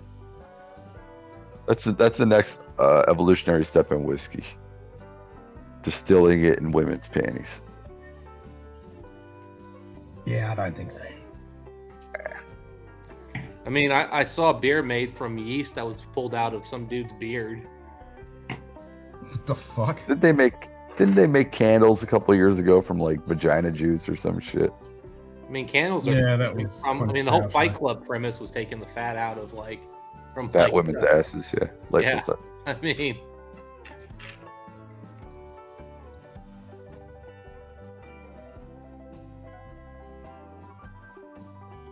dude, I love the fact that like all those prank channels on YouTube went away for the most part, and they just became dudes giving away money. Those are my favorite. The fake philanthropists that go like down the street and give like homeless people cash and shit. Well, a And lot it's of it's like, real. The thing is, if you they're you're making doing- more money giving away money, yeah, and it's like you can just keep giving money away and you keep getting it back in 10x. Like, all right. Like in one sense, I guess it's cool. It's helping people. In the other sense, don't have people saying, "Oh, what a nice guy." No, the guy's just making millions of dollars doing it because you keep watching. Mm-hmm. Like, yeah, tipping servers $100, and like, look at my video, make me $1 million. I will say that it's pretty cool that a lot of the YouTubers I watch that like did like food reviews and stuff like that, they're all getting shows now. But then I wonder, they probably made more money doing YouTube than they do like working for like HBO and Food Network and all those. Well, they places. probably did during like the high times of ad revenue, maybe. But now the freaking ad revenue's been cut down. A lot of No, it's now just you like got to make your money on Patreon, or you got to be doing product placement. or Horses people on pushing bourbon aren't a thing, are they? Nope, not at all. Instagram bullshit. that's the argument too. Is Patreon really just begging for money? At the end of the day. I mean, well, how different is that than Who's calling Paul up people trying to like push and market their shit? Do you want me to sell your whiskey? Give me a sample and give me $1,000 a month, and I will tell people it's great. I have super respect for whiskey channels that actually take money from the distilleries instead of taking bottles. I give them high marks if they do that. That was one of the things I was fighting for before I stopped doing it. I was like telling all the channels, stop taking free bottles, start asking for money. Well, a lot of them, what they're doing now is they want to get the free shit from the distilleries to keep building their brand growth, and then they monetize by being involved in the picks. And they basically, oh, you want to get picks from me? Well, picks go to my Patreons in order of how much you give. And then they work out deals with the stores where usually they get a kickback of like $5+ a bottle too, which is again perfectly fair. That's good. I'm perfectly fine with it. They should be making their money. I said it from the beginning. Stop doing it for fucking bottles or samples. Like seriously, they pay their reps fucking $50,000 to $60,000 a year to fucking talk to 5 or 6 people at a fucking liquor store, and you're putting out fucking free fucking advertisement for $100 bottle. Fuck, enough, man. Ask them for fucking $3K. I'd be like, you want a review of your product? Give me $3K. Yeah, I mean, you can probably do some of that with the little distilleries to some degree, but the big guys, Even if you're talking to, even if your video just gets 50 views, they're still doing more than what a rep will do in like 3 meetings at like you're right, liquor stores. for sure. But remember, they've been doing that with like Whiskey Advocate and other like these magazines and other media places for years, you know. And they pay them. Well, they buy ads in them. Yeah, well that's it. Degree, yes. This is it. The YouTuber makes more money, and they realize that for like a little tiny while, what they were doing is they were making their own YouTube channels, but their own YouTube channels weren't getting any views because nobody wants to watch the company themselves review their own product, because they realize it's like, listen, obviously you're going to give a biased review. It's your product. So that didn't work. So then they were like, okay, so we got to continue working with these YouTubers. And at first they had nothing. Like, listen, in the life of doing my channel, I met at least 70 or 80 reps, and they all had disdain for us. They didn't like us. They don't like us. They still probably don't like us, but they think that we're like, you know, whatever, not worthy of like their credentials or fucking whatever, which half of them are just ex-bartenders, by the way. So I was gonna say, most of the reps aren't old enough to have an but opinion on anything. I understand, but they think because they spent a week in Scotland getting trained on the product that they're better than all of us. But I don't know if that's the case anymore. When the Who put Classic Laddie for Whiskey of the Year, man? Pardon? When you're talking like, say, Jason Mash and Drum with 90,000 subs, like, I don't think they're thinking they know more than him. I think that mentality went away a long time ago as the channels have gotten so big. When I first started out, that's how they were thinking. That's why I always gave them nothing but disrespect. Yeah, but your channel didn't have 90,000 subs. Neither did Jason back in the day. Chris, what'd you pour? 1870 Old Forester. Nice. And I've always been a very good. I've always had nothing but positive things to say about Jason. And Jason did it. I found Jason did it the right way. He kept his shit good. There's nothing you can say about Jason. He didn't lose himself. He didn't develop a character. He was himself. He did his thing. And that's it. He's making he's making a shitload of money off it now, Yeah. and good for him. Yep. I did notice though he started doing things with the junkies again, and I thought him and the junkies weren't friends anymore or something. But seems that they're okay now. They patched it up, yeah. The junkies were kind of just made some dickish comments, but I think at the end of the day, it was one of those. They were just trying to be entertaining, and they went for a while there, and they became kind of dick holes while trying to be entertaining, and they realized they were just. I never had a problem with the junkies till Sipper Social Club did that video, and then they went like all like fucking butthurt on Sipper Social's video, and then it was just Dan. Sean didn't give a shit. Sean thought it was funny. But it was that. And then they just got really. They went to like almost slapstick comedy for a while there. Oh, it doesn't matter. And then they knew what they were doing. They were trying to be the try guys of the whiskey tube community, which is it's fine. I had no problem with them being that, and I think that Dan and Sean were who they were trying to be, which were douchebaggy bros, and that's fine. That's what they are. Well, it's not what they are though. I mean, Sean's a total douchebag, and so Dan's a little less, but Sean's pretty douchebaggy. I mean, you got a chemical engineer, and you've got a IT computer science guy. I mean, yeah, well, he was ex-military too, though. So really, didn't they give him which one? I think it was Dan, or it's the bigger one, the fat one. Well, he's not really fat, but yeah. I don't think I've ever. That's what he told me. I think he told me that he was like ex-military. I don't think so. I know he used to ride bikes a lot and stuff like that. We were talking about that. Well, Sean used to drive a WRX STI. I mean, again, they're both giant nerds. I mean, that's the reality. Hey guys. Hey Donald. Hey Yoda. Hey fat one. What's going on, Jim? Jim.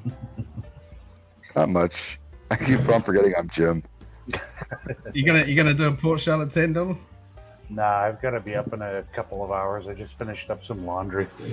I've been working on getting pharmacy tickets in order for tomorrow. Oh shit! It's already 4 o'clock in the morning. Yeah. Yep. The fuck! I didn't notice what time it was. I just looked. Thought it was like 2. Jesus Christ. Yeah, I got home. Time goes fast when you're not having fun. Jesus. That's what we're here for, buddy. Yep. Oh. Is that the psycho, Donald? Dustin? Bring your wife back here. At least she's entertaining. Nah, she's chilling out and having a GNT on a fucking iPad. Tell her to come in here and yell at me. I like that. No, she'll do that. She'll do that for free. It arouses me to get yelled at by a lady. We all know that you work very hard. I love verbal abuse. It's awesome. Yep. Being married 17 years, that's the only thing that works for me now. I'm like, tell me I didn't do the dishes again. I need to get a hard on. Ain't getting any focus. Yeah. Tell me to take out the trash. Ask me why I left a mess on the couch. Still not focus. It's blurry as fuck. Why will you not focus? Focus, damn ya! Tell me again. A little bit further. Oh, there. Oh, yeah, there. Yeah. That's not a Rolex. Not dressed. Fuck Rolex. Fuck a Rolex. You'll never opened- see a dial like that on a Rolex. Just opened the Fuck can no. of worms there. Fuck your Rolex. Fuck your Rolex. Yeah. Nice swatch there, Dustin. Swatch. Dude, I saw. Dude, I saw somebody talking about their fake Rolexes, and I was just like, "That's such an old man watch." And it was the presidential. He's like, "Oh, how about this one?" He pulls out this like, I don't know, like the Pepsi or like the Dr. Pepper or whatever it is, the gold the root beer or whatever. On the Jubilee, yeah. And I was just, anyway, I was like, it was gold on black, and I was like, great. Still has built-in reading glasses for the old man who wears it. Dustin, you're not cool. You don't have an iPhone. You don't have an iWatch. I do not have an iWatch. That's not a watch. That's why. Yeah. You mean a wrist computer? Yes. Yeah, exactly. It's not a fucking Function watch. as a computer. That's an abomination. Use your Any of phone. those Seiko, not Seiko, Samsung, iPhone, they call them watches. I'm waiting for the iCock ring.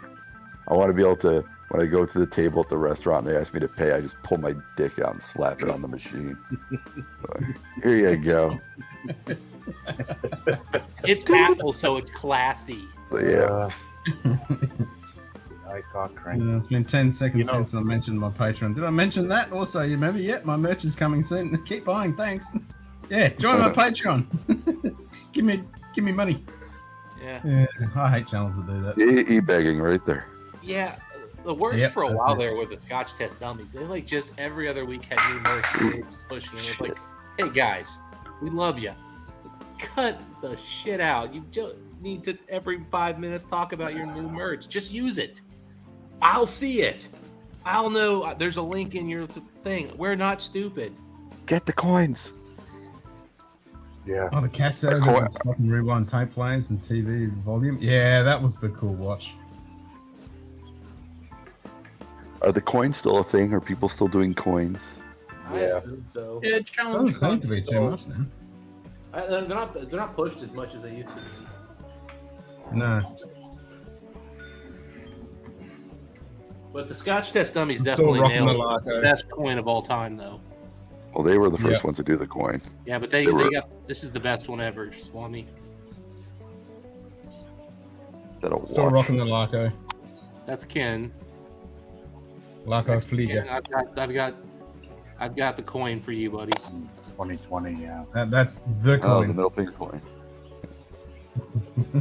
He gave me a bunch of them when I went to visit him in Kansas, and I don't remember where I put them. I don't know where they are. Well, this is the only one I really care about and keep.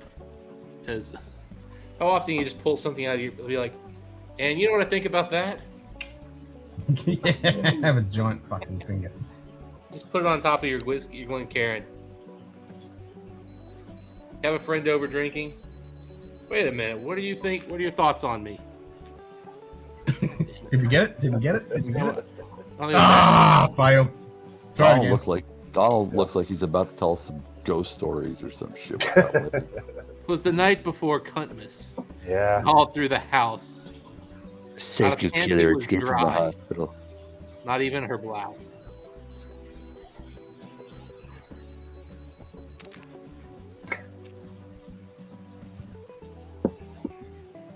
There we go. Yep, got it. My damn phone runs out of battery so fast. I'm trying really hard not to buy a new fucking phone because my phone works just fine, but they make these phones so that the batteries don't fucking last more than 2 years. And you can't even replace the batteries because they're all waterproof now, and you have to go to a guy who will take the phone apart and he'll charge you $300 to put in a new fucking battery. It costs Meanwhile, new phones are $50. free, so get the new phone. And the battery only costs $30. That guy used to pull phones apart and fix shit, and I gave up because they're just fucked. That's what I used to do for a living. Yep. 20 years ago. I was like, what happened to the days where you could just take your phone off and then buy a new battery? It's like, nope, fuck you. You can't do that no more. You gotta buy a new phone. You gotta buy a $1,200 phone every time. Yeah, but that's because most of the time now all the circuit boards have got glued processors on them, and Well, they told me I was told it's because they're all waterproof now, so that's why they have to seal them. I'm sure that's the excuse. It's basically because all the circuit boards are all got glued componentry on them now to stop them from breaking because they're not external; they're all underneath. They're all micro BGA, and you drop them, and it tends to, if they're not glued down, it breaks all the connections under them. And Nokia were really good for that. I know that's the only thing. That's the only thing I'll give Apple. At least Apple is still making phones where you can change the fucking battery yourself, and you don't need to go to a fucking technician and shit. Are you? I don't think that's the case at all. What? What Not drugs with are you on? Apple. You man. Yeah, Apple what is drugs are you on? You want to change your battery? Good luck with that. Yeah, Apple's $35 to change the battery. It's fucking Samsung that's like fucking 160. The battery costs $80, and they have to go there and they have to split the phone apart for you and whatever. You got to take your phone to an authorized Apple dealer, otherwise they void the warranty. And but they don't charge you to put the battery in; they just charge you for the battery. Samsung charges you to take the phone apart, and they have to leave it there for 24 hours so they can do a diagnostic. Like they literally tell me, like, we're not allowed to change the battery unless we do a diagnostic on your phone. I'm like, I want to change the battery. The phone's working fine. Like, well, we have to make sure. I'm like, go fuck yourself, man. I'm not giving you fucking $100 to do a diagnostic on my phone. Apple doesn't even allow you to use an external like memory card in their fucking phones. They're like, no, you need to buy a bigger hard drive to start with. I don't care about that. I just want to be able to get a fucking battery without getting charged $150. I don't For know. the pleasure of buying a battery of $50, so $200 total for fucking changing a battery. Now the phone companies just give you a free phone every 2 years, so I don't really care anymore. Oh, that's if you do a contract. I don't do contracts. You're not allowed in Canada. They're not allowed to charge the phone. I don't know Donald knows the law now. They changed it like 2 years ago. Like they can't put the price of the phone on the contract. You're paying for the contract and the phone separately. Yeah, the phone is technically quote unquote financed. Yeah, we had that. Well, that's the way it is here. Yeah, so it's I had to finance a new phone for $1,000 basically, but they traded in my old phone for what happens to actually be $1,000 divided over 24 months. All right, guys. Again, my battery's dead, so obviously Ken's gonna be going till 5 in the morning. So I'll be back if I'm back. If not, I'm going to sleep. All right. So have a good night. Nice seeing you, Donald. I miss you, guy. And, It's fun with you too, Jim. Dustin, I'm glad you still haven't gotten melanoma yet, so you're still with us.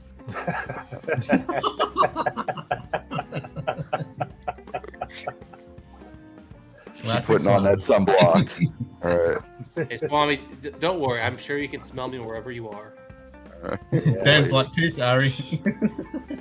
All right. Cheers, All right. Art. Yeah. See ya. Later. Later, Swami.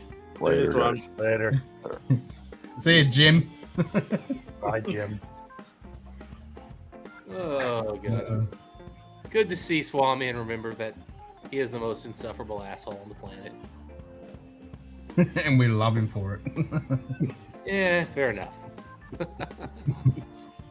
I don't know if he's the most insufferable. I think I'm related to a few of them. I did love the fact that Swami was trying to start a fight with your wife, Ken, and she just had no interest. No, well, she wouldn't have been able to hear because she didn't have earbuds in. Nah, she couldn't hear shit. and Swami's kind of fucking lucky that he couldn't be heard, because she would have fucking thrown some shit down. I was thinking either she just didn't, like, was just like, oh my God, I don't even know who this fucker is. I didn't think about it, she just didn't hear it. Well, she was sitting No, there going, she didn't hear it. Is that person? That's sort of like. I like this is the first time Dan has met Swami, and so he's commenting on Jim. Yeah, well, when I came back from taking laundry out, all I hear you guys singing the theme song to All in the Family, and I thought, what the hell did I just come back to? Those were the days. Like, have I gone in a time warp? Yep. Oh, man. You're not even old enough Right, to I'm have going watched- with the Port like, Charlotte. you're It's not old no enough to longer have buy watched because the Ralphie put it as his bottle. I don't have any Port Charlotte tin, but I wouldn't mind some. Yeah, I'm going to order some more. Haven't seen it at the LCBO in months and months, so I've been buying all of mine. What's the LCBO? Is that related to the KGBO? Yeah, it is, yes. Yeah, I thought it might be related. Yeah. Oh, man. Ugh.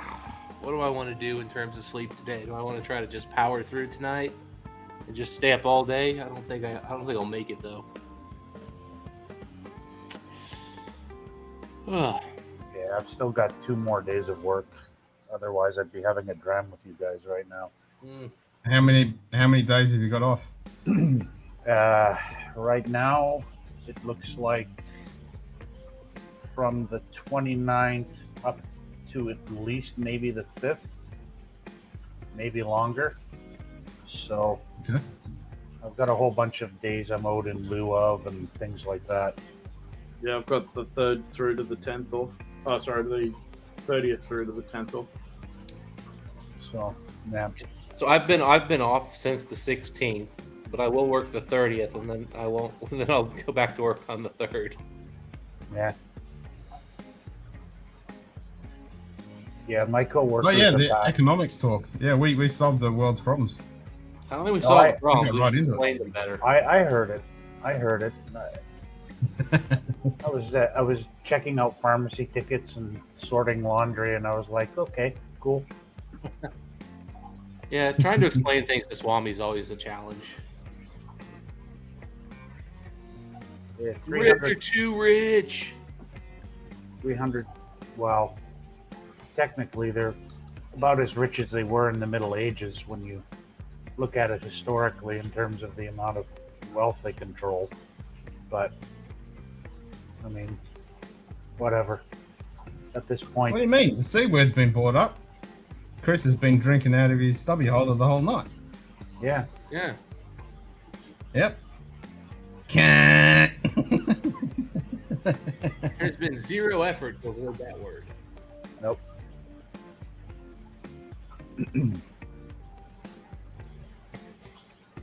Yeah. Only in after- Australia can you do a stubby holder that shows off the states. Yeah. Yeah. Well, wait till I get the South Australian one. Yeah, go down. Go What's the difference? south with your mouth. Go down south with your mouth. Oh, nice. Yeah, that's the South Australian fucking tourism campaign. Go down south with your mouth. That is brilliant. It's fucking no class. I mean, somebody at the government had to have been, taking the mickey on that one. Jesus. Well, that's like the CU and the NT. Well, that's unofficial state one, but everybody knows Okay. it. Tongue in cheek. It was official there for a little bit. Although the government did use it for a period. Yep, they did use it. It was official. Yep, go down south with your mouth.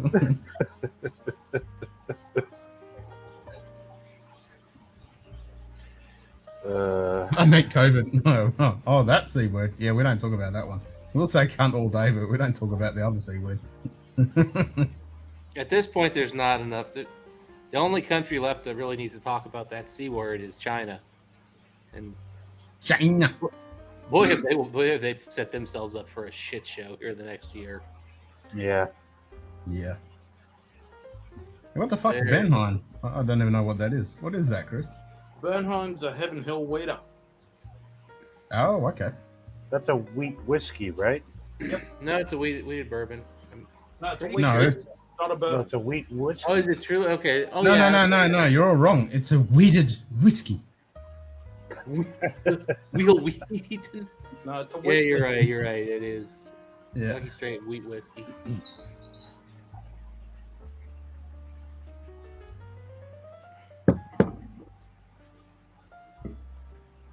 Although I could do So, the Donald, did you catch the barrel proof version of it though. wheat whiskey?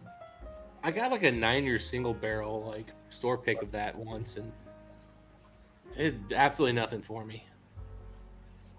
No, well, the Bernheim barrel proofs are only available at the distillery for that when you do the bottle your own tour. I think they actually had a liquor barn cast strength one for a very, very short stretch, I thought. But the one I had wasn't barrel proof. It was just it was a 9-year store pick, but it was the regular proof. Weird, yeah, because most Bernheim 7 years. It said 7-year on the label, but they had the information there. It was actually a 9-year. No. Yeah, I Colin, will. it's over 50% wheat. I think it's barely legal wheat, but it is wheat. Yeah, I've never had an American wheat whiskey. I've only had a couple from Canada, and those were like 100% wheat. I've never had 100% wheat. The Woodford wheated whiskey is pretty. I thought that was pretty delicious. I've heard good things about that. I've never seen it here. Hi. Hi, Lil. Ha! What are you drinking? Twinsies. So what are you drinking, Lil? Chris is pouring me a Bernheim. Cool. You're supposed to tell him to pour you the expensive stuff for you. You're like, you chose the cheap stuff. No, I said you haven't opened that fucking cast strength yet, have you? No. I was going to pour that for you, but I thought that would just be wrong because then I wouldn't get dinner. I'd have to try and stand up to cry dinner. Yeah, me get rid of those. Asahi. Well, that's dinner time for you there, then, Chris. It's like 7 o'clock. Yeah, 7:15. Yeah, it's 5:15 here. It's proper drinking time for you, Chris. Mm. Whereas, anybody I saying don't have to worry about getting up early in the morning tomorrow. I've got afternoon shift for the next 2 shifts. I should send Micah a text. Be like, hey man, FY, I'm hanging out, drinking whiskey on YouTube. You want to join us? Do it. During your midnight bathroom e-break. Yeah, that's what I had. Hashtag you old. You old.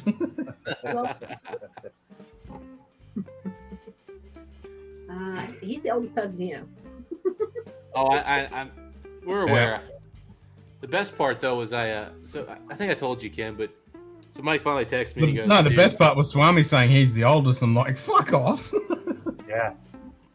Swami, learn to read the room, buddy. Yeah. Yeah. I'm only 8 years older than you, Swami. Yeah, and I think Swami's like 2 or 3 years older than I. Yeah, 3 years older than I am. So Swami's always trying to play the "I'm older than you" kids card. It's like, even with me, Swami, you're not that much older. Not enough to be like constantly doing that. Like, and also the older you get, the less like a 5 or 10 year gap is. Like when you're 95, you trying to tell an 85-year-old they don't remember back in the day. Oh, fuck off, dude. Neither of you remember back in the day. Yeah, can't remember 5 minutes ago.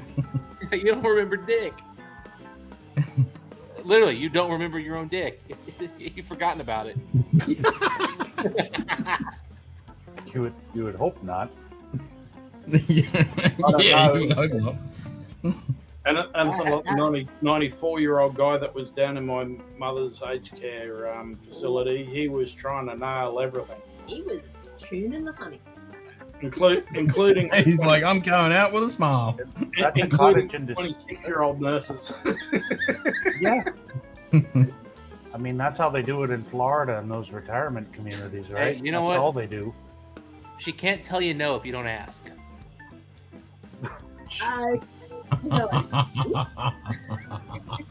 And she should at least be given the opportunity to say no.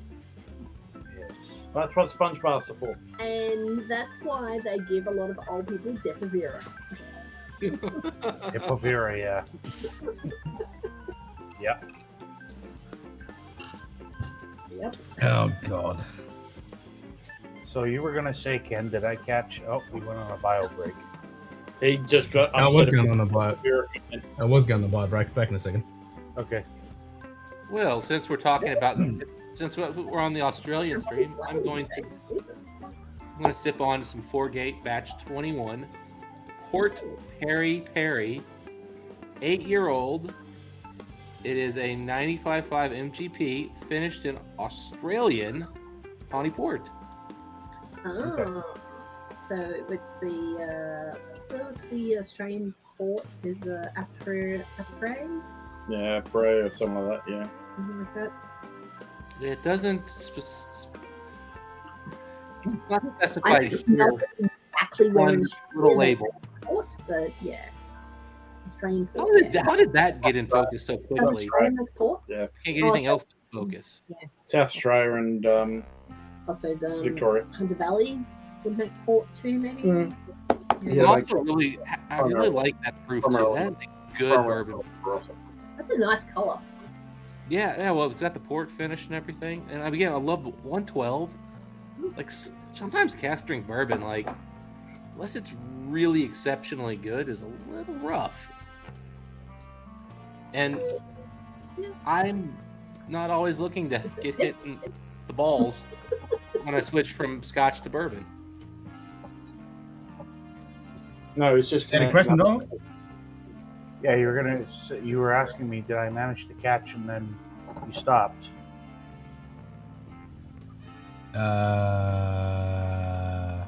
Roll the stream back, you'll get there. Syphilis, maybe. I'm trying to remember now. Okay. All the Pokemon. Yeah, right. Hello, Dan. So while Ken's thinking, have you guys misses? have you guys seen the movie? There's gonna be smoke coming out of my ears. Or have you seen the previews? You know what Catch Me If You Can is, I guess. Is really Yeah, the story of Frank Abagnale, the con artist, fraudster. Leonardo DiCaprio. Yeah. Well, the crazy thing is, that movie, they made him way less cool than he was in real life, likely because nobody would believe it. I saw an old interview with him on Johnny Carson. Holy crap, this dude had some stories. Oh yeah. Yeah, I saw a couple of interviews with him. Like he had an interview where basically he convinced a hooker to sleep with him who was a very high-end hooker with a check that was no good. Yeah, from Pan Am. Probably. He did that multiple times. Yeah. He had stewardesses and all sorts. But he didn't just talk her into sleeping with him for the check. No. He got her to pay him for sex ultimately because the check was for more than the agreed upon amount. Yep. I was just... We make some pretty damn good port here in Australia that they use all over the world. So it's not like California champagne, because that's just. I mean, Springbank on it. Yep, we make some good shit. Well, Springbank absolutely loves the wines and stuff. That's almost where almost all the wines for the Red Series come from. Or almost always Australia. Yeah, the longer Red Series. Yeah. They use a lot of Barossa wine or Hunter Valley. Oh yeah, we have amazing wines. Those names don't sound right to me. One of my favorite. Barossa Valley and Hunter Valley. They'd use a lot of Barossa. Barossa Valley is like the region. Primarily red. Yeah, I love the Teeling Renaissance finished in the Shiraz casks. Or maybe they're getting it from New Zealand. That's what? Dude, New Zealand. No, fuck off. New Zealand red. He's like his New Zealand red. Australian red over New Zealand red every day. New Zealand white over Australian white though. I was going to say I like a New Zealand white. Oh yeah, the an Sab Aussie Blancs red. coming out of Marlborough. Sab Blanc so Fidela is out of Marlborough. Yeah. What's the what's the name of the company that does the really good Sab Blanc that we used to drink all the time? Oh really, Colin? Fucking hell. So, sorry, Lil. What were the two wineries you talked about? Oyster Bay Sab Blanc. Oh. Oyster Bay is good. So they're saying it's from Angove, Longrow Winery. The Australian one we always used to drink was Madfish Bay. Oh, Madfish Bay too. That was okay. Which was Western Australian. But we definitely do reds better here in Australia than we do whites, I think. Anyway. Oh. That's where they're getting it from. Angove's Longrow Winery in Australia. Angove? Where's Angove? Angove. That's where they got the Shiraz barrels a few years back. Okay. I think that's Barossa. They probably Barossa. I reckon they're Barossa. They weren't as detailed about where they got the Cabernet Sauvignon. Didn't they do one in a Malbec as well, like a Chilean Malbec or something? They did do a Chilean Malbec, which obviously that would be from Chile, but yeah. They've got a tawny port coming out for next year. God, this year's 15. That 15-year red, it was like tier worthy. It was so good. Yes, McLaren Valley. McLaren Vale. McLaren Vale. Yeah. Yeah, most of the wine that they use for finishing here in Canada, usually the ice wine casks are really popular for finishing, and then for good wine, I think the best ones we do here are the Riesling and Vidal grapes, especially late autumn. Okay. There you go. It's New Zealand and Australia.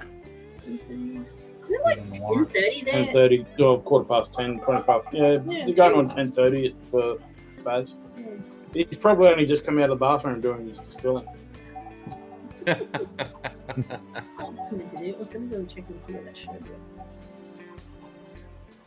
Actually, I will do that. I'm going to do that. I'll be right back. Well, those other two shirts are. Oh, the other two shirts are Ken's. Yeah, fuck no.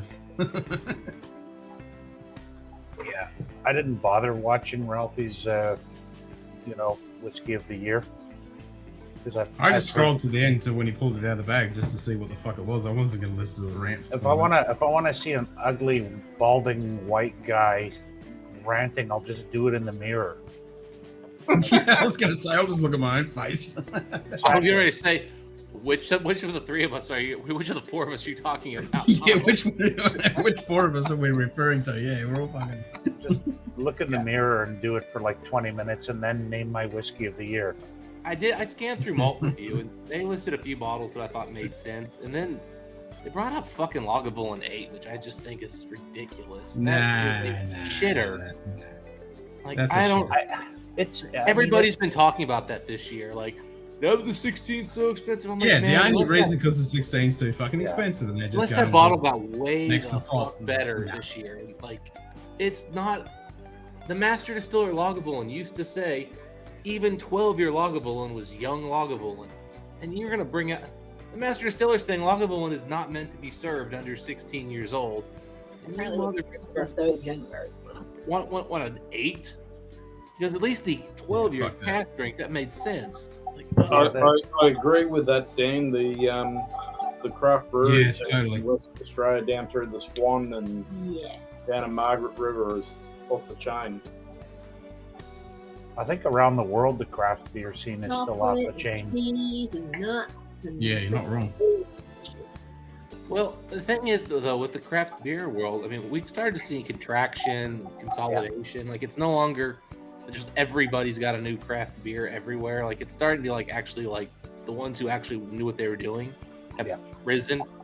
The ones who actually can run a actual business are surviving, and now the latest harvest Semillon that's said to be superior to Sultans. Ooh, hello. That or you have the big brewers buying them up now, the ones that are the best at it. So yeah, it's happened a lot here.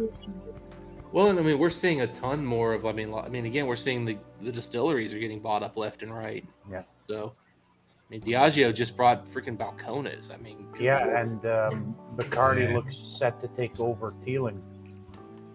Interesting. Yeah. Because they already bought a 25% stake, but now they're in like full takeover talks. So that's going to be interesting. Yep, that's what I'm drinking right now, Cohen. Port Charlotte 10. I got a 1 litre bottle after I empty this one, which is in the goddamn Brooklyn botanist. Fucking cool. I am dreading the shape of my corks coming on the Port Charlotte and the Bear Barleys. Oh God. Yeah. Thank God I've got like 1,000 spare corks. Oh yeah, so do I. Yeah, they're usually not so bad until you open them, and then they just turn to shit. It's going to be interesting to see what happens when all this metric fuck ton of whiskey that's been put in barrels in the last 3-4 years really starts maturing and just blowing up everywhere. I mean, it's getting people think it's crazy now, but the sheer amount of whiskey that's being put into barrels right now is just unbelievable. Yeah, That's crazy. it is pretty This nice. end and- disappears too quick for my cabinet. I blame the dark glass. Yeah. I don't have that problem because the corks disintegrate, so I just have to put it in bottles. I think I've got a Method and Madness cork in my Port Charlotte right now because they fit pretty well. And then, of course, on the regular Bruichladdich bottles, it's always Woodford Reserve corks. Yep. I Dan? told Yeah. told Gonna- Tassie that we were talking about her the other day, and she said she'd make another appearance at some stage. Yeah, fellas. She will make another. Memory. She will make another full appearance very soon. Yeah, Full appearance, huh? Yeah. Yep, meat and bacon. That's it, Dan. I'm just loving this right now. I gotta say, this is not impressing me too No, much. Fast, I haven't cracked the 1 litre yet. I'm finishing this 7 mil, and then I'll crack the 1 litre. Cool. It's that classic MGP 95.5 rye, but the wine finishing really hasn't done a lot here. The nose picks up a nice bit of fruitiness, but the palate really doesn't. I'm looking forward to doing a head-to-head between my two favorite Port Charlotte expressions of their cask series, the MC and the PAC. I think that's going to be Nice. interesting with the Have you French had the wine. OLC yet? I have had the OLC. It's delicious, but I still prefer the PAC And the LMNO. personally. Yes, I've I had a want that number. QRS. Mhm. I want XY, fuck it. Now, is Port Charlotte peated or not? Heavily Oh, yeah. peated. Oh yeah. I won't like it. Like, I'm getting so much bacon right now, I'm just craving bacon. Bacon. Oh, I don't know about that. Yeah, the MC is delicious. Let's, That let's go to the videotape from Ken's Oktoberfest stream, and we'll see the Lil's reaction to a slightly. A slight peat, yeah. Sometimes slight peat can almost be worse than full peat, though. Like it can like, be. Maybe. It's- I don't know. Some of like- the I'm with you on that, Faz. Like, I don't know what I'm going to do about that cork and that 1 litre bottle. I'm kind of... I think I'll just have to get a couple of these and just pour them in. Well, what size cork do you need? A fucking gonna be big a one. large one. Yep.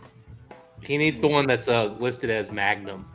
Yeah, but Yes. that could also Yes. be a Elijah Craig Pirate bottle because that's a fairly thick cork. That might be too big. That's a big cork. Those pirate models. That's what she said. Yeah, it's a- We Yep. literally have a bowl of corks. Yeah. That bottle shits me. My first pour was on the floor. I know, it's just so fucking annoying. Like, I love their bottles. I love the design, but the corks just suck balls. And then you got botanists, which makes synthetic, and they're indestructible. Just give me the Nika. It's so Nika annoying. hard plastic. Hard. Yeah. Give me a screw top, man. Look at all the dusty bourbons out there these days. How many would you There we like, go. Ken? Well, none of those are going to fit in the 1 litre Port Charlotte. Probably not. Oh no, Nah. 1792. No. Okay, No. give me the diameter range and I'll measure some. Yeah, give us the girth that you need, Yeah. Ken, and Give us the girth. Would it? I guess you'd say like what a UK 50-cent piece or 50 pence piece, because I don't it's know what that fairly is. large. Ooh, It's I getting think up there. It's a big fucking cork. Yeah. oh, that'll be my my Wild Turkey 14 tradition. Yeah, that's a big cork. I just heard Chris is going to bottle chug a 14 tradition on stream. So No. Ken can get to work. say that, Dustin. Actually, No. a Four Roses Small Batch Select is a fairly big cork. Nope. Nope. No, this has got to be really girthy. It needs a cork that's ribbed for her It's pleasure. really- Yeah, it needs to be it's ribbed. really And... Needs to lock in. Yeah. I actually have a cork that does just what you're talking about. This beauty of this thing right here is it's cork, but it's also inside. It's got grooves, which you probably can't see here. So when you put it in, you there you go. twist it, Port Charlotte. and so it's plastic locked. Yeah. Like, there you go. Just fell out. Yeah, it just pops out. Yeah, they're absolute shit, and that's the composite one, right? That's got all the little pieces glued together. Yeah. So it's not pure cork. Yeah, so it's all cork, but it's all the little shredded bits formed together. Yeah, it's a composite fucking cork. Like compressed cork. Yeah, not Yeah, and then you've got the actual like real cork that just That rots. is compressed cork. And that is proper cork. Yeah, well, even the proper cork from Berclati, it just rots. I mean, and these corks are quite dry too. You'd have to soak them for a bit too. There's something the Yoda wants. Yeah. Bushmills in a burgundy cask? Yes, please. Yeah, 50% glue, 50% cork floor sweepings, and fucking it's more like 25% glue, 25% cork floor sweepings, and fucking 50% air. shite. Yep. Okay. Right. Well, we'll find the biggest corks we have, and we will send them to you. I'm just gonna put it in botanist because botanist fucking works. That or you just label the package girthy Just cork. make sure it's Well, I've almost finished my 1 liter botanist, so and it's 1 liter Port Charlotte, so I'm just gonna pour the fucker straight into that. And you know what'll happen? You're worrying all of this, and then the damn thing will be fine. Because it's a 1 liter. Only because it's a 1 liter. Perhaps. You know what? You guys should just label the package "not for anal use."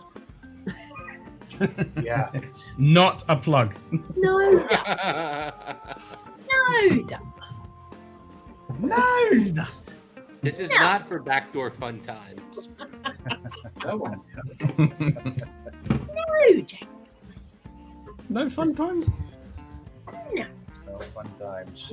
Oh, Port Charlotte. You know somebody's opening it up and that. looking It's at too it going, bloody shallow. You son of a Did bitch. you ever get any of the Banyuls causeway? I have. Oh, fruitcake. So good. That Oh, one. that's so, yeah, that Banyuls The cask Banyuls. is fucking good. You know what? And I've also Actually, got a cognac, and I was going to pour some on my Christmas cake and see how it tasted. they're doing a ice wine one for Canada apparently this year coming up. Oh yeah, a bit of Christmas cake, bit of custard, bit of over the top. A bit of Banyuls on top. And if it doesn't work, just throw the fucking cake away and just drink the Banyuls. And that's someone who fucking loves Christmas cake and pudding. Oh, but Christmas cake and custard is my jam. Oh yeah, I had some last night. Fucking delish. Yeah, I've already eaten maybe 3/4 of the Christmas cake that I bought the other week. So with custard. Well, it's every year Carby makes me a cake, and it's literally this fucking big, and it lasts me the whole year. It's so good. I haven't made boiled fruit cake in forever. I really should. Because I had a recipe my mum gave me, and used to make awesome Christmas cake, and just haven't done it in ages. Traditional plum pudding like that? Oh my god, yes. It's so good. Yeah, we brought that home. My dad used to do it a few times, hanging up in a calico bag for a couple of months. Yeah, I was just going to say, hang it in the bag and... Yep. With the last two. Oh, we haven't had that since my great-grandmother passed, so... Yeah, I haven't had it since I was a young lad. But boil he used to do it in a 44-gallon drum and just boil the fuck out of that for like 2 days. Yeah. Oh, really? Oh, see, licorice. Something proof. Was it Dara Lee licorice, or was it just regular like Woolworths licorice? High You're gonna get proper licorice. Bourbon. It's a blurry as fuck. Dustin. We can't It's see weird. a fucking Last thing. one I did, it just instantly It like just instantly did it. Yeah. yeah, it was crazy. I was like, It's a oh, rye something, a high rye something, Focusing on your face. I know. I'm trying to. high rye bourbon. Oh, really? It was Daryl Lee, and she didn't like it. Oh, more for us. Really? Okay. Oh, well. Maybe try there it is. There it is. red There it licorice first. Rotate. Here we go. BRB, oh, 4D, Batch batch 29 to 24. 24. Bourbon. Boo Rye. Down under. Finished in Australian Apera, that's it. Apera sherry cask. What? Okay. Yeah. Apera. That's the Australian version of port, yes. Let's continue our Australian tour. Oh, yeah. Raspberry licorice from Daryl Lee is freaking awesome. Actually, they used to do the blueberry one. Oh, the blueberry one was Oh, I haven't had that. yeah. They don't make it anymore because freaking Daryl Lee. Hey, John Pass just got off work. Hakushu 12 and Valbear 12 poured for a side-by-side tasting. Oh, that's an interesting side-by-side. Cheers, Don Pass. Donner, what's up, buddy? Just got off work as well. Wow. We're pretty much right for Russell's for a little while because I think I've got about 13 bottles. Just bring a few of them over when you come over. 90% of them are picks, so. Yeah, that's what I mean. Cool.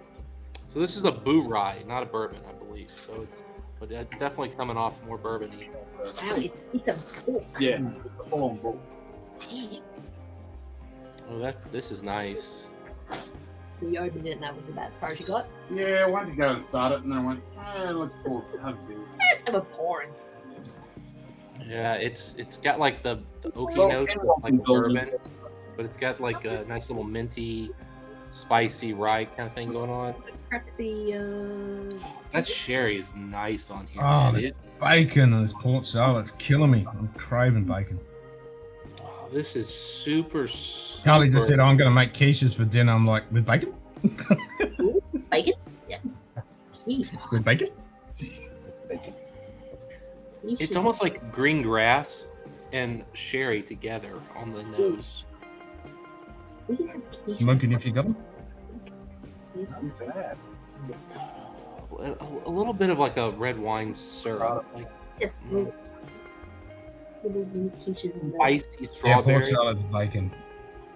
So right, Dan. It's just delicious bacon. Bacon. Interesting. Let's try it. Yummy, chewy bacon.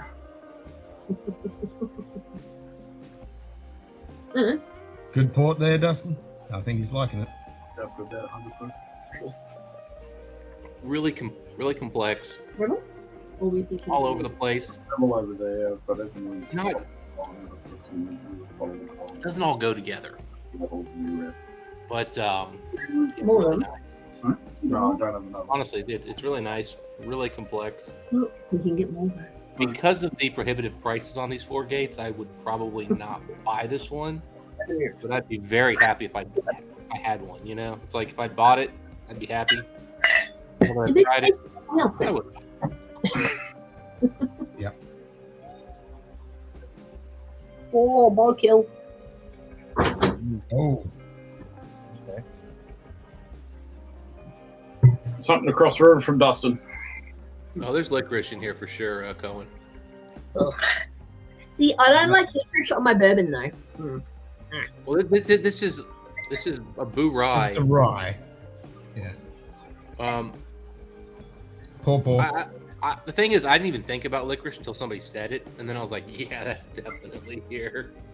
Because to me, I was getting like the mintiness, I was getting like some floral, the wine notes. I mean, this has just got all kinds of crazy shit. That's going on another here. kill, Finn.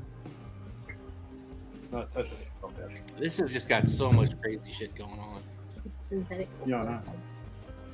Poor on the Port Charlotte 10 for sure. So good. It's even got a little bit of like toasted barrel going on here too. That like kind of a little bit of marshmallowy toasted barrel. Nightbot. 80 bottles down. This is a Glass good up. whiskey. The next one. Port Charlotte is the best bang for the buck peated whiskey in my book. It's definitely one of the best, for sure. One of them, yeah. Yeah. This is really nice. Some of the Kilholmans are catching up for me as they get older, too. Yep. That's why I said one of the best, because, you know, you get a Lechic, Kilholman, fucking... I haven't had the 100% Isla in a couple of years, but I'm not loving the Kilholman, overly sherried stuff. I mean, I like it, but I'm with you on that. I Sherry and Kilholman is not my jam, although it does really well with except for the Loch Gorms. I like the Loch Gorms. Loch Gorms good, they've but got a nice the balance with the Loch Gorms. The San Egg, now they've added The more San Egg, sherry. not so much. Not so much. Yeah. No. Especially the new ones that are like dark as hell. That's just too much, and it's like it's not a good sherry. No, Honestly, I like the Macchia Bay, but I don't think it's getting older. It is. Is it? Yeah, and then their single barrels are getting older too. Yeah, but I don't. That's not fair to compare a single barrel to. No, but it's a good indicator of the direction they're going. Did you see Gervin's comment? This is about 4 months ago on Scotch for Dummies Discord, and so he'd just been there, and I said something about them. I said, "Oh yeah, I think they're doing really good for young. I can't wait for it to get older." And he goes, "Well, they told me at the distillery that their malt really is best at like 6 to 8 years," and I'm like, "What? Fuck would they know?" Don't know about that. I have an 11-year-old Kilholman. Their oldest they've done.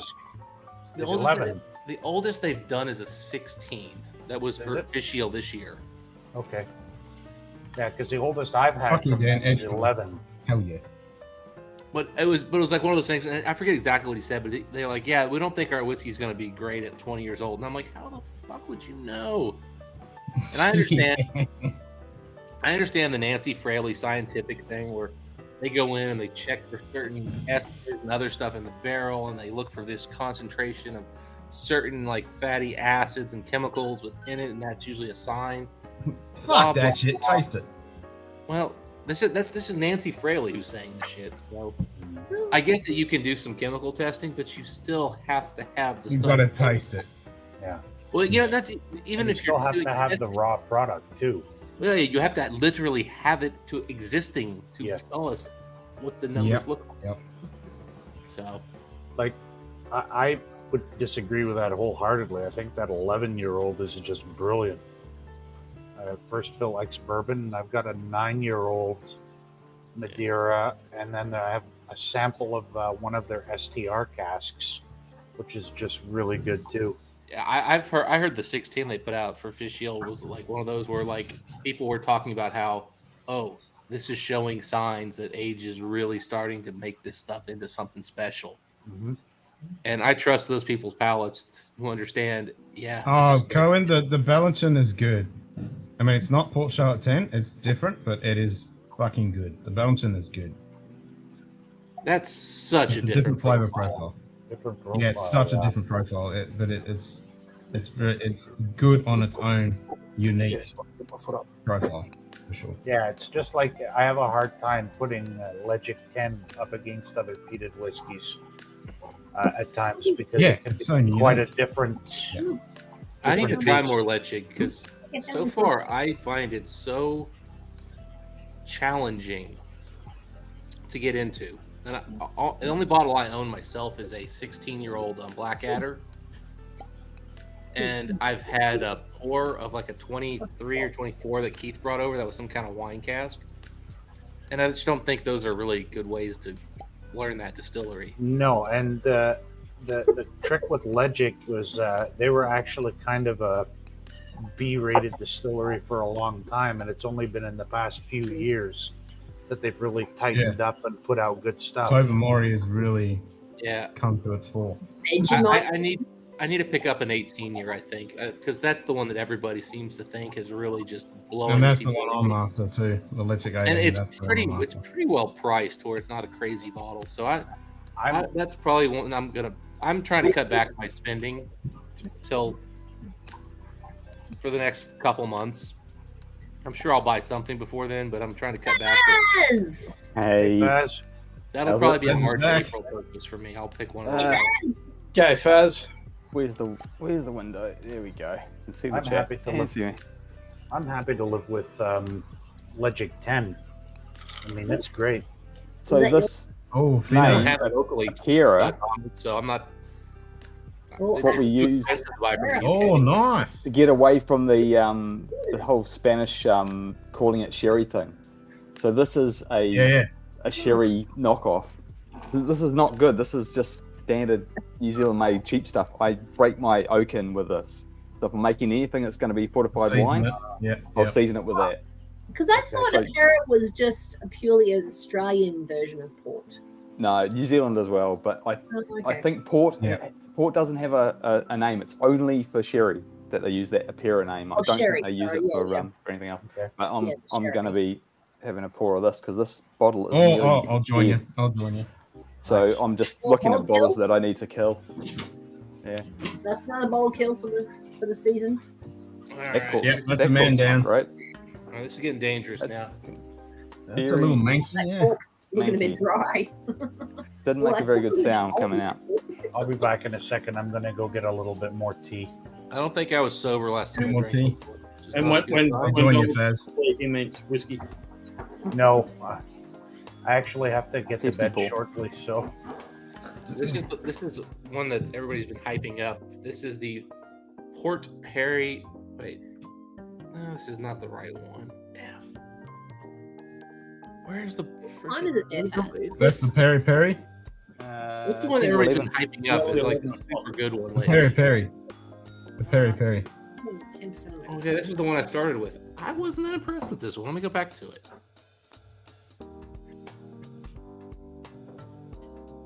I honestly think I like the one that came out with last year. That was just a really nice Bags 1 to 6. port one. Damn. Oh, well, I didn't buy this one then. 7 to 10 is stage 2. Okay. Nightbot. 81 bottles down. Single Glasses cast off the strength next one. peated Artemogan in a sherry. Ooh. Ooh. That's the That book. that one that Roy was showing off, that Madeira cast, that's extremely exclusive. I would like to get a hold of that, but never going to see it. Yeah, I'd like to get and try some of that. I love Madeira cast. I'm just not interested in touching these new distilleries until they get some age, man. I just like unless I mean I'd love samples, and if they like had 100 ml series where I could just buy like a They got $100 and get like a big sample set, that'd be great. But I don't want to chase all this shit.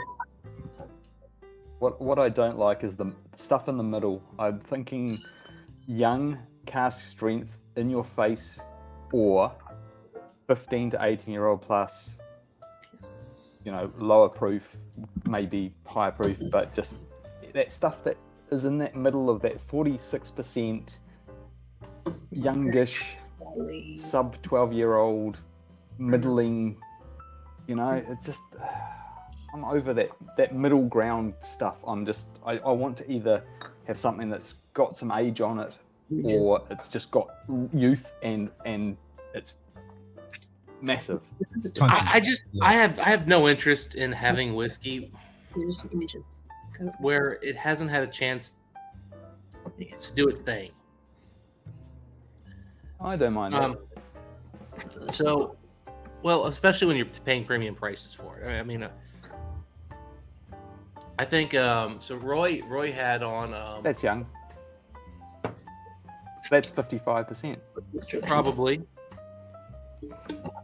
So that's young, but it's got good proof behind it.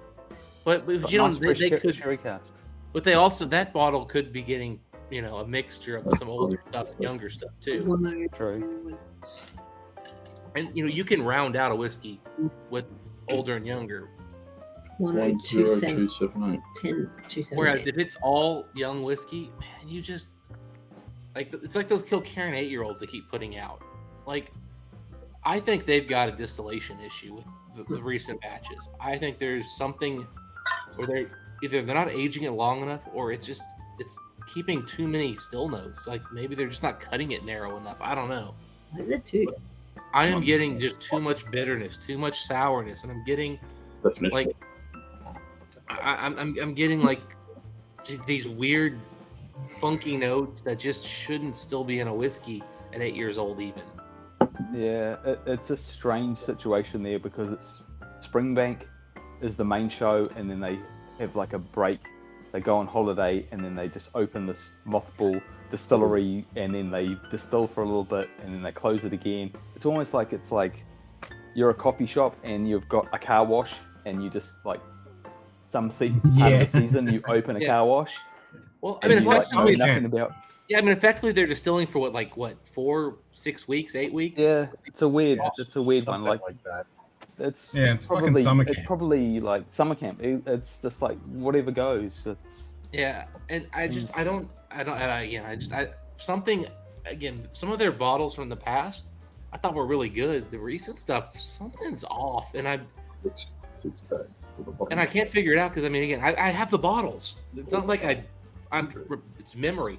I've got old and new bottle, and I'm going, nah, these ain't the same. Yeah, they're I've got. Yeah, I think all I've got left from them is a 2018 Kilkerran 12.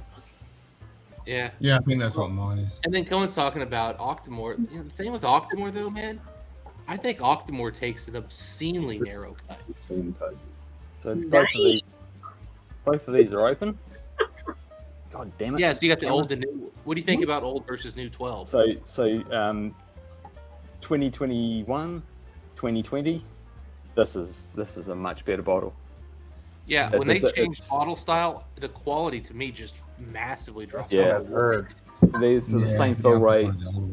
I've sort of been back and forward, but there's no difference. There's no comparison. Like the old ones are just massively better. And again, and that's 1 year. It's 1 year difference. Yeah, but I'm picking up still notes on the new 12. And you know, you're a distiller, so maybe you could help me if I'm mistaken something. But I'm getting some still notes still on there that I didn't get on the 12 from the old ones. Like that slightly metallic, kind of sour bitterness.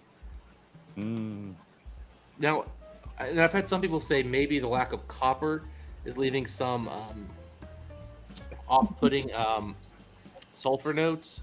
I've had a few different hypotheses on this. Yeah, you're running twice, so you're running two copper stills. So you're running through a wash still and then a spirit still.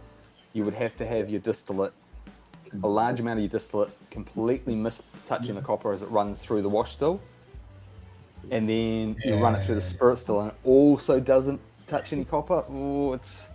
You'd have to run so fast, and if you ran that fast, it would just be hot spirit. Well, I don't know what their stills look like. I mean, do they have a weird still setup? It's all copper. It's all copper. Should be plenty of copper contact there, but the cleaning, who knows? You know, if you clean too fastidiously, the copper doesn't have this kind of. It's not grunginess, but it's like a seasoning. If your copper is too clean, it's almost like stainless steel. It's the same thing. It doesn't have that same catalytic effect. So maybe like they're cleaning. If you were to use certain sauces in a stainless steel bowl, that's why they tell you use non-reactive materials. And that's the thing. They're stopping distillation for their season, so they're cleaning the still at some point, and then they've got to do their first run. And are they just running that first batch through on a clean still? That could be it. If it's mothballed for such a long time, and then you're right, you're cleaning it and then pushing it through, it's going to be hot. Yeah, but I mean, it confuses me because I get so many really nice quality notes on those older ones. I've got a 15-year single cask that was sherry. Now it has some of the dirty notes that I get on Kilkerran, which I don't mind a little dirtiness in my malt. That can be a very positive, pleasant thing. People love it on like a delector. But the main problem with that, Donna, is there's no money in it. We're the exception. The mass market doesn't want that. Well, but the mass market doesn't want an 8-year-old cask strength either. Like Kilkerran is by nature a geek. Niche. They're making a lot of whiskey, man. That is real limited. 2019 early because I keep hearing about the decline. Yeah, me too. I mean, I've got that old bottle of 12, and I'm gonna have to baby that. 'Cause I can't get any more, and I don't finally want any killed more my old recent bottle of shit. 12, and I regret it because now I wish I had it for a comparison video. Yeah. Because I love that damn bottle. Yeah, the old 12s were fucking just outstanding. Yeah, I mean, I always thought they were neck and neck with some of the better Springbank 10s, maybe just slightly below. Good value too here, because Yeah. I used to be able to get them for $80, roughly. They were about $80 here, so a little less of a value, but still. Okay. I'm not a big sherry 300 drinker, for and 3 to this is 5 year old? 100% sherry, and I love it. Yeah, I'm gonna me replace too. this bottle. I need to try some of these NAS errands. We just don't have them available locally, and they're The port's pretty shit. I love the Salterns. The Salterns is outstanding. The There aren't Amarone many on I've heard backwards is and forwards pretty on, good. but this Bodega Sherry is fucking that's I'm the a one big to grab. I'm a big fan of the Balti, the ex bourbon. Did you see the new Yep. Aaron 18? Simon likes that one. Have you seen those yet? The new 2022 Aaron The 18? 21 No. and the 25 came here, and the 18 stock, nah, we didn't get any. So I'm talking the new just came out ones. They are substantially lighter in color than last year's 18. So they pulled back the first fill sherry, which is surprising. That said, the old 18s weren't heavy dark sherry, even though they were 100% sherry casks. So No, and I'm not upset. Aaron's distillate is, Freaking fine. great. It's great, yeah. And it's fucking yeah, good shit. Yeah, I'm kind of hoping though we do get Oh, a I've emptied super the dark. bottle. I hope we get a super dark 21. Yeah, you can't. Yeah, see now because so the new I've emptied the Aaron damn bottle. 18 Faz is 12 shades lighter. It's see-through Oh, really? compared to that. Oh, wow. This is Oh, really? fantastic. Oh. This is a 2020. Yeah, I went And through this two is- bottles. I've almost killed 2 bottles of that one. I freaking love it. Fucking Yeah, one of the best. Dan was in Perth.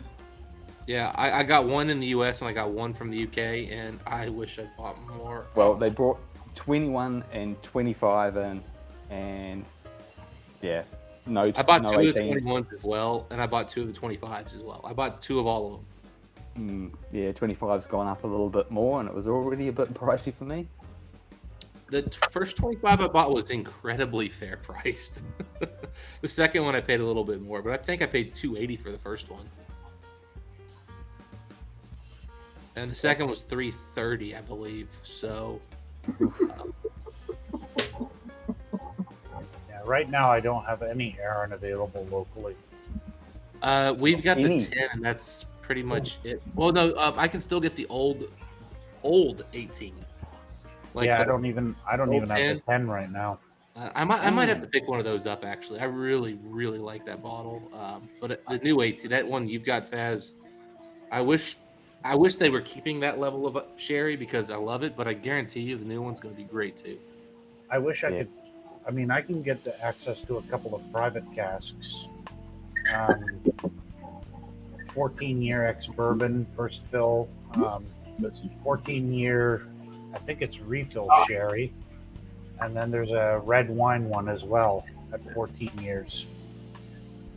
So, I think JD has a 14-year private barrel. That Love was you, Dustin. Lithuania exclusive. okay. We've left the bourbon people out of the conversation. They want to come back. Well, it might have something to do with Scotch. I'm actually drinking American whiskey here to. We have Scotch here. I mean, it's not a lot of Scotch, but we have some Scotch. She puts it in the corners so it knows where its place is.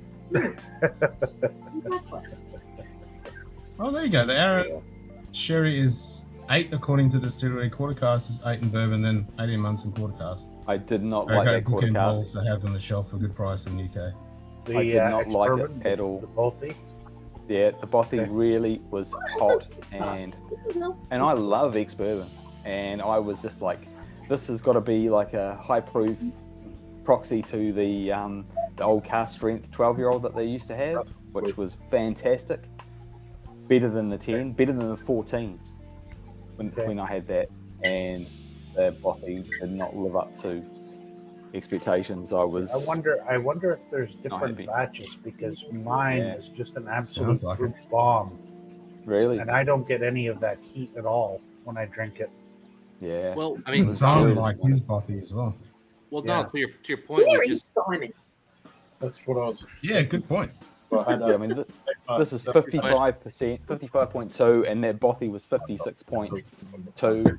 Yeah. But And Donald, to your this point, is so Yeah. smooth and This is so just good. gentle, and the bothy was just like fire. I mean, that new 18 came out with a whole different color, so they're definitely not trying for a consistent batch right now. So they definitely could be doing batch. Yeah. No. Okay. Well, it's not in my iPhone, is it? No? I think so. Should be. It's just Old like school, Aaron. It's good. Oh, the old 10. Yeah, Just the like old 10, this Glen was sitting on the shelf, and I'm like, yep, I'll fucking have that. You're coming home with me. Yes, please. I'll go to the contact. Yeah, Glenfarclas is another distillery that has wild batch inconsistency. Yeah. I mean, Big with the time. exception of maybe the 105. Which is ironic because the 105, they are picking barrels to hit a Yes. proof point Mhm. rather than watering it down to Yeah. the proof point. And you would Yeah. think you would have inconsistency because of that. But it's consistently their best product, and very little variation from the bottles I've had. I've heard some Yeah, people complain about 105 is variation on that one too, solid. Donald. So I mean, I've never experienced it. The 15-year, definitely. I've had one bottle be absolutely fantastic, the next one be incredibly average, and then the next one fantastic again. So, And Dustin will have to import that one. yeah. Actually, you should be able to get it soon. The 15 is a 700, so they can legally sell it now in the U.S. well, but I mean, is that why they weren't sending it here before? Yes, because it was only in 700. I mean, all right, if that's their claim. Yeah, with you, Cohen, I want to get some of that new Glencairn 12. I And think it's it's the only one that they do at 46, too. I've Actually, never what seen a that Glencairn Glencairn 10. I did try it when they first released it in the States, or not in the UK, because Mash and Drum brought one over, and it did not taste like Macallan to me. So I don't know what the hell people are talking about. Fine. Maybe. I want that Glencairn 10, the smoky one. I want to get that before Oh, their yeah. prices go mental, because apparently they're shifted to premiumized market. And Yeah, I put their think prices they've already up. gone Yeah. mental here. They're pretty fair if you buy them from the UK right now. I just saw that. It was like $40-$50. It's like 50%. Oh, yeah. It's Mhm. yeah, hits all those spots. It's a good price. And I'm like, to pick up a bottle. $100 If I can find it. What, next? Dan, are you talking to the Glencairn or? Yeah, it's $110 Canadian here. Yeah, $100 for me. Yeah.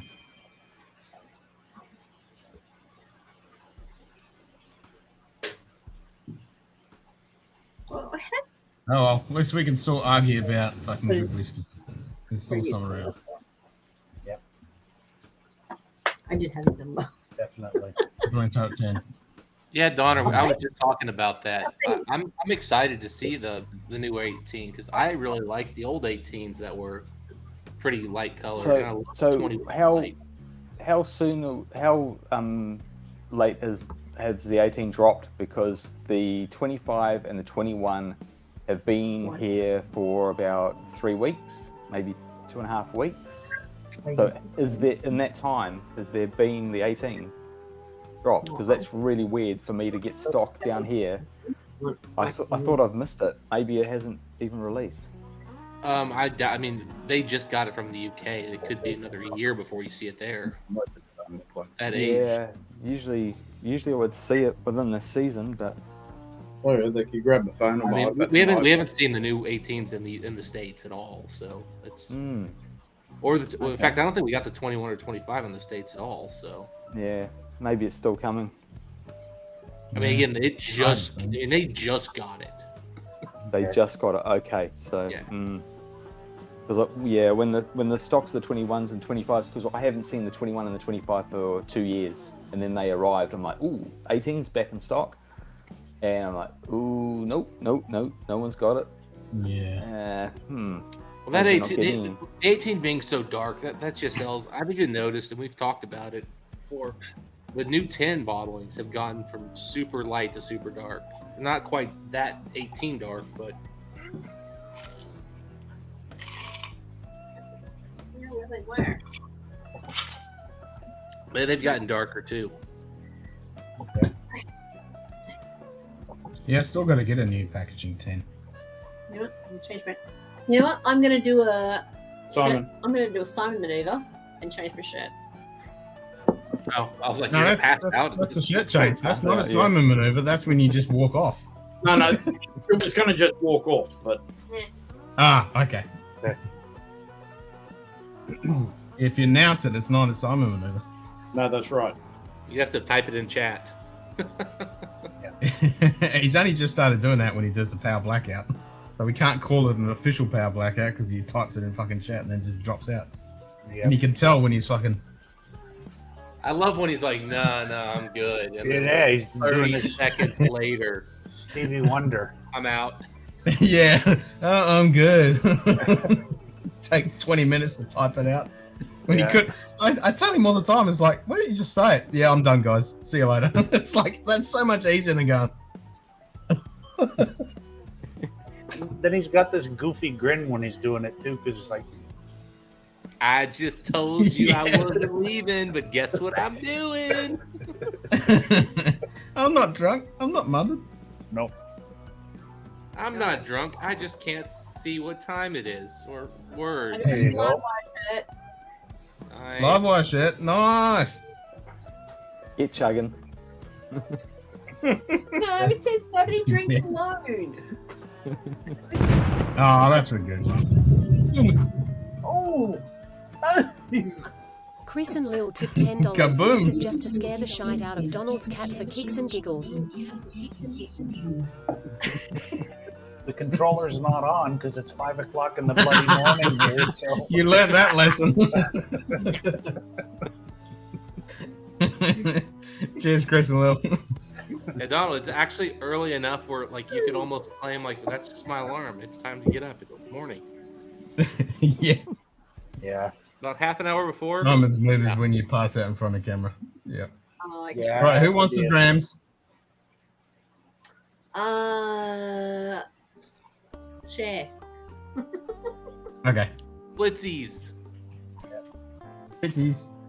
Now I have to be up around 9 o'clock Beautiful, or so. man. Jesus. Bloody hell. Got to do a few things for work, before work, and then head in. And then, what day is it now? Right, today's Tuesday. Tomorrow's Wednesday. 27th. Yeah. It's already Wednesday. 2 more days. Two Yeah. more days. Two more days. More days. Because Wednesday I'm in and out and off-site in meetings. So, That's all right. We have no idea what day of the week it is either. It's the in between No. of Christmas and New Year when you I have no don't idea what day know. of the All week I it know is. is I was off today and I work tomorrow. yeah, it's 5 All I in the know morning. is I streamed Friday, Saturday, Sunday, Monday, and Tuesday day. And Are you doing an arbitrary Earth orbit day stream at all, or? yes, definitely doing an arbitrary Earth orbit day on Saturday. Yep. I'll be able to have a dram with you then on that stream. Fuck yeah, we can just abuse everyone for talking about 22 and 23 and everything. Yeah, and Arbitrary Earth orbit I have day. no plans I'm for New Year's hoping. either, so Hoping that some of my Alberta order is in by then, because it's been Depends. You're Between going to go for a 24-hour stream, Ken, just so we can do the whole world. We can start with that. I think I've got daddy duty on the weekend, so probably not. I'll have to see how that falls. we can start with Faz and go from there. Yep, start with Faz, go all the way through to the. Yep. West coast of the Actually, U.S. We can get Don Nishida Yep, on another from side of the West Hawaii Coast. if we don't know anyone in Fiji. No, Don Nishida in Hawaii is the last person to celebrate New Year. That's what I'm saying. We don't know anyone in Hawaii. It's got to go all the way around, yeah. We Wow. don't have to get somebody earlier No, for Fiji. Fiji actually starts. No, we don't have to get someone before Faz for Fiji. So There's no one basically- And whenever it hits midnight, it'll just be Vincent Baker walking around, and I'll just go, yep. No, it should be Lady Gaga. It's like, you guys are still here? No, that's 2 a.m. No. We need the dude. Yes. The dude of all. Yeah. The That's dude. just like your opinion, man.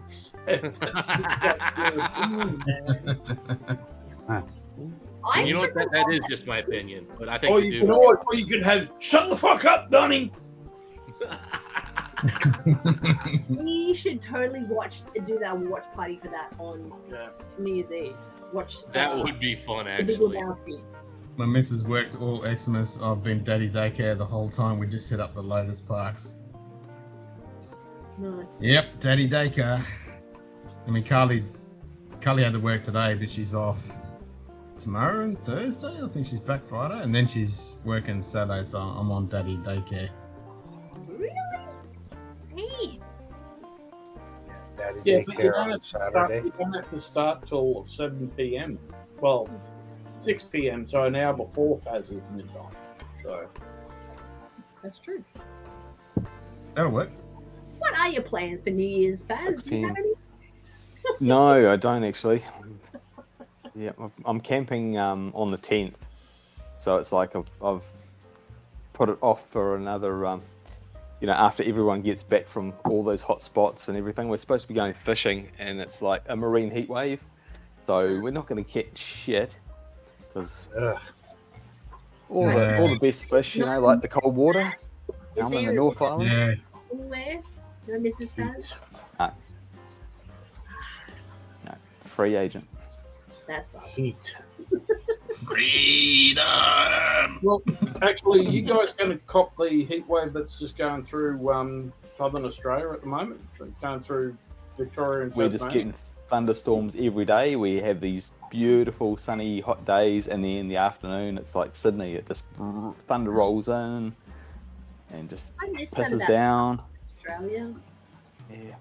I mean, Yeah, I I missed miss the storms. clock this morning. Yeah. Yeah, Dustin and I have been just getting our balls frozen off for the past week. This is the first day where I literally saw it I actually know get your warmer balls, as Ada. the night as it got dark, and I'm like, oh, finally we're getting away from the shit storm. Yeah, How many balls? So does Oh my god.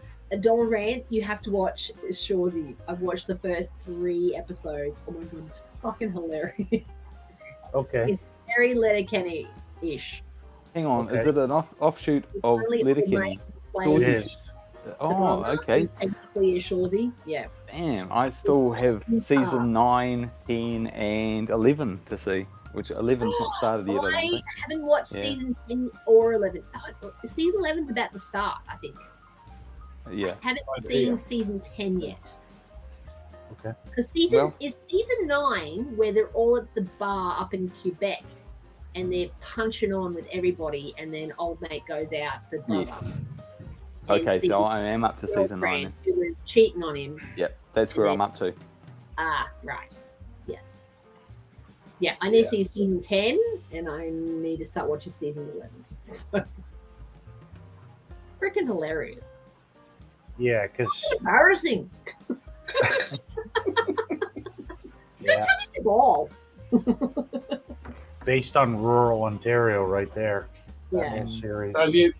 Fuck you, Shozzy. Fuck you, Jonesy. How do you go with your THs with the current temperatures, Donald? Fine, I guess. Do you have to get an extra thick thermal cup to be able to keep it hot?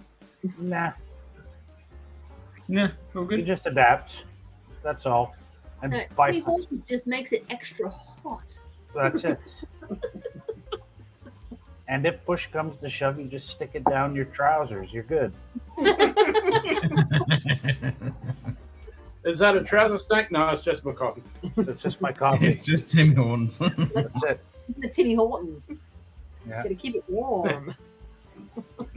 Now, but by Friday, it's supposed to actually have record warmth here. So Yeah, I don't know think what's going on with there's this a weather. warm What do you got? An Indian? front coming You got an Indian summer coming through? It's going to be like 11 or 12 degrees on Friday. It's insane. What the fuck? From minus 20 up to 12 degrees Celsius in a week. Yeah, Indian summer. Go figure. Yeah, that's messed up.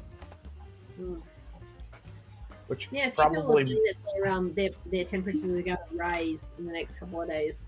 yeah, it's insane. And which means the next time it turns cold, those poor buggers in Buffalo, if they get another southwest wind, are going to be buried in another 4 feet of snow.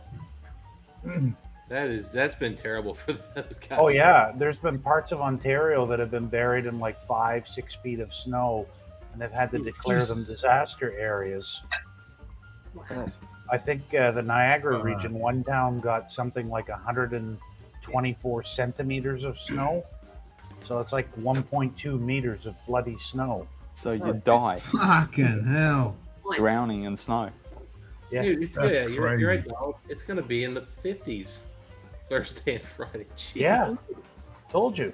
Like, that's fall weather. Like, Florida's going to be in comfortable the weather. 70s or something. Somewhere else is going to be in the 70s as well. I think California is going to be in the 70s as well. Yeah, but that's California California. only in the 70s in winter. Yeah. Yeah. Like us. They've got a giant ocean right there that keeps things regulated a little bit more. Yeah.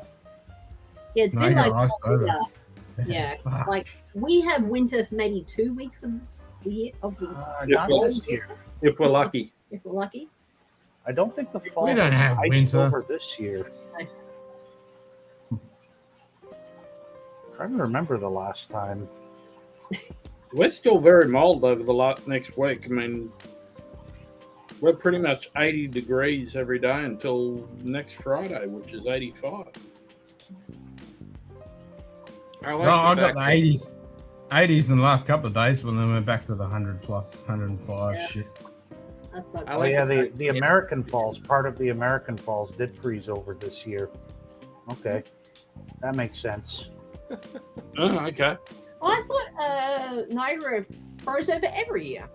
No, Oh. it's Okay. every few years, and I don't recall the last time I've ever seen the Canadian Horseshoe Falls frozen over.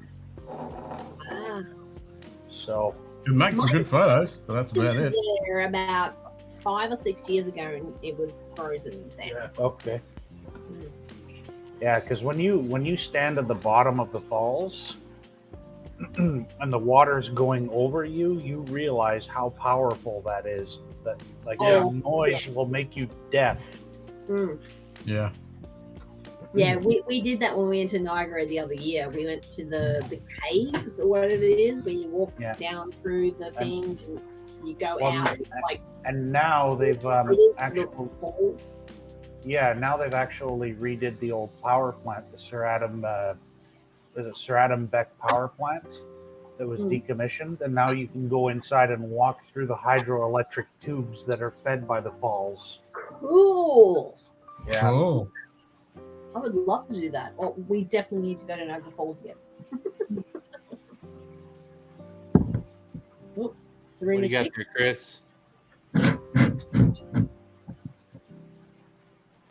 Oh, Remus. when is that? I can't. Remus 6. The 6. 6. Oh, okay.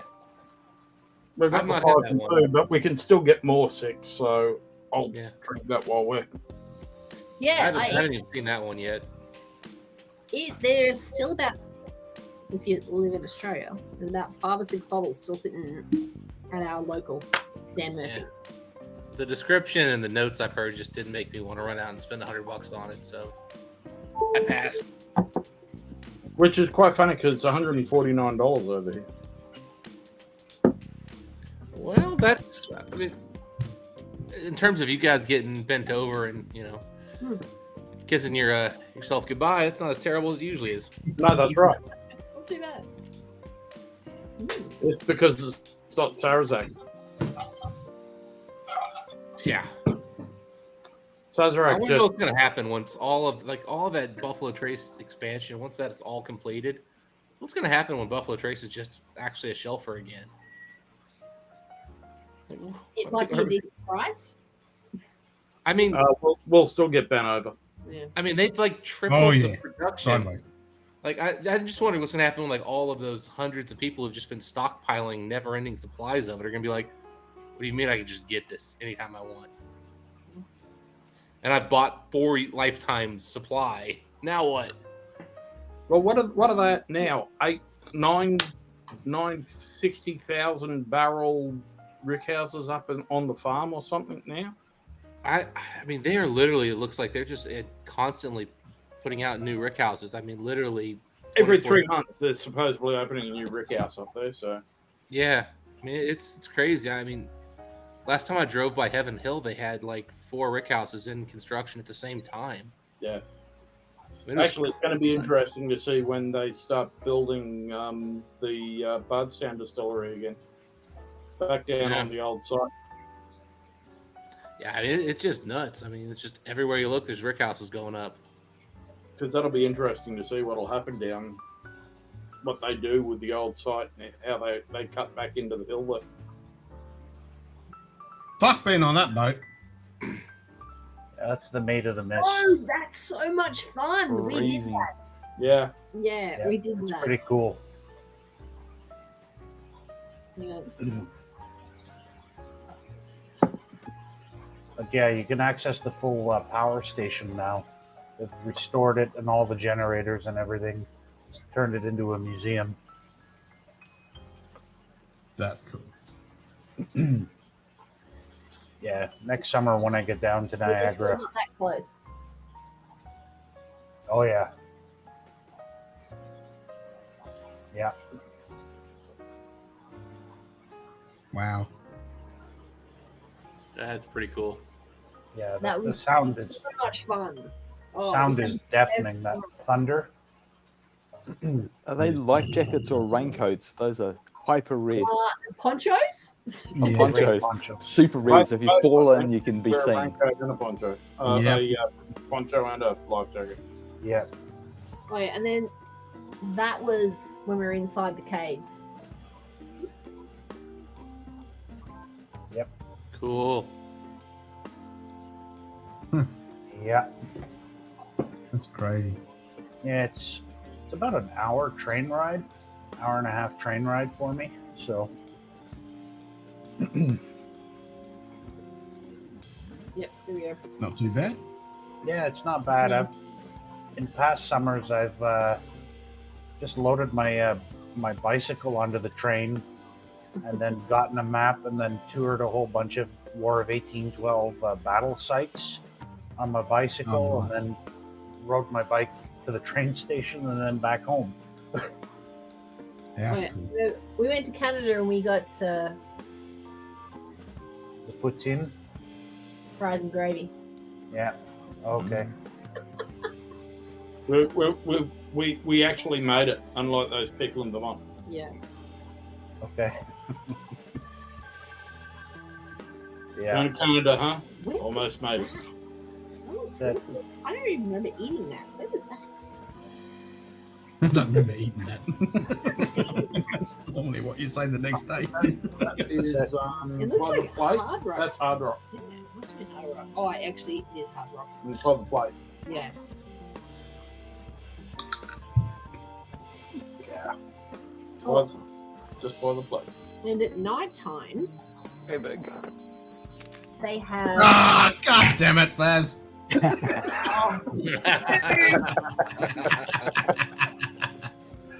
That is ninja vanish.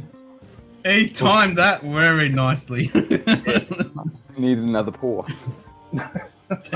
So I'm gonna go big. Do it again. Okay, There we go. hold on. There you go.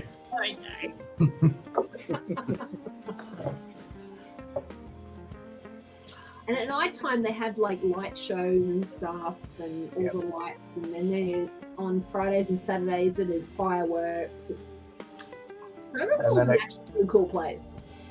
Then at Christmas time they have the light show where you drive through the park by the falls, and then they do the Christmas light show on the falls too.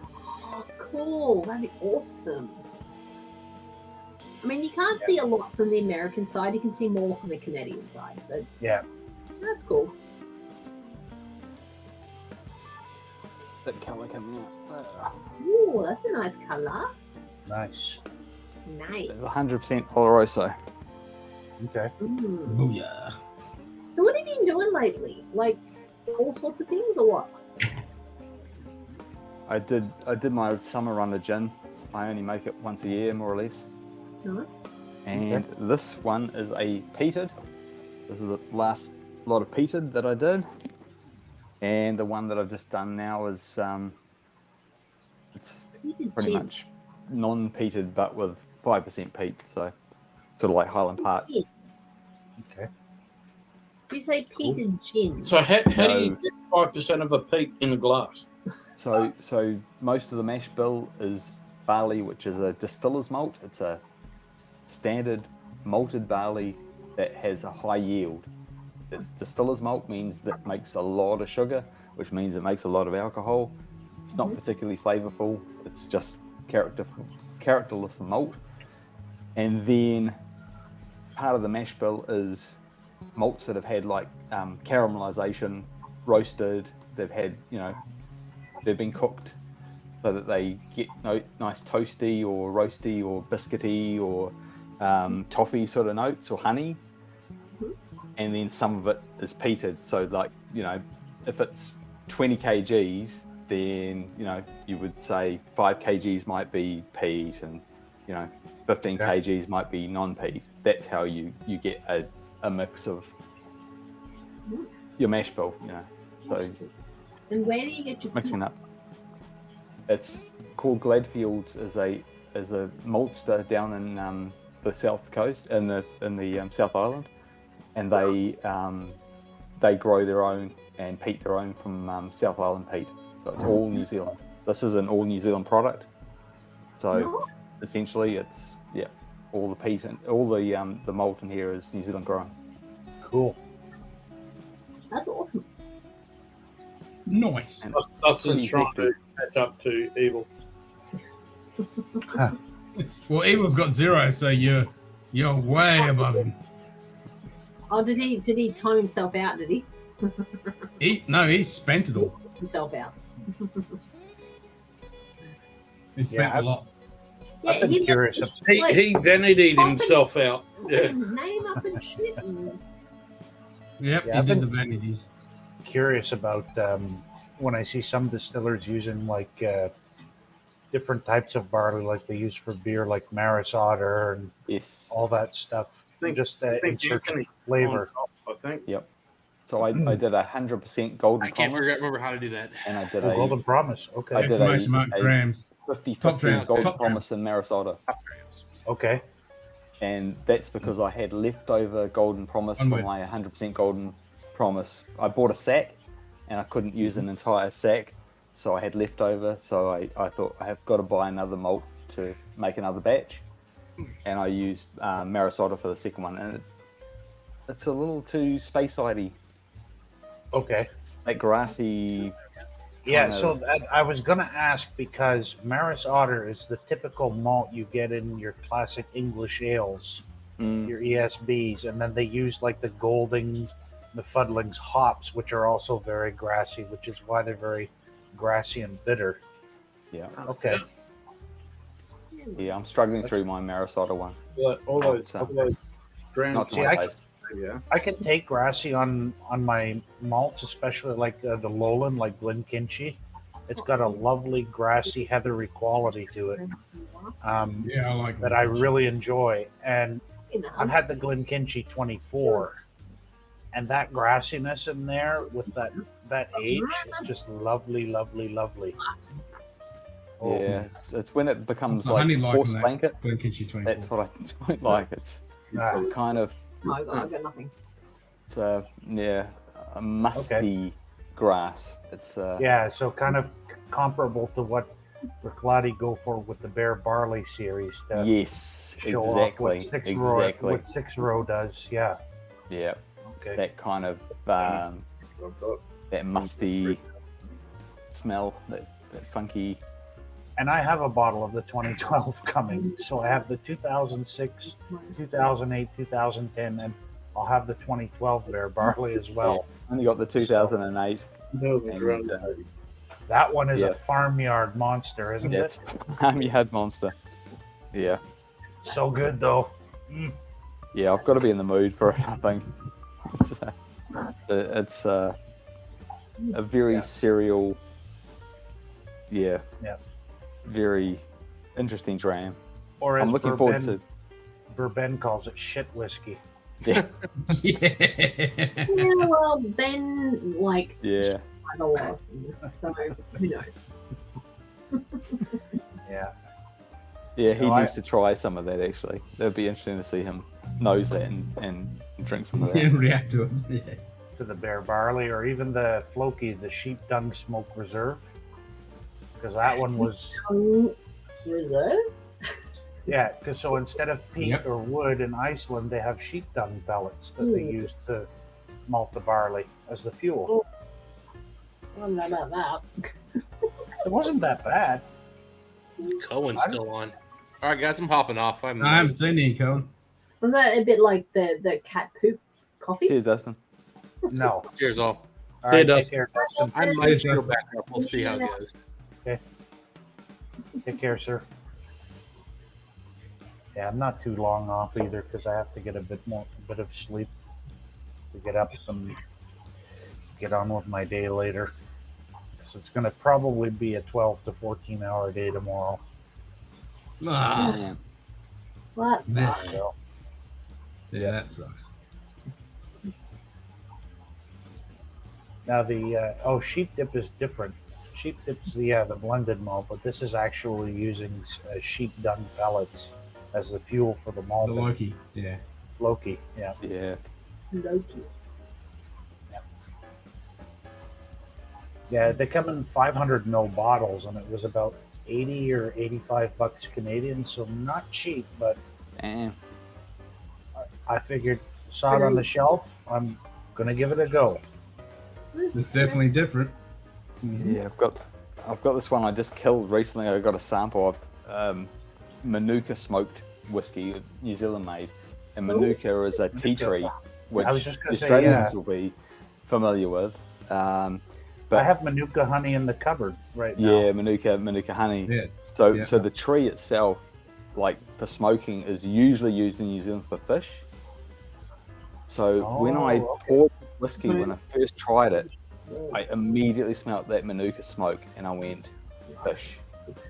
And I cannot drink that dram without going, this is fucking fish whiskey. And I can buy that same barley that same distiller uses. I can buy it by the sack, and I can make my own version of it. And I'm like, I'm not going to be able to make something out of this that I'm going to like. Like, I kind of do want to do it, but I kind of don't. I'm like, if I make a massive batch of fish whiskey, I'm like, what am I going to do with this fish whiskey? yeah. To me, my brain just goes immediately. That's like smoked fish whiskey. Yeah, that's it. Namibia, the elephant one. Yeah, it's That's an what John elephant was just saying gin. with the elephant dung. Yeah, that's it. Elephant dung? Oh. Yeah, what? elephant dung gin. And then they Yeah. also have the elephant dung smoked malt Poop too. whiskey. No poop whiskey. Come on. Well, it's just dried grass. No, Yeah. no, it's not. It's still poop. The thing is that nothing makes it through the distillation process. I've seen some nasty looking things in the barrel that I've gone to pour into my still and gone, hope those fruit flies don't give, me some extra flavour. Yeah, it doesn't go through. Just some extra protein All in sorts there. of shit in there. Yeah, It's now- nothing gets through. It's now Protein. keto. That's all. Oh, I just got a message from Shirt Bitch. He's not home and he's full of drinks for the last few days apparently. So Ah, Soft. Soft, yeah. For someone so young, he's very soft. Oh, he is. So fucking soft. Yeah, I'm looking forward to once I have some time off. I'm gonna try and blind all 4 of those bare barleys to see if I can tell the difference. I have a feeling. I have a feeling the 2008 might be the one that really stands out, but I haven't had the 2012 yet, and I've heard people tell me that it's an absolute malt monster as well. So that has me looking forward to it.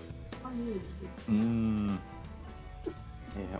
Nice. So one of these days, Kilhoman will put out their bare barley, and I think I'll have to get a bottle of that because I was standing on the malt floor when they had that on the floor.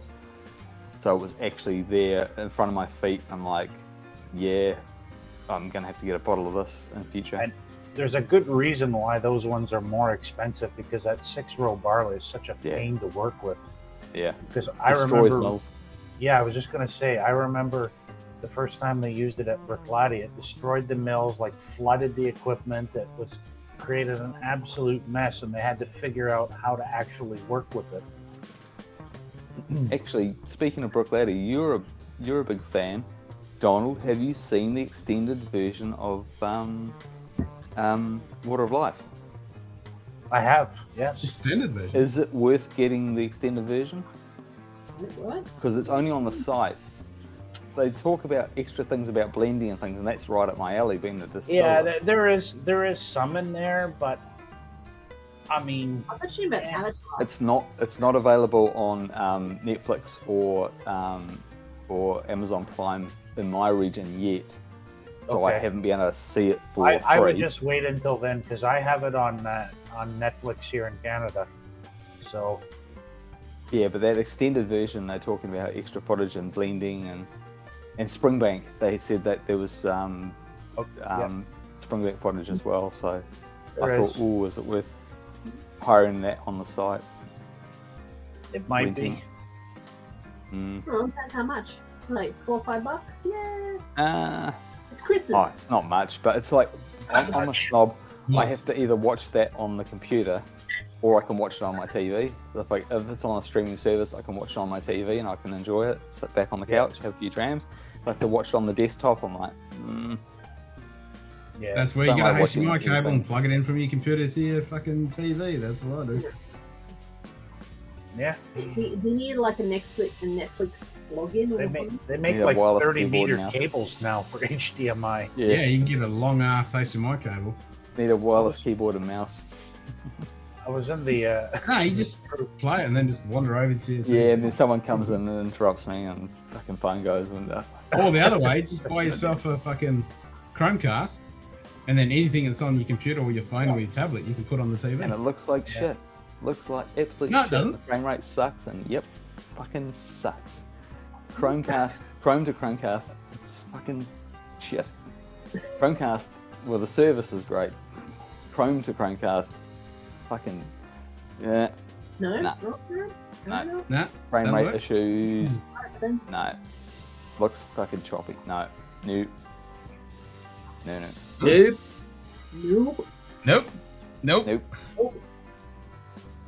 Well, you don't have a note. You need a Lara. Lana. Going. Oh, John uses 6-row. I didn't know that. Okay. Cool. Yeah, that Paul John is it's a Himalayan malt or something. They grow it in the foothills of the Himalayas. Yeah, it's up. Valley. Yep. And I had a bottle of I didn't. I had a sample of Paul John Brilliance, and it was so unique. It was like Werther's barley sugars. I don't know if you guys get those. They are. It's like a candy. Yeah. Who the hell drilled my box? So we're just done with phrasing, right? That's not a thing anymore? Yeah.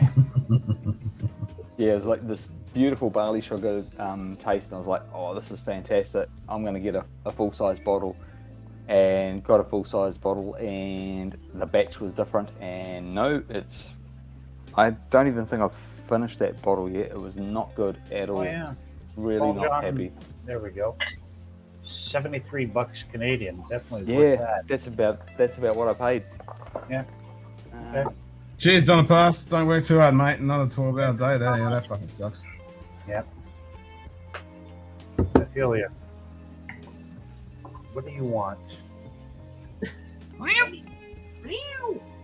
Yep.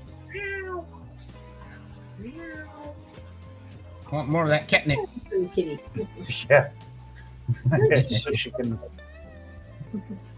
Yeah, and then she'll just lay there stoned like this for like half an hour. Yeah. Can you blame her? No, but it had. I mean, some cats it has no effect on, but her, it's just yeah. Sends her mental. It's a worry. I must have killed that bottle and didn't remember. Must have been in disgrace. Some bottles, that's the best way to remember them. Love it. Oops. Why not? Yeah, I've done that. Now we're talking about Paul John. I've got to get that Whiskey Club Paul John port finish. Fuck, that thing is so good. We didn't get that one because I had it I had it at our local for the International Whiskey Day. I wasn't a fan. Didn't like it. No. No, I thought it was a fucking hitter. I'm gonna have some. No, see, I don't know which one we had. We had one of them, one of the Paul Johns, and I was like. So the one that really has me interested with the Paul John too is they use the Indian 6-row barley and combine it with peated Scottish malt. So 55%. kind of like the fusion. Called the Paul John edited. I think they call it the cask strength. There's one that's 55%. That's good. The 55% cask strength. Look how dark that is. This one's 46. Yeah, because it was an 8 in India. Oh yeah, that one there is the cask strength at 55. Yeah, or 52. It's port as well, so port. Oh, that's why. Yeah, it's port. It's so good. So dark. I think the edited, the brilliance, and the bold, their core range. They're the core range bottlings, and the cask strength, I think, as well as core range. Yeah, and then they do a Christmas one every year. Yeah. And there's another one, the Mithuna, which is a really rare one.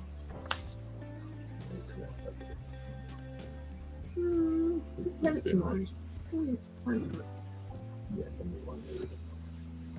Oh, I can still get the Mithuna. Holy crap. Wow. All right. I think we should just start a petition to have every distillery send Ken every one of their port finishes. Yeah. Port? Bring it. Yeah.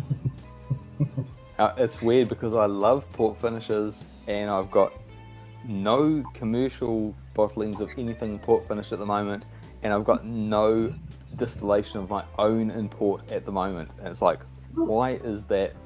Why is that? It is a massive you need to oversight. rectify that It is situation. That is a huge sacrilege. And You I need to buy rectify that port. situation. I buy port in double magnums. These guys have probably seen it. I don't know, Donald, have you seen the bottles that I buy port of? Yeah, the Aperas. You've seen it, Big so fuckers. I buy these fucking double magnums of port. And I drink the port and it never gets used for aging any wood. So, yeah, I really should sort that out. You gotta fix that. You really should. You totally should do that.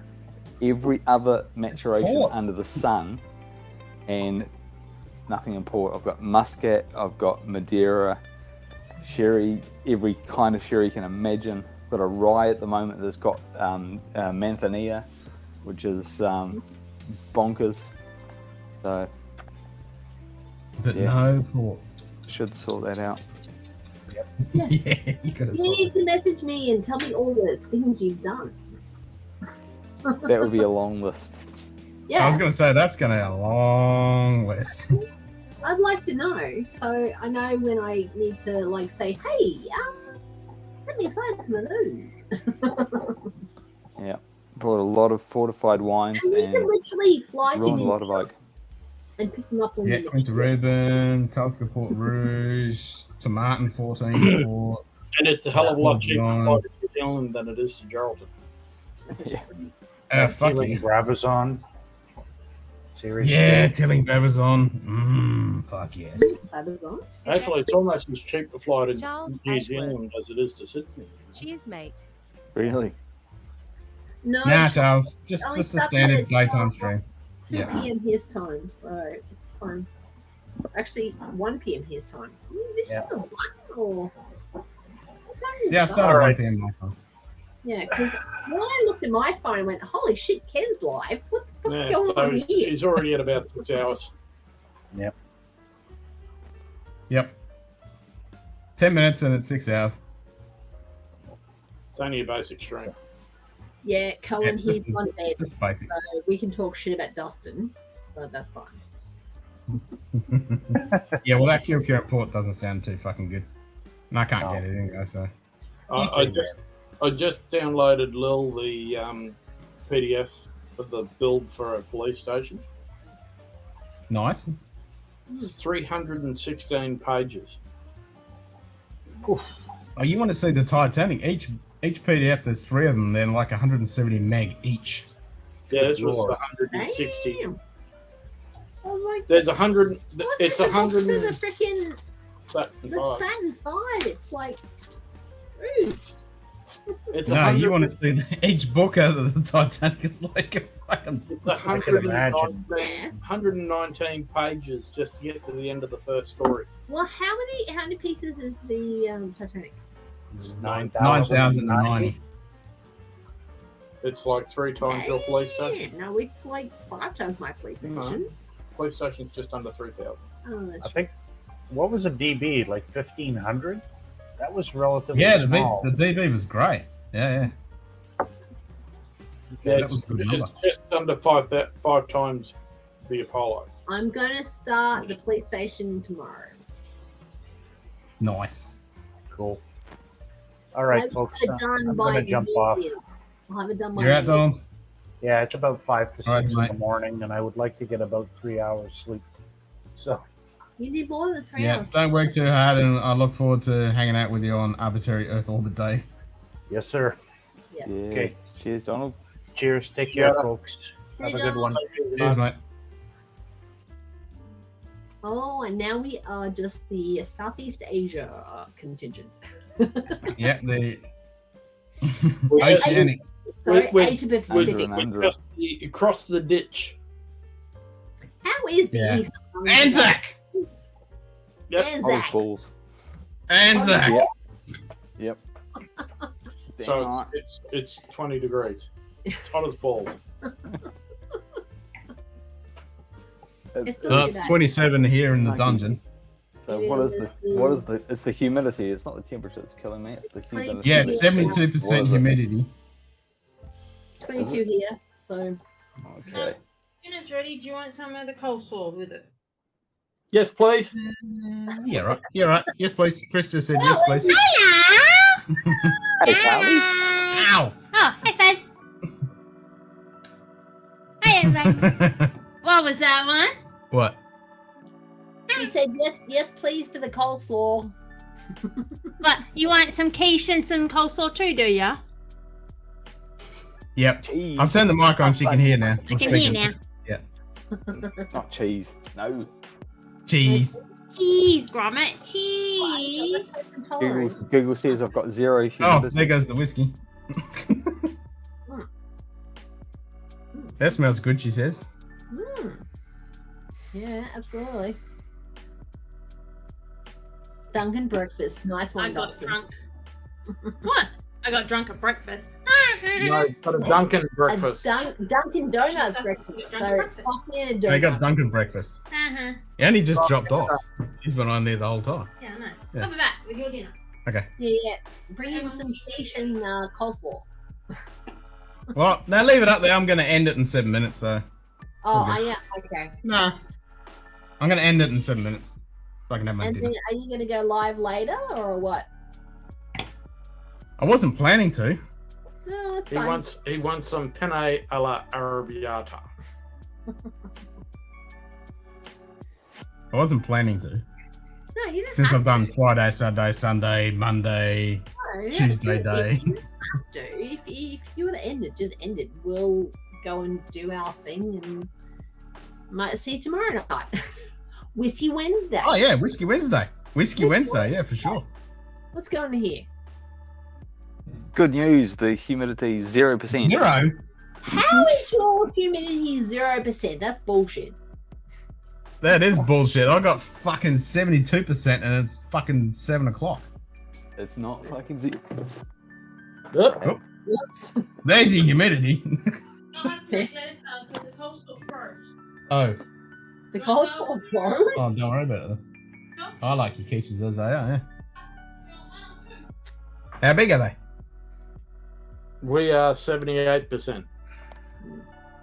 78. What's the temperature? It cannot be 0% humidity in New Zealand. That's ridiculous. Nah, that's bullshit. That's bullshit. Technical difficulties. There we go. Technical difficulties. That's because there's no humidity. The world's ended. Yeah, I'll have to. Yep. Put them over there. Nice. Oh, yes. This is ham, onion, cheese. Yeah, send some of those in the post to Queensland. In the post, Lil said. Send them in the post. He just put them in the transport. And her quiches are amazing. They look awesome. Yeah, she made mini quiches on her birthday and they were a hit. We just need them on the replicator, please. Yeah. Yeah, the replicator. Push them through the replicator. You're getting off for dinner? Yeah, I'm getting off for dinner in 5 minutes. All right. This is so dark. Because There's no humidity, Fast. That's the end. The world has ended. It's like, no, this ain't right. Does not compute. It's because it's not time. Exit simulation. Exit simulation. 0% humidity. That's corruption. I thought. All right, I guess I'll go to bed then. I thought Dustin's going to go to bed then. I thought Faz was going to have the clapper. I mean, do you guys want me to? I'm officially living on down under time. All right. Good luck, Dustin. I mean, are you not going to last if I end the stream at 6 and then come back on at 8:30 in 2.5 hours? You'll be passed out, Dustin. Well, Dustin will be. We won't be. Good chance I might be. Well, he might be. Yeah, you might be. I actually got sleep last night. Yeah.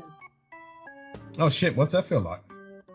Strange, but my leg did wake me up 3 times going through restless leg. So, which one goes straight down through the knee, which hurts like balls. I bet.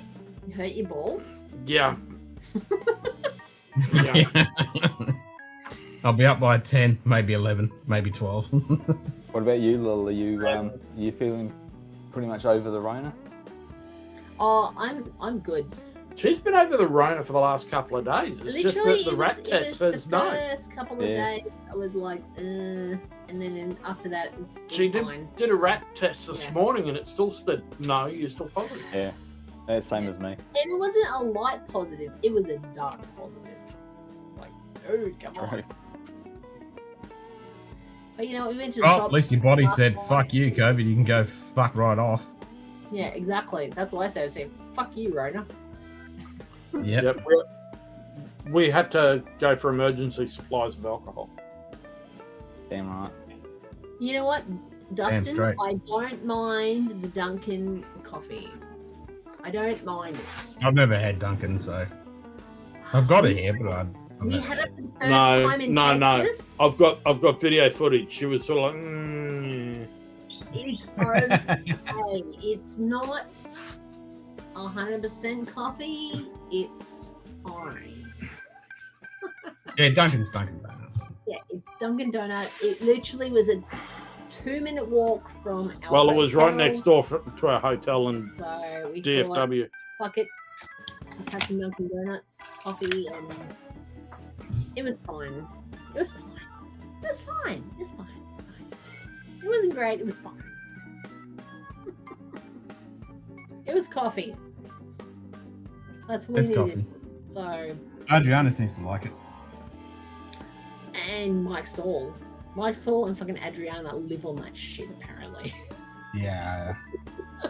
It's that fake egg kind of weird stuff. I get what they are, but for the price and the speed to make it, it's good. Dunkin' coffee is horrible. I'll take your word for it. I wouldn't have a clue. Alright.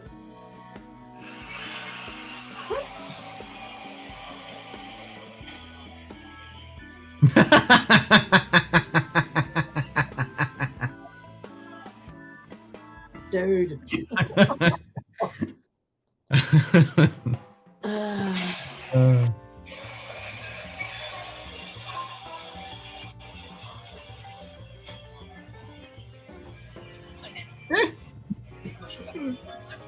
How much Yeah, bloody it'll coffee do. is in there? Yeah. As I said, it's okay. It's I have a fine. single shot of espresso in the morning, and that's me for the day. Do you have a coffee machine? I don't do caffeine at all. How do you live with your life if you don't have caffeine? Whiskey. Hmm. Okay, how do you live with your Whiskey tastes morning better. if you don't have caffeine? Well, I hate mornings anyway. I'm not a morning person. Yeah, I'm a that's true. nocturnal animal. Yeah. So coffee's not going to help. No, I've just never done coffee. I don't do sports drinks. I don't do anything caffeinated. Really So weird. that was my leg after surgery, where it was completely bandaged up, like That- from ankle to the top of my foot. That looks to the really top of my bizarre, leg. Christopher. It was. That didn't look like anything at all. My shoulder. No, no one needs to see your shaved knee. No one needs to see that either. No. Yeah, that wasn't too bad. Oh, the old Portland cast strings? Fuck Yeah. yeah, that's what I started with today. Fucking good shit. Wasn't too Good bad. shit. Wasn't as good as the signatory, but wasn't too bad. What's that? That was a perfect party. Oh, is that the last time you took a photo on your phone? Yeah, the Oh my whiskey club God. party. That was like 2 weeks ago. What have I been doing for wasn't the that last far. 2 weeks? Honestly, there's not a lot for me to take photos of at the moment. Oh, here's a speck on that wall. Here's a piece of dirt. Here's a photo of my leg today. Yeah, here's a photo leg at 2 p.m., 5 p.m., 8 p.m. All right, smart asses.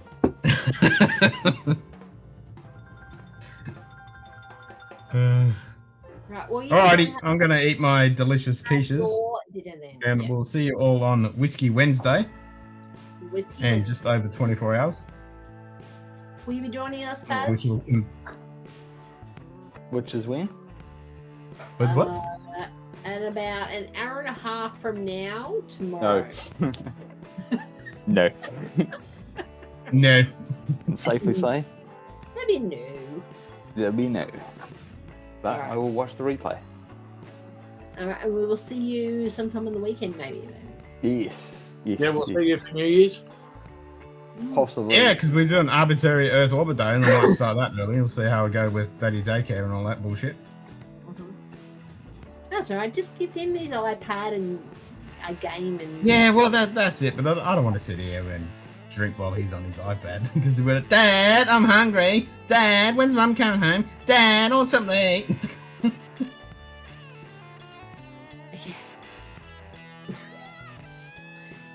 Here, son, have this whiskey.